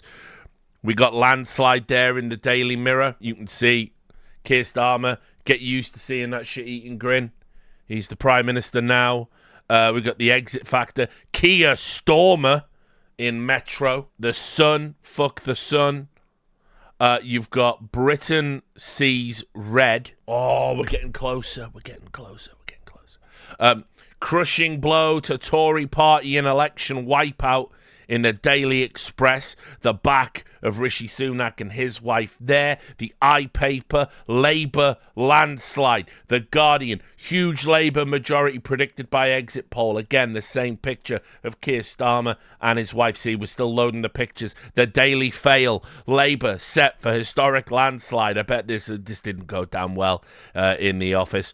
You can see here, battered Tories escape a total wipeout, but slumped to just 131 seats. They desperately clung to Farage's reform breakthrough with 13 seats. Obviously going to have to edit this copy now. We already showed you the Daily Star. Telegraph, Labour landslide. The Times exit poll puts Labour on course for landslide. The Financial Times, just a little bit there. This is obviously the global financial paper. Britain votes, parties wait in hope and fear. Picture of just someone outside of a polling station. And this is what I wanted to show you. It's breaking as we go past 4 a.m. in the morning. Rishi Sunak has arrived for the ballot count in Richmond and Northallerton. The ballots are going to be counted. Rishi Sunak is on site. Count Binface is going to be there with him. We are going to wait and see if Count Binface can do the impossible. Right, back to the feed. No doubt more results coming in. Oh, yeah. So Labour have gained Watford from the Conservatives. A Labour gain for Wolverhampton North East from the Conservatives. We've got Labour gain in South Derbyshire from the Conservatives. Labour gain in Glasgow North East from the SNP. Labour gain Norwich North from the Conservatives. Good old Norwich. The Adams family. Labour gain Hertford and Stortford from the Conservatives. Labour gain Derby North from the Conservatives. Conservatives hold East Surrey, while Labour gain North West Leicestershire from the Conservatives. Lib Dems take Thornbury and Yate from the Conservatives. And Labour gain Milton Keynes Central from the Conservatives. We'll just do a quick refresh of the big board. Remember, we're thinking about 5 a.m., 5:30. It's going to be all Jova, and it's just going to be the minutiae. We will stick around for Count Binface, though. So we're at 203 now for Labour. A gain of 87. Conservatives on just 32, down 100 seats. And another one comes in. Labour have gained Stirling and Strathallan from the SNP. Yeah, that's one of mine and Henry's go-to jokes when we used to cast. We used to say he's had a Western supermare. If someone made a really bad play, instead of a nightmare, he had a Western supermare. But yeah, Western supermare is a place, and yes, it is pronounced exactly like that. We've got Labour. They were confident of winning Gedling. They've took Gedling from the Conservatives. Guido Fawkes is now calling that Richard Tice has won Boston and Skegness. I don't think we've seen it on the feed here yet, so we'll wait. Labour gains Great Grimsby and Cleethorpes from the Conservatives. We should have a look at the map. Let's have a little Ronnie refresh, just so we can see all of the red we got over here. We got some more Plaid Cymru seats. This is what's happening in Northern Ireland. But so far, so good for the Labour Party as they cruise towards victory. That's a fucking understatement of the year. Ian Duncan Smith, a former Tory leader who has been re-elected in Chingford and Woodford Green, tells the BBC the national result for his party has been terrible and a disaster. The party is taking a battering and we'll have to get together again to figure out what it is we've done wrong. He says he thinks the party took constituents for granted and in too many seats it has rather lost touch with the public that we are meant to be defending on everyday issues. Yeah, go figure. Another Labour gain comes in. Suffolk Coastal taken away from the Conservatives. Another, what was that? Another Green seat. We're hearing talk of another Green gain. It's this. Oh, well, that's a conflict of information. BBC are calling it for Labour. Politics UK calling it for Greens. Either way, the Tories are out. We'll get clarification of that in a moment. Conservatives have held on to Sevenoaks, while Labour gain Inverclyde and Renfrewshire West from the SNP. So we're going to wait and see about that. Labour gain Middlesbrough South and East Cleveland from the Conservatives. And again, hearing Penny Mordaunt has lost her Portsmouth North seat. We're going to wait for confirmation on the BBC about that one. Don't want to get your hopes up, but Penny Mordaunt might be out of a job right now. There it is. Penny Mordaunt narrowly loses seat to Labour. It's official. Get fucked. Penny Mordaunt out. Gone. Rip bozo. Bit of context around it. Traditionally a bellwether seat, Labour's Amanda Martin has won with 14,495 votes to Mordaunt's 13,715, an 18% swing overall. No surprise here. Tories holding on to Basildon and Billericay, the fucking least surprising hold of the evening. We've got Aldershot being taken by Labour. From the Conservatives. Southampton itching. We're all itching in Southampton. Labour against Southampton itching from the Conservatives. So good news, guys. We're fucking... It's just the scabies. Just as a little tribute to Penny Mordaunt, since she's out now, this article from last year on the BBC. Her top moments. There she is, wielding a sword at the at the coronation of King Charles. You gotta love it. A sword-wielding Penny Mordaunt. Gone, but not forgotten. We've got another gain, Livingston, for Labour from the Tories. Coatbridge and Bellshill. Imagine being called a Bellshill. That's the worst. That's worse than a regular shill. Labour gains Coatbridge and Bellshill from the SNP. They also gained Bury North from the Conservatives. Yeah, it looks like it was Labour and not Green. That makes sense. Hearing talk that Johnny Mercer is gone. That was on Guido Fawkes' feed. Usually very good. He's made a graphic for it as well. Ely in East Cambridgeshire goes to the Lib Dems from the Conservatives. Tamworth from the Conservatives to Labour. Lib Dems gain Mid Dunbartonshire from the SNP as the SNP massacre continues as well. Oh. As I predicted, this just in from the Birmingham Mail, Birmingham Live. Rishi Sunak set to resign as Conservative Party leader on Friday morning. He's not hanging about. He's gone. I love that picture is given him Mickey Mouse ears as well. How fucking appropriate. We got more gains. Blackpool North and Fleetwood goes to Labour from the Conservatives. Lib Dems gain Mid Dunbartonshire from the SNP. We're going to update the big board. We're on 227 now for Labour. We're 99 left to go for the win. Conservatives on just 39. Lib Dems up to 26. A huge gain of 22 for them as the Conservative debacle continues to play out. And there it is. There's the confirmation. Reform UK Chairman Richard Tice has won Boston and Skegness from the Tories to give Reform their fourth and potentially final seat. What I'm going to do, I'll leave this on. I'll leave the feed on. I'm going to quickly see if I can get in and find out the actual votes there, because people keep talking about this mythical place where it was just 20 votes, and that margin would be challenged if that was true. No, it wasn't 20 votes. I'll bring it up on your screen now. It was 15,520 to Reform. Conservatives were 13,510. So, you know, it was 2,000 votes, not 20. Still close, but in the end, Reform are going to get that seat. That's what that's going to look like there. So, more gains coming in.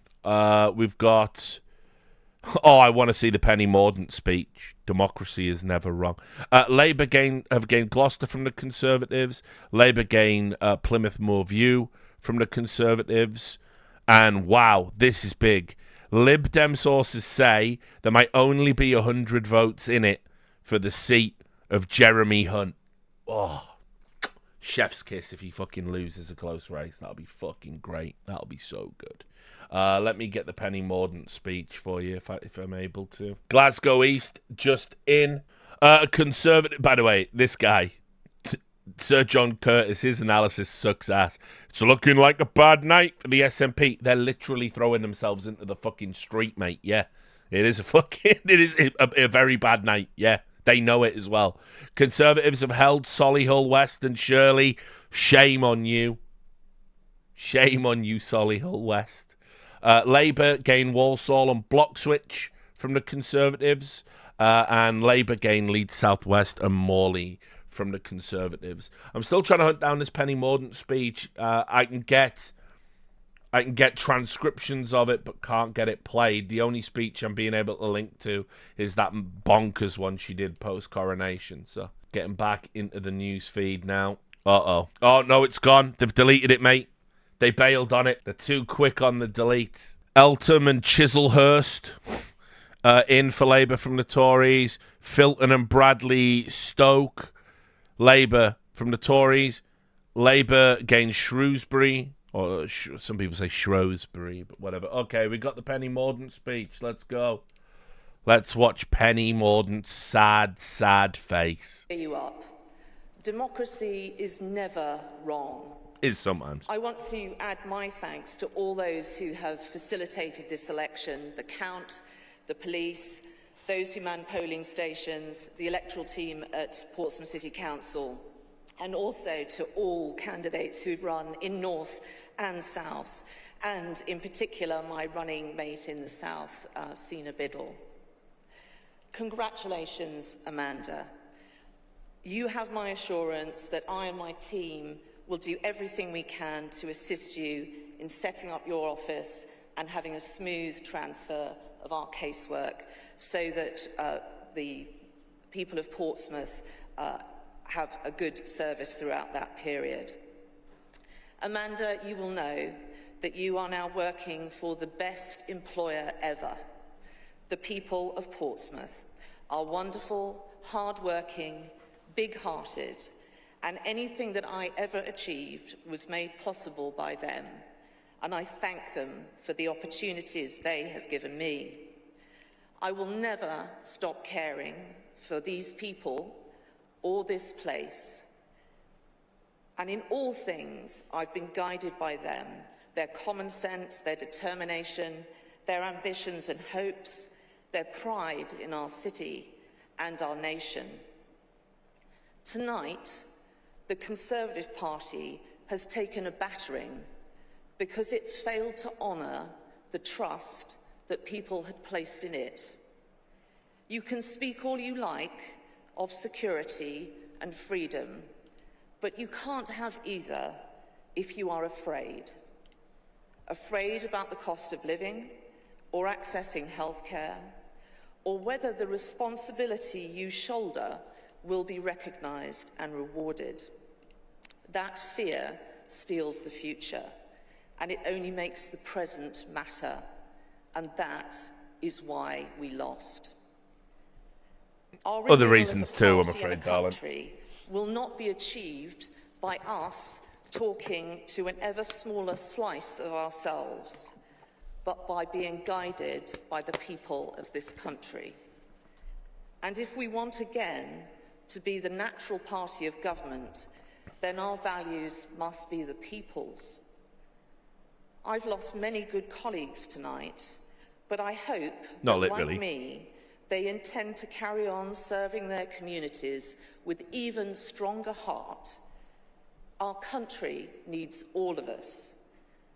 And finally, I want to thank my campaigners, my team here in Portsmouth, led by Rob New, my parliamentary team, those who supported me, including other political parties, particularly the independent group under George Madgwick, but also the thousands of activists across the country who, in the darkest of times, not of their making, fought like hell for what they believed in and a better future.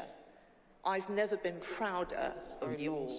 Okay, so let's just pause for a moment. Yeah, let's definitely pause. Yep, enough of that. Right, fucking hell. Just get the fuck off the stage, darling. Right, Gammon news. We're going to quickly just do this. This was Alex Burghardt talking about Tory success in Essex. Foremost, congratulations to you. Cheers, well done. Patrick. It's been a pretty brutal night elsewhere, so it's good to see. Good news for you. Why did you do so well when so many others have fallen? And just on that note, I am hearing in my ear that apparently Therese Coffey has lost to the Greens, and Johnny Mercer has lost as well, although Robert Jemrick has held on to his seat.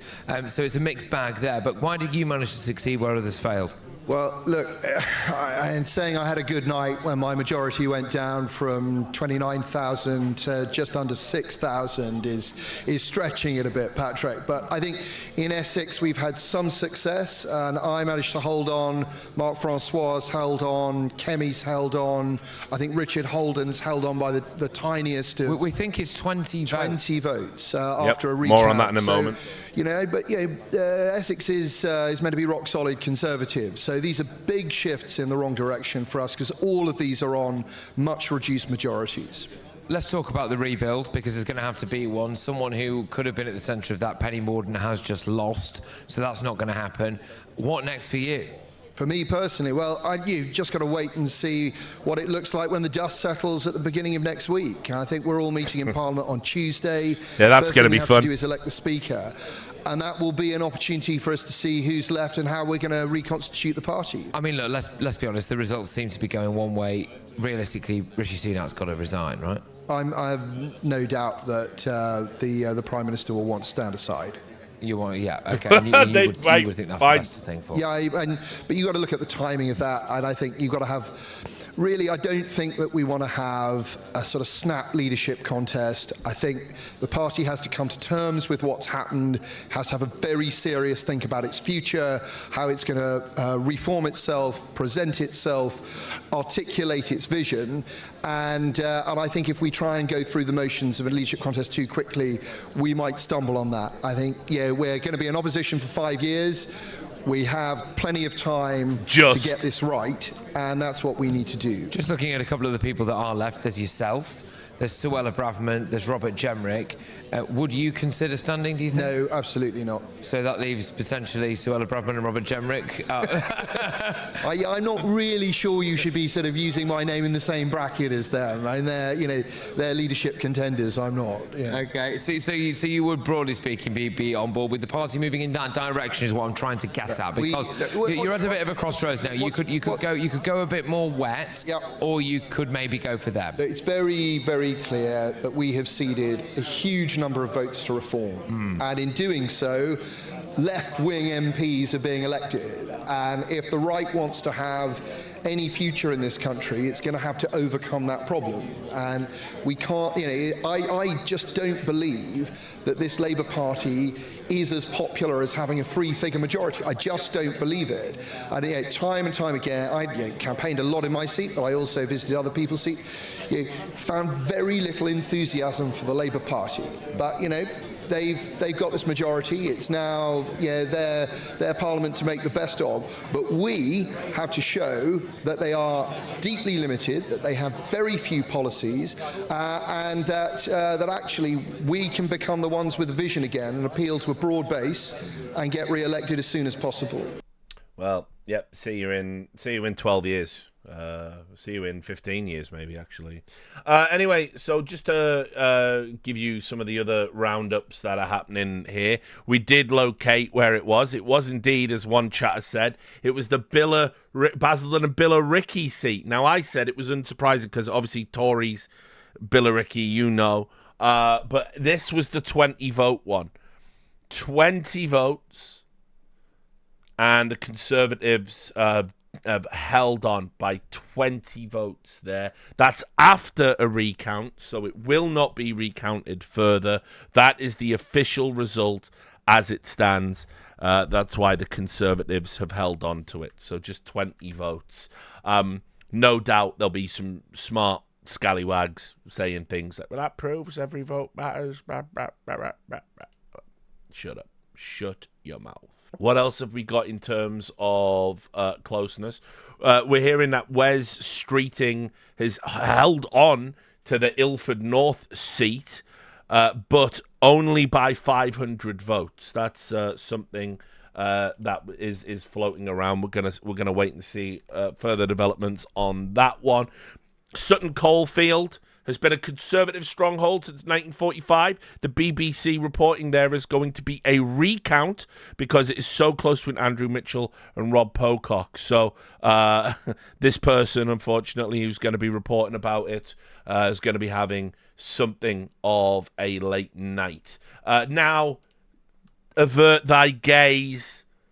It's Richard Tice winning in Boston and Skegness. He went on Gammon News Network to say how proud he was. So let's just stare into the terrifying, angry face of a victorious Gammon. So I am now the Member of Parliament elected for the great constituency of Boston and Skegness. So it's the proudest moment of my life. And I've overturned the largest ever Tory majority to be overturned at a general election.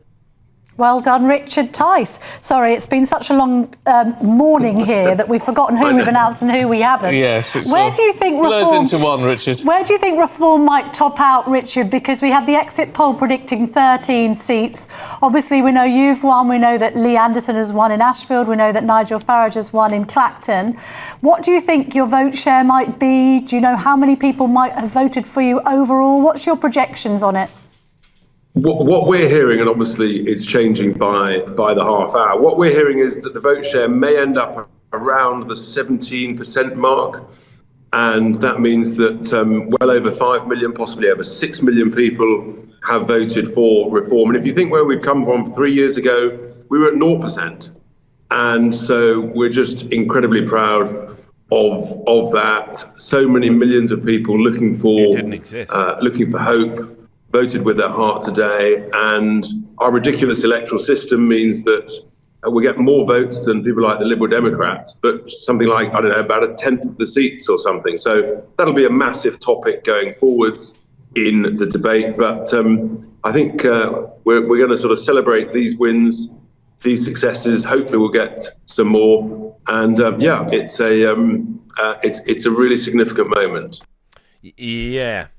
Or not. Right. What else have we got? I guess we go back to the feed. It's been pumping away in the background. There's been a ton of gains. I'll just scroll down at the bottom of the page. We'll just kind of go through them. You can see Alloa and Grangemouth from the SNP goes to Labour. Newcastle under Lyme goes to Labour from the Conservatives. Finchley Golders Green, same. Look at that. That's funny.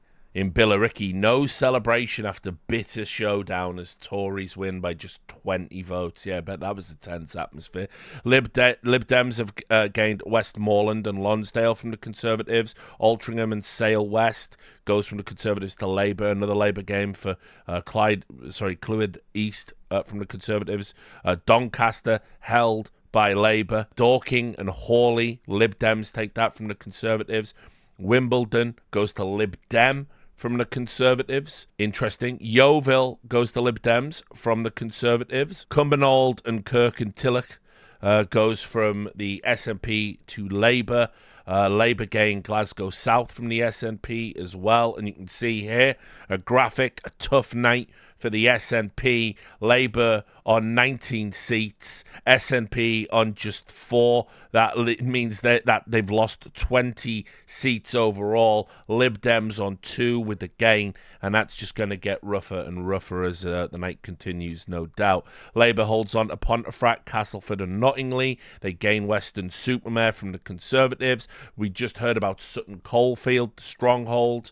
The Conservatives are holding that according to the BBC. That is after the recount, I would imagine. So if that's official, that was super close. Nearly a Conservative stronghold falling. Lib Dems gain Glastonbury and Somerton from the Conservatives. This is the other story. Streeting narrowly hangs on to the Ilford North seat. And you can see here, this is the exact numbers. I was able to track them down. Wes Streeting hangs on in Ilford North by just 528 votes. Let's be clear, the headline is that this is an amazing result for Labour, beyond any of their wildest dreams back in 2019. But under the bonnet, there are some other complex and volatile trends. We've got Bathgate and Linlithgow from the SNP going to Labour. Wolverhampton West goes to Labour from the Conservatives. Bury South from the Conservatives going into Labour. We've got fucking this guy talking about Gaza again for some fucking reason. I wish I could just remove him from the feed. He's just Gaza with this cunt. Oh, this is good. Back to Gammon news. Suella Braverman, she is apologising for Tory failure. Let's enjoy this. And 36. There are 168 rejected ballot papers. So I hereby declare that Suella Braverman, Conservative Party, is duly elected.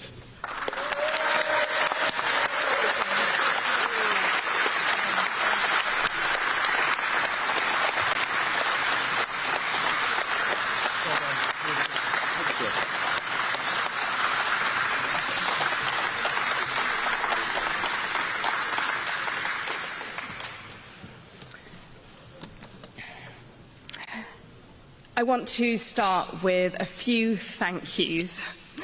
Firstly, thank you to Fareham Borough Council, Chief Executive, Returning Officer team, the hundreds of local people who have manned polling stations all day, who have counted votes tonight, and of course to the police.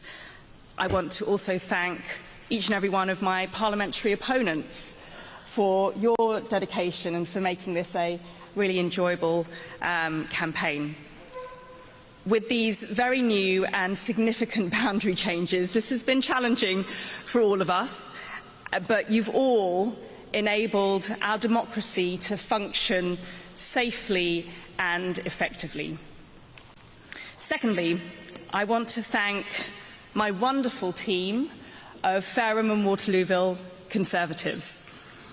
Agent Tom Davis, Councillor Tina Ellis, Donna Jones, Tom Fife, Will, Freya, Neil, Gwen, Patricia. There are too many to name right now this evening, but I am profoundly blessed to be part of your team. You have thrown everything at this campaign. In rain, in sun, in wind. We didn't get any snow, but there was a variable British climate that we had to deal with. The leaflets, the canvassing, the support. You even got me to join TikTok, which was quite an achievement. So thank you for going the extra mile. And the world rejoiced. And for always remaining cheerful and professional. I hope you enjoyed the campaign.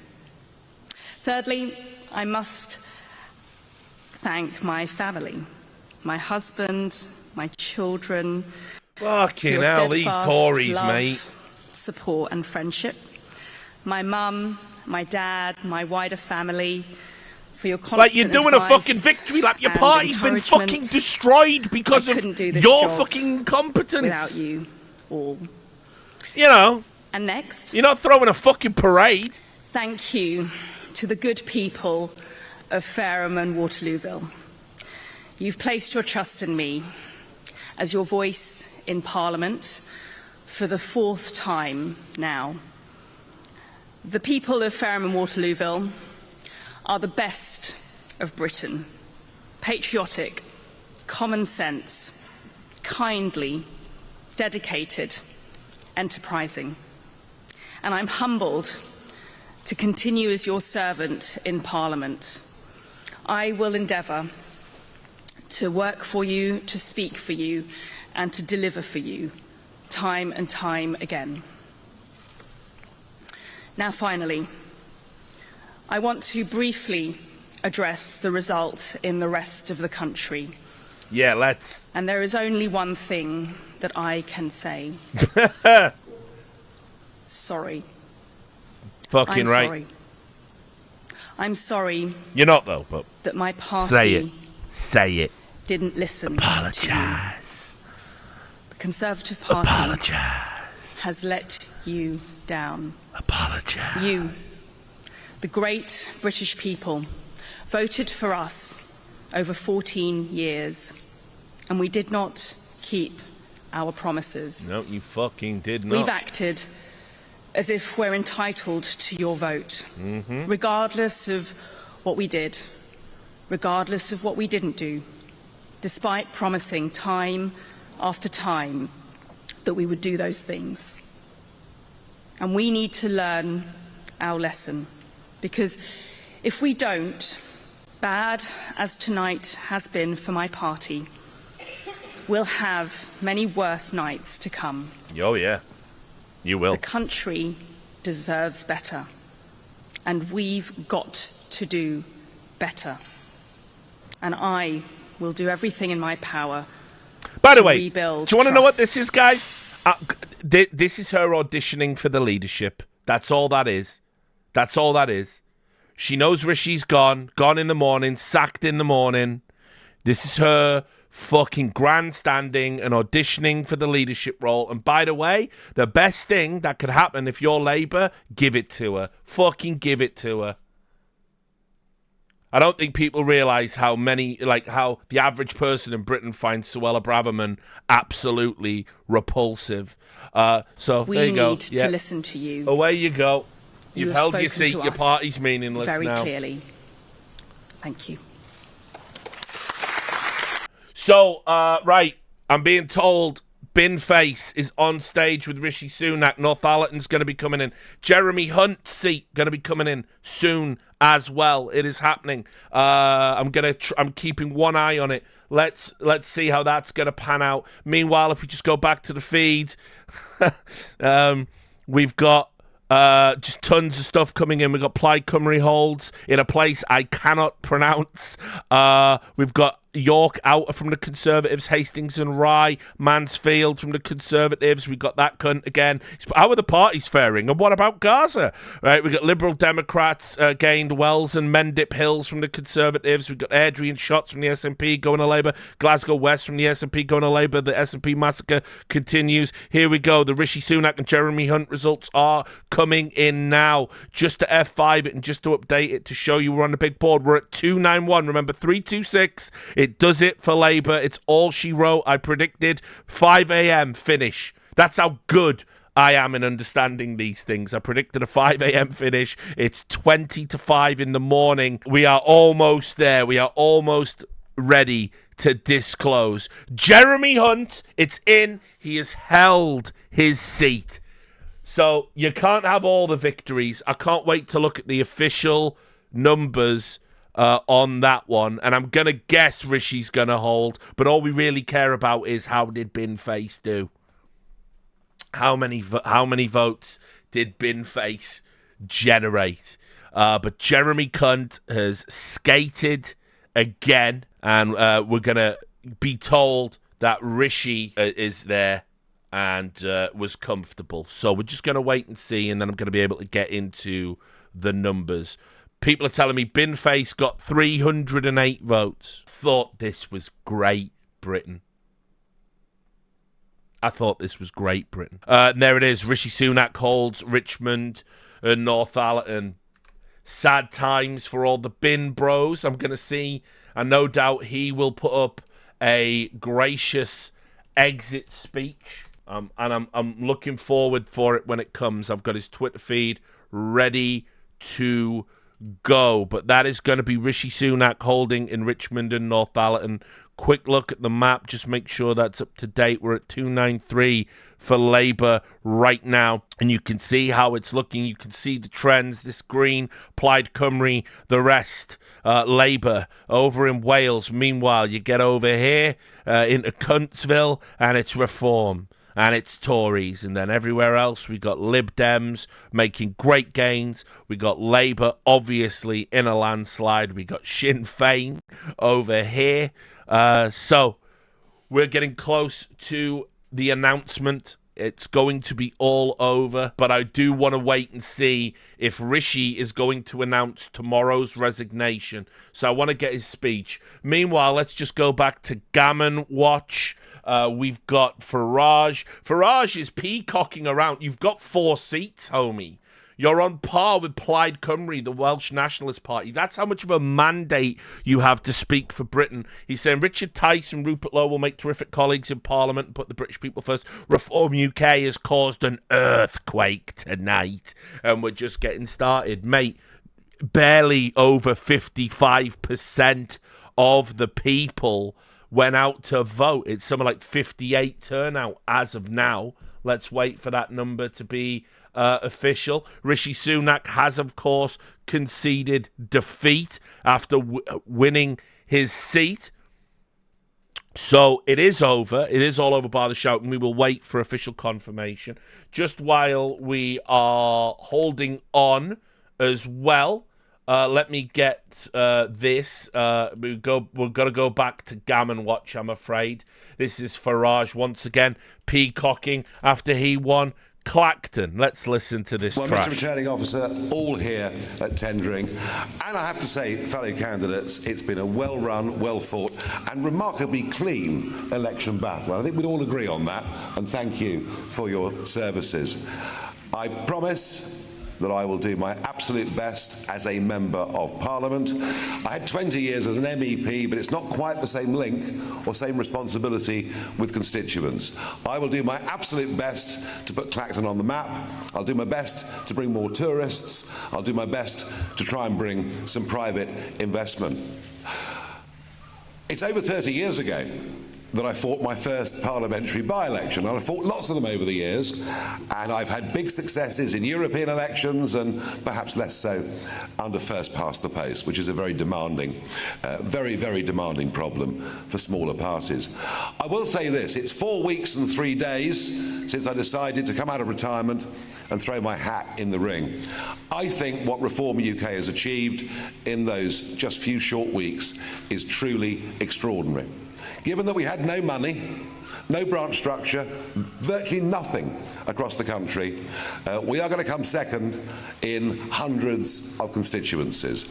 How many seats we're going to win, I don't know. But to have done this in such a short space of time says something very fundamental is happening. Yeah, it says everyone's sick of the Tories, you daft with the Conservative Party. There is a massive gap on the centre-right of British politics, and my job is to fill it. And that's exactly what I'm going to do. But it's not just what we do in Parliament as a national party that matters, it's what we do out round the country. Getting 5,000 people in that room in Birmingham last week, the energy, the optimism, the enthusiasm, the belief that Westminster is just completely out of touch with ordinary people says to me that my plan is to build a mass national movement over the course of the next few years, and hopefully be big enough to challenge the general election properly in 2029. What is interesting is there's no enthusiasm for Labour, there's no enthusiasm for Starmer whatsoever. In fact, about half of the vote is simply an anti-Conservative vote. This Labour government will be in trouble very, very quickly. We will now be targeting Labour votes. We're coming for Labour, be in no doubt about that. I want to thank the team that have helped me do this over the last few weeks, my fellow candidates for behaving as impeccably as they have. Believe me, folks, this is just the first step of something that is going to stun. Don't know, bro. Thank you very much. Yeah, it is gonna stun. It's gonna stun me for sure. Fucking hell, the delusion. The delusion. 4 seats. 4 fucking seats, and you're behaving like that. Meanwhile, the Lib Dems are like, yeah, I enjoyed this campaign. This was good. He's like, we have caused the seismic earthquake. It's like that fucking meme with the dude on the podium, like in 3rd place, popping the fucking champagne or whatever, biting the fucking bronze medal. Like, what the fuck are you doing, dog? Anyway, Hunt's victory defies Tory expectations. Apparently, he won by just 900 votes. Pretty close there. We got more Lib Dem games coming in. There's no point at this stage of going through each individual one. We are at 304 for Labour. We are closing in on the 326 to make it official. I'm looking for Rishi Sunak's speech where he concedes the election because I definitely want to watch that. But yes, we are closing in on it being made official. 10 to 5 in the morning. Oh, a guy is holding an L next to his head. This is the ultimate picture. This is the picture of the night. This is the picture of the evening. Rishi Sunak deflated, making a fucking concession speech for his government, while a man with an L behind him in video shot is holding that up there. A candidate with a ventriloquist dummy is there, and Count fucking Binface just watching on. That's that YouTuber, right? Yeah. Nico Omalana. So that's great. I'm going to wait. I'm hopefully going to get the full speech. Here we go. I have got it. Short but sweet, thankfully. Let me just see these seats. If I can get... I want to just also get the final numbers. But I guess it doesn't matter. We'll watch the concession speech as well with the L in the background. Could I start by thanking the returning officer and all the team who've been working... We're all so dignified in Britain. There you go, look at this. Apart from this guy, the YouTuber, holding up the L. I'd also like to thank the police who have ensured that we can conduct this ballot here in North Yorkshire, but also across the country in safety. On this difficult night, I'd like Look at him zooming in. To the people of the Richmond and North Allerton constituency for your continued support. Since I moved here a decade ago, yeah, just zoom in. Try and get the L out of shot. So at home. Yep, he's leaning. He's leaning. Can you tilt? Can you tilt? It is an enormous privilege. I'm grateful to my agent and constituency team, and I congratulate my opponents here on the energetic and very good-natured campaigns that they have run. The Labour Party has won this general election, and I have called Sir Keir Starmer to congratulate him on his victory. Today, power will change hands in a peaceful and orderly manner, with goodwill on all sides. That is something that should give us all confidence in our country's stability and future. The British people have delivered a sobering verdict tonight. There is much to learn and reflect on, and I take responsibility for the loss. To the many good, hard-working Conservative candidates who lost tonight, despite their tireless efforts, their local records of delivery, and their dedication to their communities, I am sorry. I will now head down to London, where I will say more about tonight's result before I leave the job of Prime Minister, to which I have given my all. I will then return here, to my family's home, and I look forward to spending more time with you all in the weeks, months, and years ahead. Thank you. Ta-ta.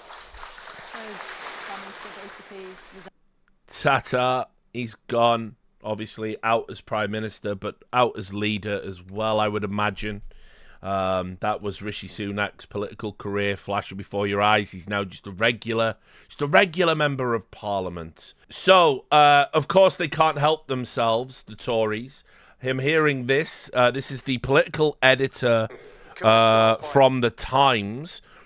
He's saying that Rishi Sunak has quickly handed out some peerages and recommendations for knighthoods before he quit.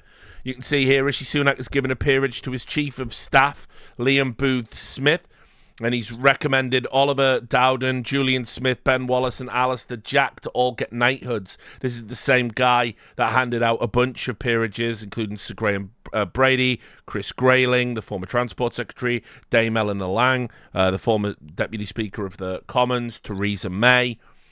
He's also nominated Margaret Beckett, John Cryer, Harriet Harman, Margaret Hodge, Kevin Jones, Barbara Keeley, John Speller, and Rosie Winterton. So, Theresa May could be in the House of Lords. Yeah. Dancing Queen, watch that scene. So yeah, that's that happening. So a lot of people getting upset about that on the way out. But you know what you get with the Tories. They take everything. They take the towels and the soap as they leave. That's just their way. And as the rest of the gains come in, we're about to hit the magic number. 314, a gain of 145 for Labour. Conservatives have lost 158 seats nationwide. Just 67 seats. They should be, the opposition party. Doesn't look like Lib Dem are going to be able to overtake them. And Reform are now behind Plaid Cymru. Oh no, behind Sinn Féin. Sorry, I should say. It's getting early. It's nearly 5. Behind Sinn Féin. So not a great night for Reform. No clue why they're peacocking. Looks like it is being officially called. Just a quick little roundup before we do officially declare it. You can see here, Nicola Sturgeon says the SNP may end up with less than 10 seats. Absolute scenes. What a fucking joke the SNP has ended up. We've got, it's officially called by Politics UK. They're saying it's official. Labour has won the 2024 UK general election. I'm going to wait. Keeping one eye on the BBC. There's going to be a countdown here. We've got Worthing West coming in. That goes to Labour from the Conservatives. We've got Edinburgh South West going to Labour from SNP. We got Dover and Deal from the Conservatives going to Labour. That's going to put Labour now at 319. 7 more to go on the BBC. Yeah, worth knowing as well that what happened in this election, 4 independent politicians ran on pro-Gaza, anti-Zionist platforms in Britain. 4 of them got elected, beating Labour in those constituencies for Reform. So there'll be a lot of doom and gloom tomorrow about how broken Britain, and we've had a far-right resurgence. All of the Reform votes that will be interpreted as a protest vote, a third-party protest vote that came about at short notice that people went. And here we go, just as a follow-up to that point. Henry Zeffman, the chief political correspondent of the BBC, he said, it's an extraordinarily good night for Labour, but not with Muslim voters. They are going to have to work hard to win some hearts and minds. For those who don't know, Keir Starmer has been a bit wishy-washy, a bit flippy-floppy on the whole Israel-Palestine issue. He hasn't really taken a side. He's been one of those guys saying it's bad when civilians die, but Israel has an absolute right to defend itself. He hasn't called for the destruction of Hamas, but he has decried terrorist atrocities, and this just hasn't been enough to really put him strongly over in either camp.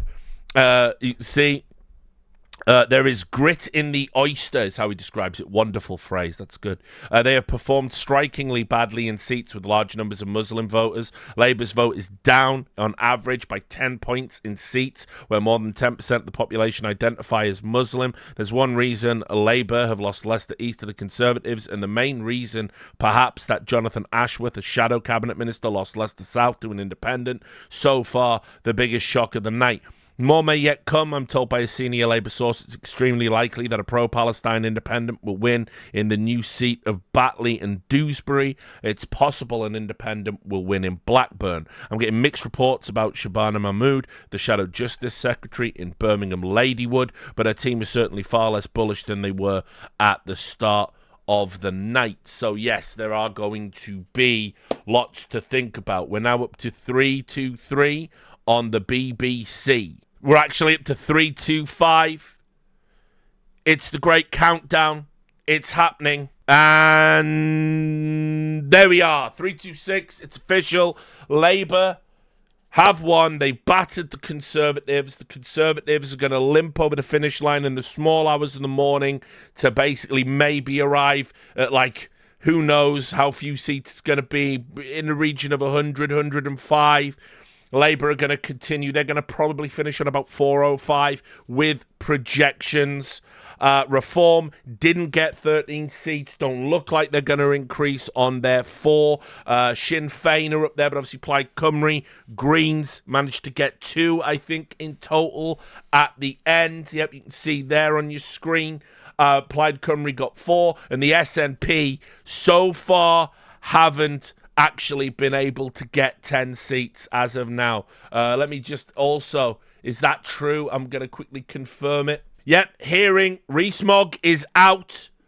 He's gone. He has lost his seat in Somerset, North East and Hanham.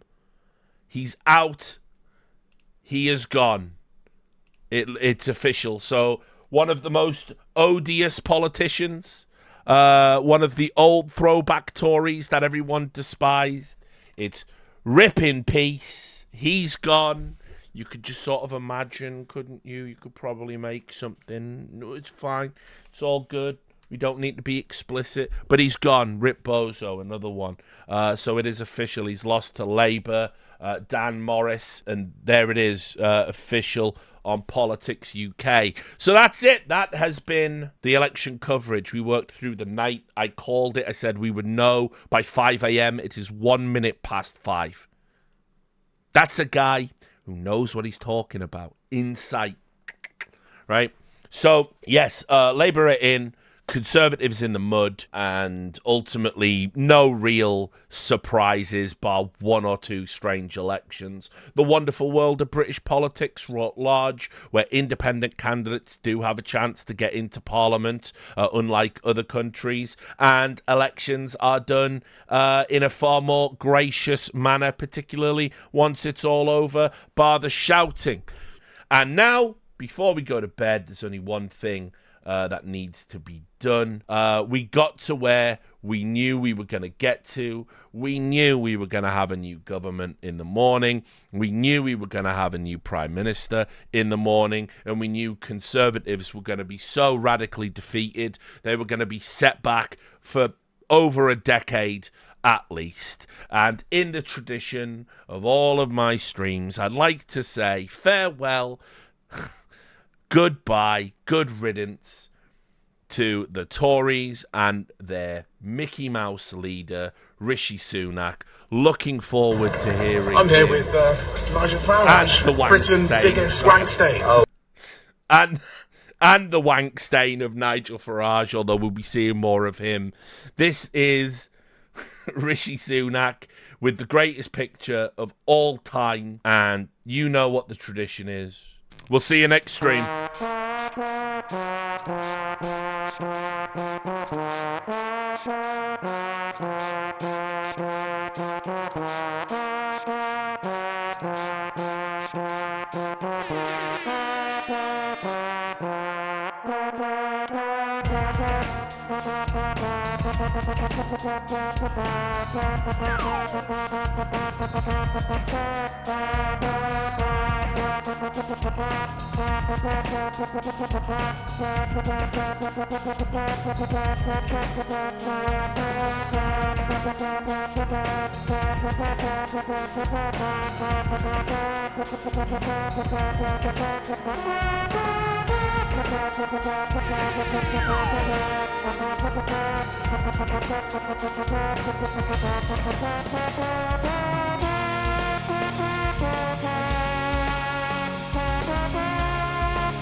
Bye.